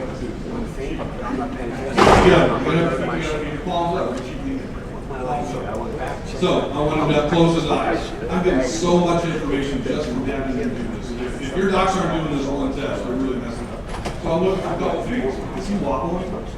He's wobbling. He may have a brain disorder or a cerebral problem that we don't know about. He rocks steady, especially if he's getting ready to go fight. I'm also looking at his hands. Is he slowly coming down, or is he slowly turning over? Huge, huge sign that there's something really wrong with this guy. And lastly, we say, keep your eyes closed. Touch your nose with that finger. Touch your nose with that finger. Looks easy. What am I looking for? That's what's the key. What I'm looking for is that finger comes in, does it start to trim? That's a horrible thing to do. If he comes in and misses, I don't really care. I'll just try again. I can't believe I'm missing. We'll just try again. What's bad is if he starts shaking like that, he's got some kind of problem. There's a reason why we're doing what we call these cerebellar testing. When obviously your brain sits inside the skull. Now the spinal cord exits the brain through a hole down into your spine. That hole is called the foramen magnum. On top of that sits the cerebellum. When you get blows to the head, repeated blows to the head, one of the first signs you'll see of brain deterioration regarding the chronic CTE is cerebellar sinus, because that brain is getting pounded against that hole. It shows up there first. That's why in the pre-biophysicals we're focusing in on that part of the brain. Basically, I think it'd be wise for people just to see what a normal neuro exam looks like. It takes about 30 seconds. All right, so would you please stand up and close your eyes? Open your arms out in front of you. Palms up. Touch your nose with this finger. Touch your nose with this finger. Open your eyes. Put your hands down. Do a scrape like this. Feel the shit like that. Have them scrape like that. Again, if they can't do that, something wrong with their cerebellum. Stand on your toes. Rock back and stand on your heels. You doctors be doing that on all your fighters, okay? Close your eyes, arms out in front of you. Now I'm going to push you, don't fall down. If he takes a step, that's all right. If he opens his eyes, so make sure he doesn't fall, that's a problem, okay? Okay, well, we'll do things like this. Things like this, check reflexes. We'll check here, we'll check the knees. And then the criticals are cranial exam. Follow my finger. Close your eyes tight. Puff your cheeks out with a big. Don't make a smile. Push your shoulders up. All 12 cranial nerves, except for one. We did test. The one that we didn't test was vision, and I can tell that people look at me, and I didn't test is escape or smell. That's all 12 cranial nerves, and the bulk of major neurologic data done in 30 seconds. And that's the reason we have that. We have the individual steps on the neural exam in case your doc forgets. We're doing these post-op. What we're looking for are changes from the baseline. I've often been asked, when do you start your post-op? When do you do your post-op exam? The post-op exam starts when the horn or the bell rings on round one. So if you're going to look at the history form, again, the medical committee doesn't want to just throw a form at you and say, this is it, take it. I want to tell you why we've got what we've got. In the history, we just got a lot of vague questions that may seem vague to you and it may seem vague to the fighter. Like, do you have ever had any of the following: seizures or flashing lights, headache or dizziness? And a lot of these are kind of repetitive and redundant, trying to catch the guy that really has got some chronic headaches and he's trying to hide it. Well, we'll ask it in a different way. And sometimes we can find guys that are trying to hide something. Have you ever had a concussion, a head injury, or lost consciousness? It's really important to know if he's recently been knocked out. We're worried about second impact syndrome. If he's had a head blow recently, he may be at risk for a second impact syndrome. Right there, number 2, if you ever use steroids, testosterone, or banned substances. Get it right out in the open. If they say no, then they're on record. Penalty of perjury, they're saying no, they have not. What else? The rest of it is a lot of the typical stuff you would expect to see. At the very bottom, they've got, I hereby authorize the athletic commission, blah, blah, blah, blah, blah. They're giving us permission to access their records. We can follow up and see how they're doing. We can look back and see what they've done in the past. And then, I haven't read the whole thing in a while, but there's a blurb on here where they say, I am fit to fight. I've been training, and there's nothing wrong with me. So it prevents that guy from, after the fight, well, you know, I've had the flu, no wonder I lost. Well, my hand's been hurting me for weeks since that skateboard accident, no wonder I lost. We're getting them to sign on the bottom line that they're healthy, they're fit, and they're ready to go. And I think that's important medically and from a legal liability. So, are there any questions on the 3? Go ahead.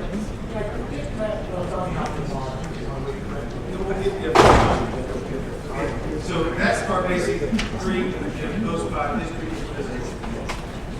Move on to the licensing exam. Now, what happens when we looked at the licensing exam, what happens is most often the ringside physician is not going to be licensing exam. It goes to another doctor who has to approve this patient, the fighter to fight. So we have to make it simple, easy, and quick for them to fill out because it's an expense. They may not understand very well what to do. So the purpose of this form, it's really just a little more expansion of the pre-bout form. And it becomes, like I said, a roadmap for the consulting physician, and it's quick. It's check boxes. It eliminates physicians' handwriting, which we all know how bad that is. It also adds various tests that are required. Different commissions require different tests. Different fighters, depending on their age, require different tests. They're all here, whether positive, negative, or not applicable. Any questions on them? If you have any questions on the board, I'm sure you've read them all. We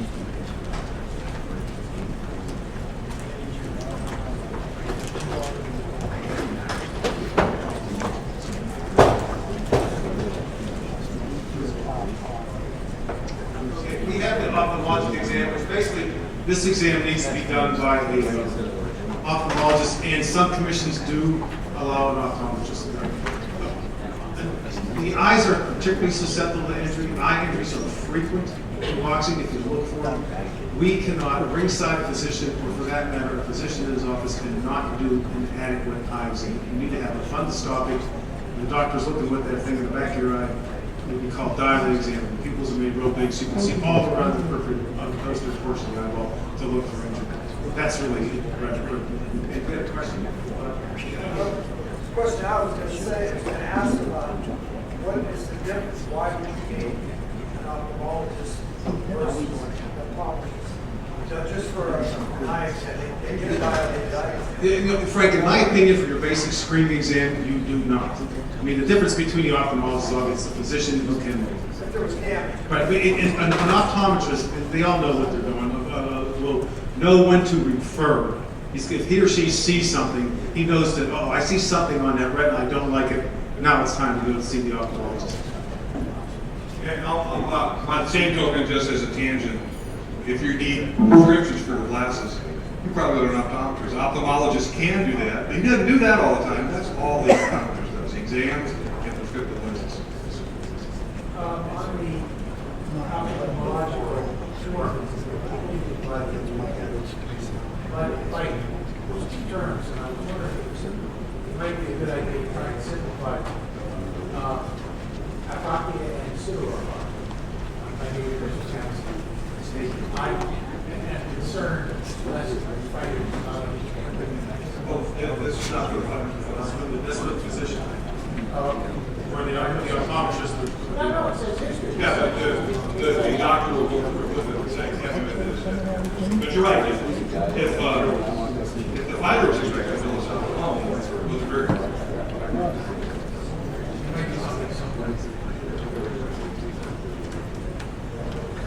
That's a very good point. Any other questions? We just submit the forms for you guys to review. In a perfect world, everybody would say, let's use these forms, and everybody can use the same forms throughout the ABC, and just make the act collection a lot easier. Research would be a lot easier. And just make it easier to take care of people.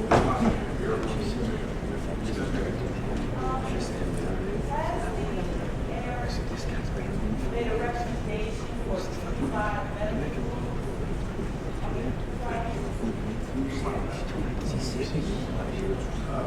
No, we have. You mean like disqualifying conditions? Oh, yeah, that's, see, the question was, has the ARP made up a list of rules for disqualifying a fight or medical criteria?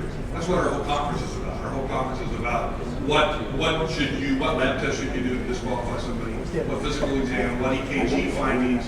We haven't actually put a book together, but on our website we have position statements on what constitutes a bad blood disease risk, what constitutes a bad EKG, what constitutes a bad RCT. We should probably do it. Let's put it together.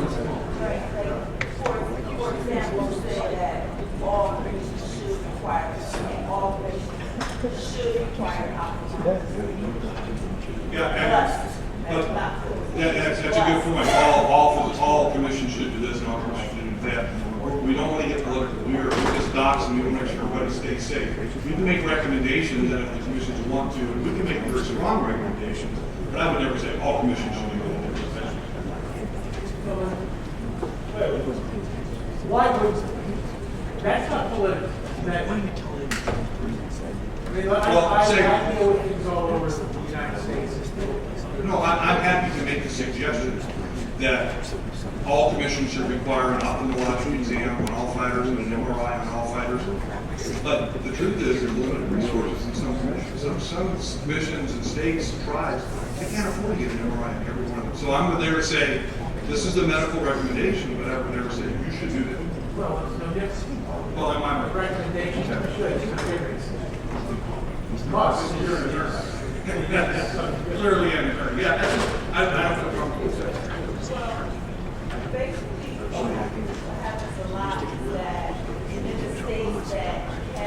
administer those tests, or whether you require those tests, they're shared with other states. They call around and ask, "Hey, please send us." You're right.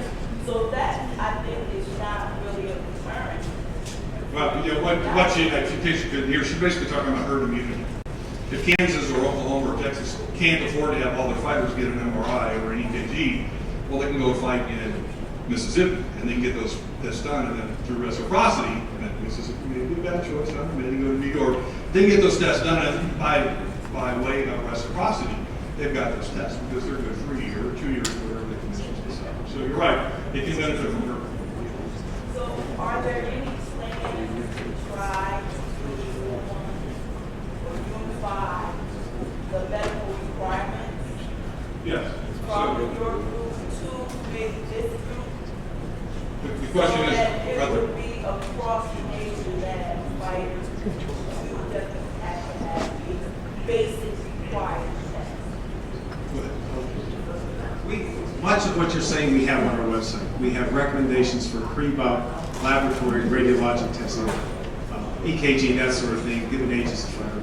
And if you're looking for kind of some absolutes, remember it gets difficult. We can't put, for example, all fighters with heart murmurs should not fight, because heart murmurs can be benign. They could be devastating. So there's the art and the individual practitioner that has to have discretion as to whether or not to let the fighter fight. But the guidelines you're talking about, the vast majority of what you said is on our website. And like Larry said, it's evolving. Like I said, our invested worlds, we're hoping to have a relationship with this organization. So we heard what you just said. We have some ideas now of what we need to focus our next thoughts on to make these things a little clearer and a little more manageable. So you said how you just make a recommendation blanket, but you don't come to us and say we'd like to see that, like vote on it. no, we were just appointed to the medical committee at the last conference that you guys had. I would love what you said to take effect. That's pie in the sky for me. I would love for us to be the medical army to tell you guys this is what you should be doing and make it so. We're not there yet. Let's just be clear about what this group can do, because it's very important. This group is composed of states and tribes. This group, independently, with a couple of minor exceptions, they're in the Mazzulli Act, has no independent power to require a state to adopt any specific regulations. The idea of this group was to attempt to standardize by making recommendations to the individual states. So it's one step beyond what you said, which is make recommendations to this group. Those recommendations have to go. And it also ties in, I must say, to the liability issue. Because our recommendations that can be made, and frankly, people ought to take them seriously, because it creates a standard of liability. Exactly. And I understand, I'm a commissioner as well. I understand what you're saying. And I guess nothing that I'd love to see these forms adopted, and we would love to add to your database guidelines, recommendations for future medical. And the ability to roll of that decision and have the proposal as this group did by. Well, this is the first step. I think it's good. Well, I'm not mentioning that at all. And, you know, I mean, let me tell you the situation right now we have in California.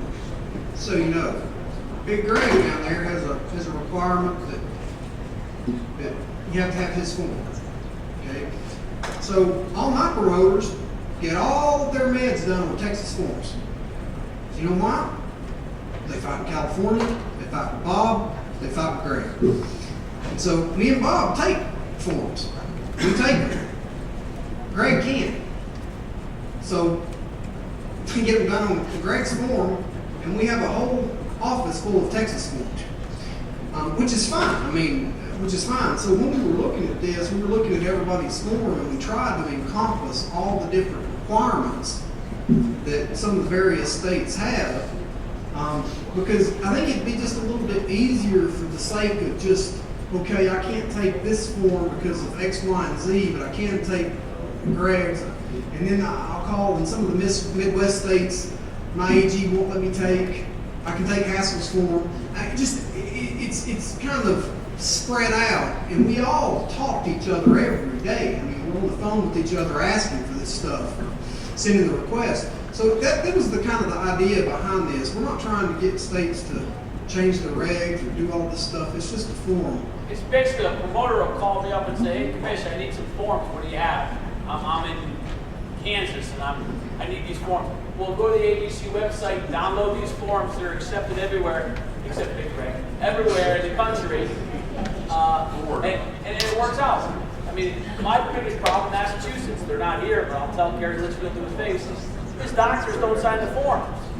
Physician's assistants sign them and stuff. And I can't accept those forms at no either. So that's why we discussed this with the medical committee. So if a promoter calls you up and says, we need some forms, we'll go to the ABC website and download these. They should work anyway. That's the big picture. That's the real reason.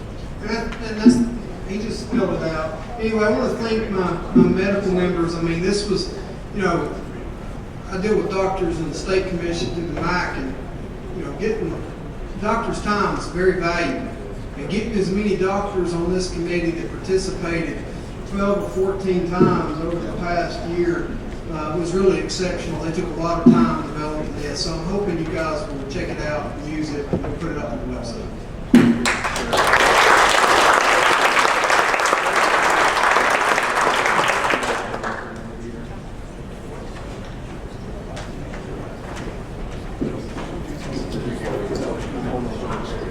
All right, guys, it's getting a little late. We're gonna You go to that pool. I got there's a pool out there. There's a bar out there. You got kiddie's pool.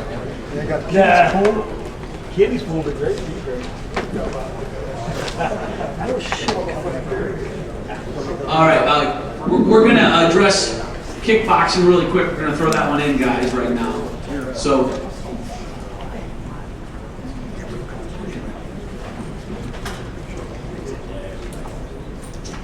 you know, we have to really determine where we're going to put the kickboxing and where we're going to put it on the website, where we're going to put the suspensions and everything.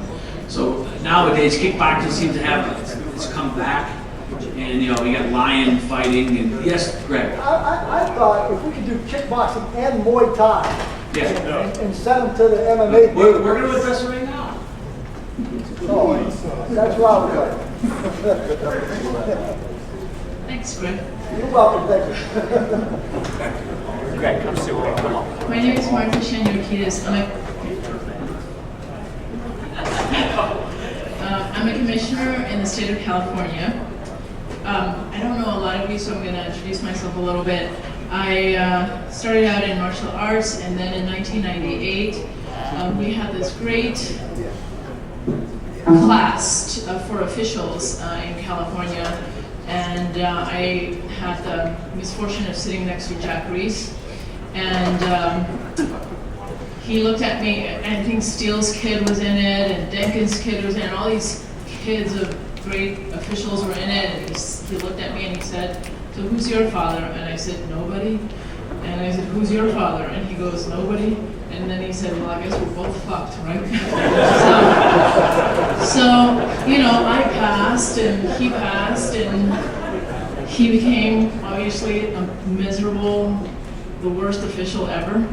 And then I went on to become a commissioner, and so here we are.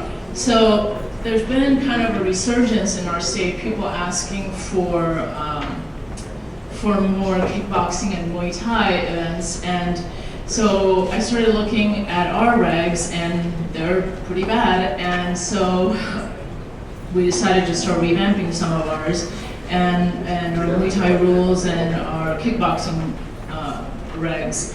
And part of the problem is that anytime a promoter comes to our state, there's like 6 sets of rules, and nobody knows what rules to use, and in the back, the promoter's trying to teach our officials, well, for this one, you're going to use this set, for that, you're going to use that set, and nobody knows what to do.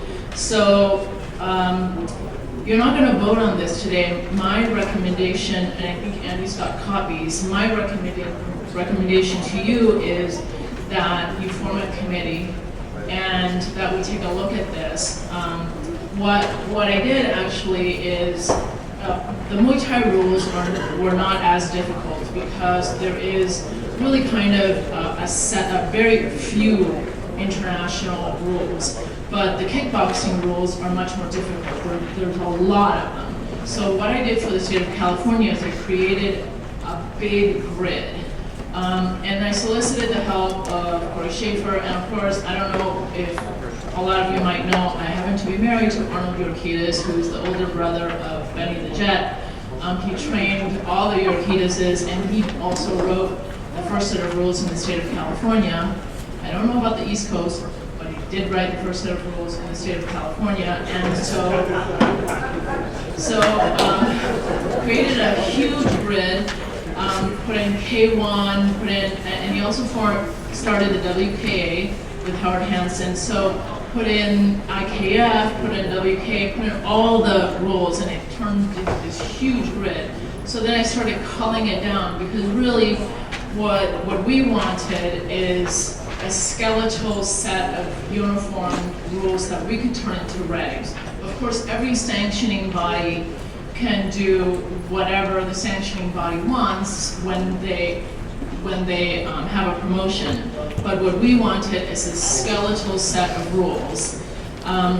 For the kickboxing rules, you might want to pay attention, because some of the North American rules, for example, have no kicks below the waist. Some of them actually have a standing 8 count. Some of them have a 3 knockdown rule. For our purposes, we really wanted this to be a professional set, a set of professional kickboxing rules. So take a look at this, and as I said, this is not something you're going to vote on today. This is something you should take a look at. My recommendation, again, is that you form a committee, just like you did for the MMA rules. And we're not going to wait, obviously, in California for another year, but perhaps you can do something like have a special session, or discuss it over the next few months, maybe have a special session and vote on it after you've had time to discuss it and talk about these rules. So take a look at them, and hopefully this will help. So that's it. Thank you.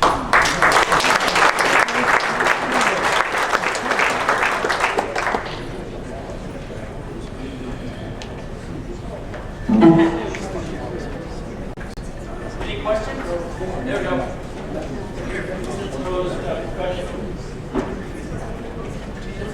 Professional rules. You got to do something to be in amateur rules. Actually, that was a great question. In the state of California, we delegate because we have a lot of events. So we delegate our authority for amateur to other organizations. In California, we delegate to the IKF. So I understand that. Yeah, absolutely. I mean, what's everyone's opinion of putting together a committee right now to address that in kickboxing? Anyone have any ideas to address that? Yeah, absolutely. No, we'll do it for amateurs as well. So, you know what? Anyone that's interested in sitting on the committee on this, let's form a committee on it and try to develop some rules and some policies, amateur and pro. And I think Bill Colbert's a perfect person to sit on. He just asked about it. What do you guys think? you can throw Arnold on. Okay, yeah. So anyone that's interested, please just come to me. All right, and we'll go from there. Excellent. Any other questions? Yeah.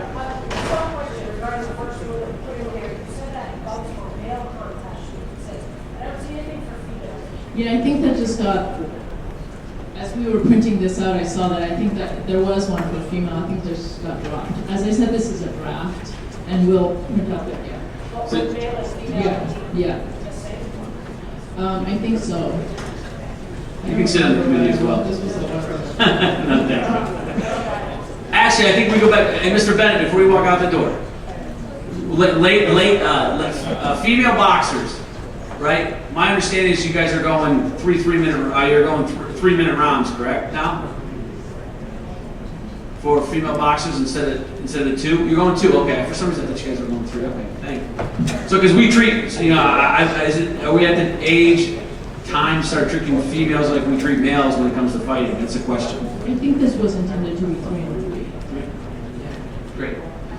All right, let's move on, guys. Now, the next step is the legislative end of it, and we have the board of directors of the ABC has been approached by Congressman Mullen concerning federal law within MMA and piggybacking on the Muhammad Ali Act.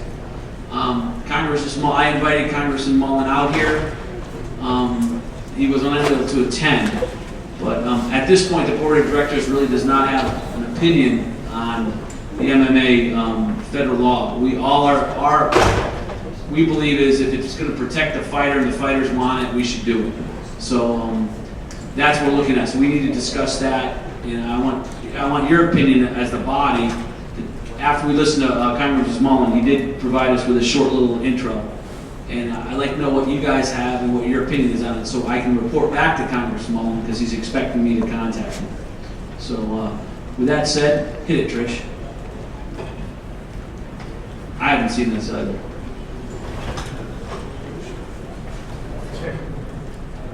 Hi, I'm Congressman Marquand Mullen from Oklahoma. I hope you're enjoying ABC's annual conference. I want to give you a quick update on what's happening on Capitol Hill. In May, I introduced the Muhammad Ali Expansion Act, bringing MMA and other combatant sports under the protection of the Muhammad Ali Boxing Reform Act. MMA has had a big part in my life, and I want to ensure that it continues to thrive. This means we have to start taking better care of our fighters. MMA is a professional sport and should have an official ranking system that fighters and fans can count on. My bill will do just that. The Ali Expansion Act also calls upon ABC to bring together state and tribal boxing associations to create minimum contractual agreements. Under the Ali Expansion Act, promoters have to be transparent with fighters. I know we are all extremely passionate about MMA, and my bill will help ensure that this sport is sustainable for future generations.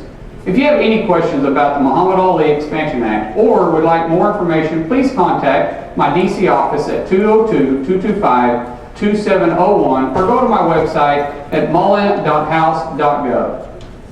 Enjoy the rest of your conference and God bless.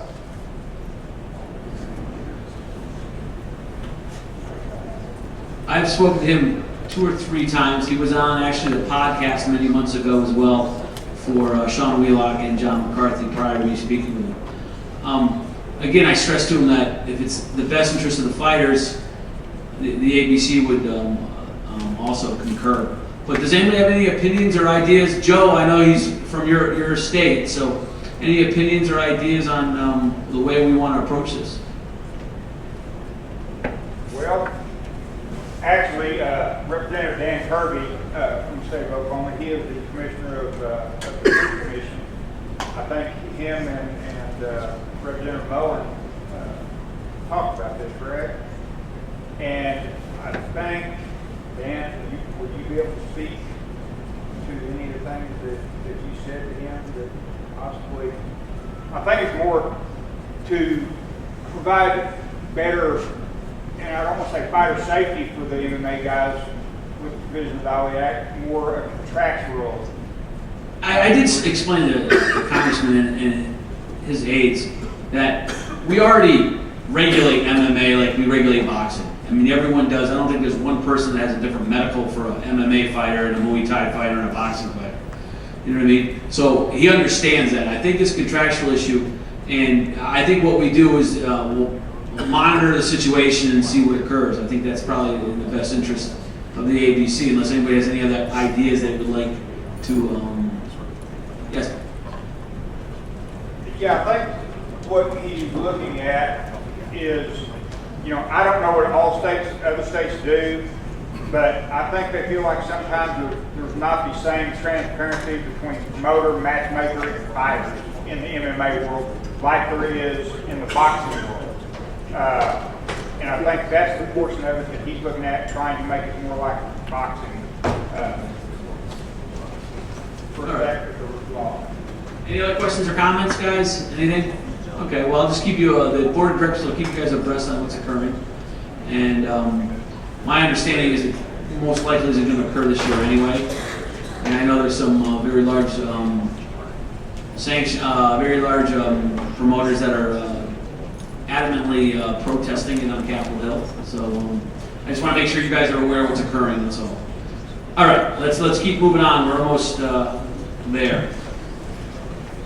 Okay, let's move into the regional directors updates. Guys, any stand up really quick if you have any questions or concerns? Go ahead, Frank. Yeah, I just want everybody to know that if you have any questions or concerns, you can call me anytime. I'm available.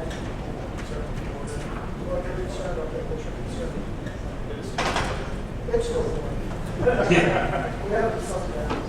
We haven't sunk yet. It's too sunny, I'm sorry. I apologize for that. But I really appreciate being appointed to this position, and I hope I can do a lot of good for all you people here. Thank you. Just so you guys know, I think I've already said it once before, these guys call in every 3 months and they're online whenever they want, if they can make it, they'll call in. Joe, do you have anything? Yeah, just a couple things real quick. I really appreciate the states, in Region 5 out to Southwest, communication is really good. We're stopping a lot of fighters from jumping one state to the next, trying to get away with a lot of little stuff. Our behavior has been, some problems where our fighters act like an idiot in one state and they act like they can do it in the next state. We've been calling them on that. That's been pretty good. Colorado, we just started doing the online licensing, and it's a good thing. It is the bad thing. It's going to take a while to get through. 90% of my phone calls are, I'm a boxer and I can't figure out this system. And I'm like, well, I don't know the system either, so you have to get my help desk or whatever. But online licensing is good in the future, but I have to live now. And it's been kind of difficult. Texas, they're still looking into, I was just talking to Jim about just what they're doing on advisory boards. The doctors are looking into a lot of different requirements. One thing also, we're looking into Colorado, I think a bunch of other states are starting to do this because it's been kind of popular with older fighters, trying to have a pretty good, solid requirement for allowing older fighters to compete, but at the same time, age disparity comes into effect, physical abilities, tests, and we've had a lot of boxers who, now for 5 years, want to get back in it, and that's a difficult situation because you don't know if they've been hit by a car or anything, they had any kind of accidents. So you got to be very careful with that. So that's what we've been looking into. I want to get more involved with the states in my region. Sorry, I've been kind of sick lately, kind of finally getting back. But I definitely want to communicate more with you guys and make it a lot easier for all of us. Great. We got Adam and Randy. Go ahead. Is Adam here?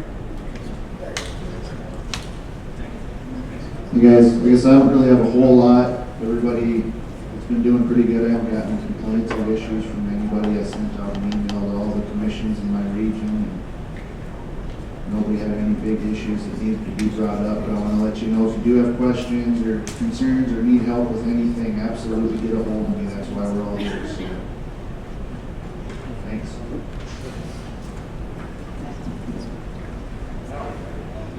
I think I talked to pretty much everybody in my region, here or there, through emails or whatever. We've got some good things going on. Matt Robertson from the Black State tribe up in Minnesota actually helped get one of the tribes in Wisconsin to start focusing on First Nation. They actually came down to the trainings yesterday and on Saturday, so that's a good thing. So I'll keep moving forward for that for next year. Just a lot of issues with some of you guys that have questions as they come up, and if you have any more, feel free to call me. Gave everybody my cell phone number if you need it. Come find me. Thanks for coming where you need it. That was quick and easy. All right, let's move on from there. Any questions, guys? Concerns? All right. So we're going. The next one's actually going to be international commissions becoming part of the ABC. A lot of these Canadian commissions over the years. Greg, is Greg here? How many years has the Canadian commission's been involved with us? I think 15. I've been here 18, and they've been involved. When we started the ABC, I was here in '89, there was still probably 3 or 4 Canadian commissions in '89 who were with us. And they've been good, loyal members. So, with the Canadian commissions and Brazilian commission coming up, and Cristiano, and some commissions from England, as well as there was actually a young lady from Russia over here training this weekend. So we're really starting to bring in a lot of different commissions. We have the Mexico, some of the Mexican commissions have come up this year. So that's something we wanted to address, and Pat Reed was going to come up and say a few things. Is Pat in the house? Well, where'd Pat run off to? Not quite sure. Okay. Well, what we're going to do is Pat right out there? If not, we'll push it back until tomorrow. So what it is we have to determine if we want to allow the Canadian commissions, some of the international commissions, to become full members. Now, the issue, of course, is the Muhammad Ali Act and how do we handle it. So that's something we have to address. Any questions concerning that? Any concerns, comments? Sean? Yeah, Mike. So I think, and this is probably a longer discussion for a later time, but what we're seeing with more and more suspensions, be it through individual state commissions on performance-enhancing drugs or USADA, or just for whatever reason on some of the suspension, we're seeing fighters total disregard for the suspension, fighting in outside countries and outside promotions. And I realize we're not the IOC or FIFA, thank God, we don't want to be. But I think everyone should consider the more international commissions we have, the more we create a collective body in which fighters can't just skip out on our suspensions. Because if we all, I believe, as ABC members, will honor each other's suspensions, rightly so, as we should, but we have no jurisdiction and no recourse when fighters clearly the fighter suspensions. I can name numerous instances just this year, and then they come back and all is forgiven. The more international members, the more that we're going to be a collective body, and the more we will reduce on that issue. And I promise you guys, with USADA and with contesting, there are going to be more and more suspended fighters, and they're going to have that as an available option. Great. Thank you. Mike Steele with the Athletics Commission of Saskatchewan, so I can speak for a little bit on Pat. He probably has a little bit more, but just in terms of what we're doing on a federal level, both Ray and I sit on a national body that monitors both mixed martial arts and combat sports in the country. Yeah. Just because this is an important issue, I'll make sure everyone hears you. Yep, sure. No problem.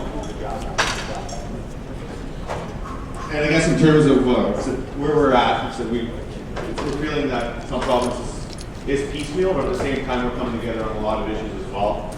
Both struggling with the amateur end, where we don't have amateur MMA in every province, and some have no intention of getting there until there's some criminal code changes in the country. But in terms of reporting and what we can provide, I think it's very beneficial. Even on going from region to region here, and like where's the report from Canada? So we talk almost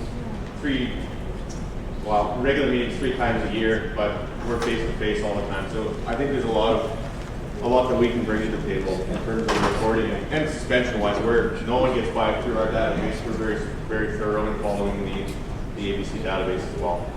So just a thought, and if Pat may add more to it, but I think it would be a benefit if we could. So we make a point of coming every year, just because a strong agenda like this is only going to add to it when we're looking at our own rule sets and we're recognizing the ABC rules. So it's just something to consider. Great, thank you. Thank you. All right, we're gonna end it today. We're gonna get out early. Does anybody have any questions or concerns? We do have. I'd like to Haskell, if we want to push up. There's Mark Langless here. Where's Mark? Okay.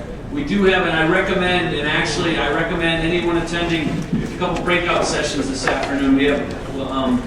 Mark is going to be taking care of the new orientation on regulation for the newer commissions. Now, you don't have to be a new commission to go. I sat there a couple of years ago and I learned a lot, and I've been doing this for 18 years. So Mark's going to take care of that. And Haskell Alexander, which is the chairman of the Indian Affairs Committee, he's going to have a meeting as well with the Indian Affairs Committee. Thanks a lot, guys. I hope you learned something today. We're going to start tomorrow with time.